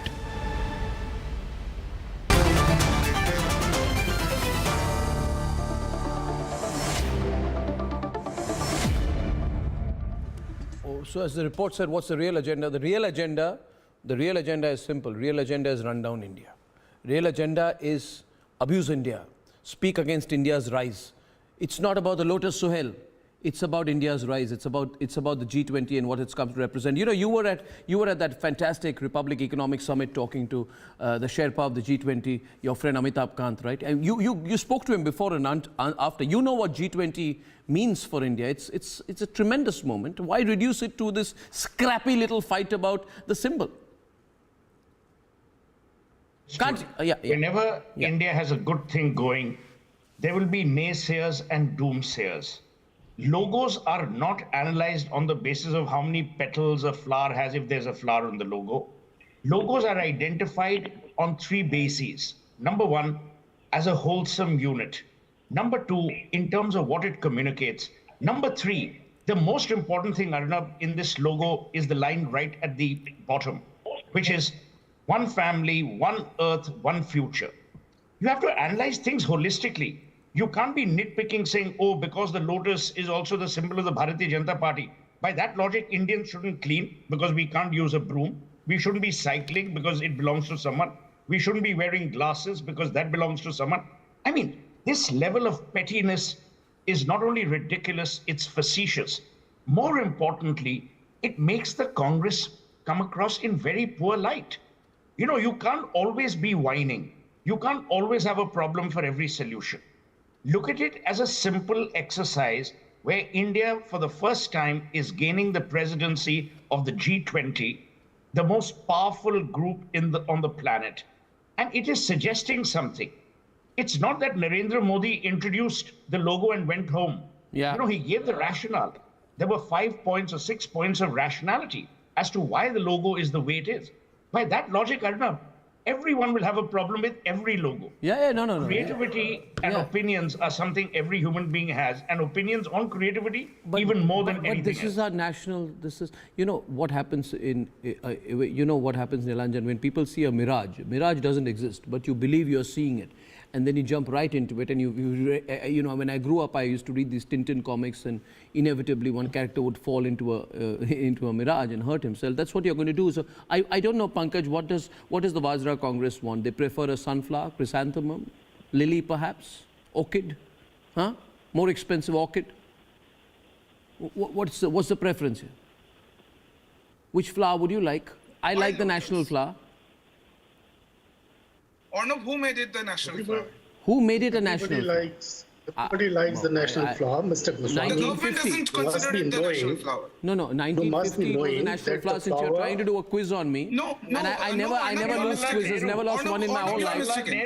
No. Arnab, let me come in. Yeah. Arnab, you are mistaken. The Minister of State for Home Affairs, Mr. Nityanand Rai, has clearly stated on the floor of Rajya Sabha that India does not have a national flower. Oh, bhai. The MOEFCC has never declared that lotus is our national flower. So what is your problem? Your problem is with the flower, your problem is with the lotus, your problem is with G20, your problem is with Modi. What's your problem? No. Lotus is the national flower. The problem is Flower. No, lotus is not the national flower. No, I must get the viewers of Republic TV must not be misinformed. Well, I think lotus is the national flower. No. Arnab, please check your facts. No. So what your problem let's is? Let's imagine it's not the national flower. What is your objection? Right. Let's imagine it's not the national flower. The objection is the BJP has this habit of, politicizing everything. Why this imagery of their party symbol on this international platform? Are they fighting an election in Italy? Niranjan, that's not the problem. In any of the other G20 countries? The BJP is going to paint it. Mr. Suhail said the BJP is going to paint it. That yes, you see. Who's Mr. painting Modi, it? I mean, for God's sake, you're completely out of your mind out here. This BJP symbol. You're a bright man. You're a bright human being. No, he's not bright. You don't need to call him bright. Absolutely not bright if he's saying that. And by the way, as far as I know, the Constituent Assembly 1950 adopted the lotus as the national flower. You have a problem? No. Arnab, you must put out. Anyway, there's a whole Purana dedicated to the lotus. It's part of our history, our Indic tradition. What's your problem? Your problem is with India. Where do you want the G20? Pakistan? That's not even the topic of discussion. No, but because your problem is with the G20. Okay, your problem is, Mr. Pankaj Sharma. The problem is having the BJP symbol at a national event. Oh, but it's at not an the BJP international, symbol. The you know, BJP symbol have 5 petals. This has many more. I can put them next to each other. This is not the BJP symbol. You began seeing things. You're seeing things. You believe you see the paranormal in politics. You're seeing things because you're scared of losing. You're going to lose. Nothing can stop you from losing. Pankaj knows they're going to lose Himachal. They're going to lose Gujarat. You're going to lose and lose. Continue to lose. yourself is saying that this is the BJP symbol. I mean, if for God's sake, it's a G20 symbol. This is levels of craziness I've not seen even before. You're smiling. Even you know the intellectual innocence of your comment. Even you're smiling. Even you can't put up a straight the face. point he's making is, why are you planting the BJP symbol? They think you're going to get more seats in 2024 because of this. Amongst all the symbols, the lotus is the smallest in dimension on the logo. Are petrified of BJP symbols. Why not peacock? Audio terrible. Tuin, I'll have to correct your audio. Hold the phone to your ear. I can't hear you otherwise. I want to hear you, but I can't hear you loud. If you put a peacock, people will say, but Modi was patting a peacock, and therefore it's Modi. Why the lotus? Can you hear me now, please? Yeah, better now. Go on, Tuin. Go on. Arnab, Better now. Go on. The way these people are petrified Show the logo, please, of on the screen. BJP Show the logo on the screen. Tomorrow they might go to the extent of renaming Rajiv Gandhi and renaming Kamal Nath. That's the truth today. You know, you must realize that lotus is intrinsic to our culture and spirituality. It is one of those rare flowers which is associated with both Goddess Saraswati, the goddess of learning and wisdom, and Lakshmi. Goddess Lakshmi, the goddess of wealth. And as India surges for ahead that same reason, Guru, because the flower is associated with deities Lakshmi and Saraswati, and for this reason the lotus was adopted as the national flower on 26th of January 1950 by the Prime Minister Jawaharlal Nehru.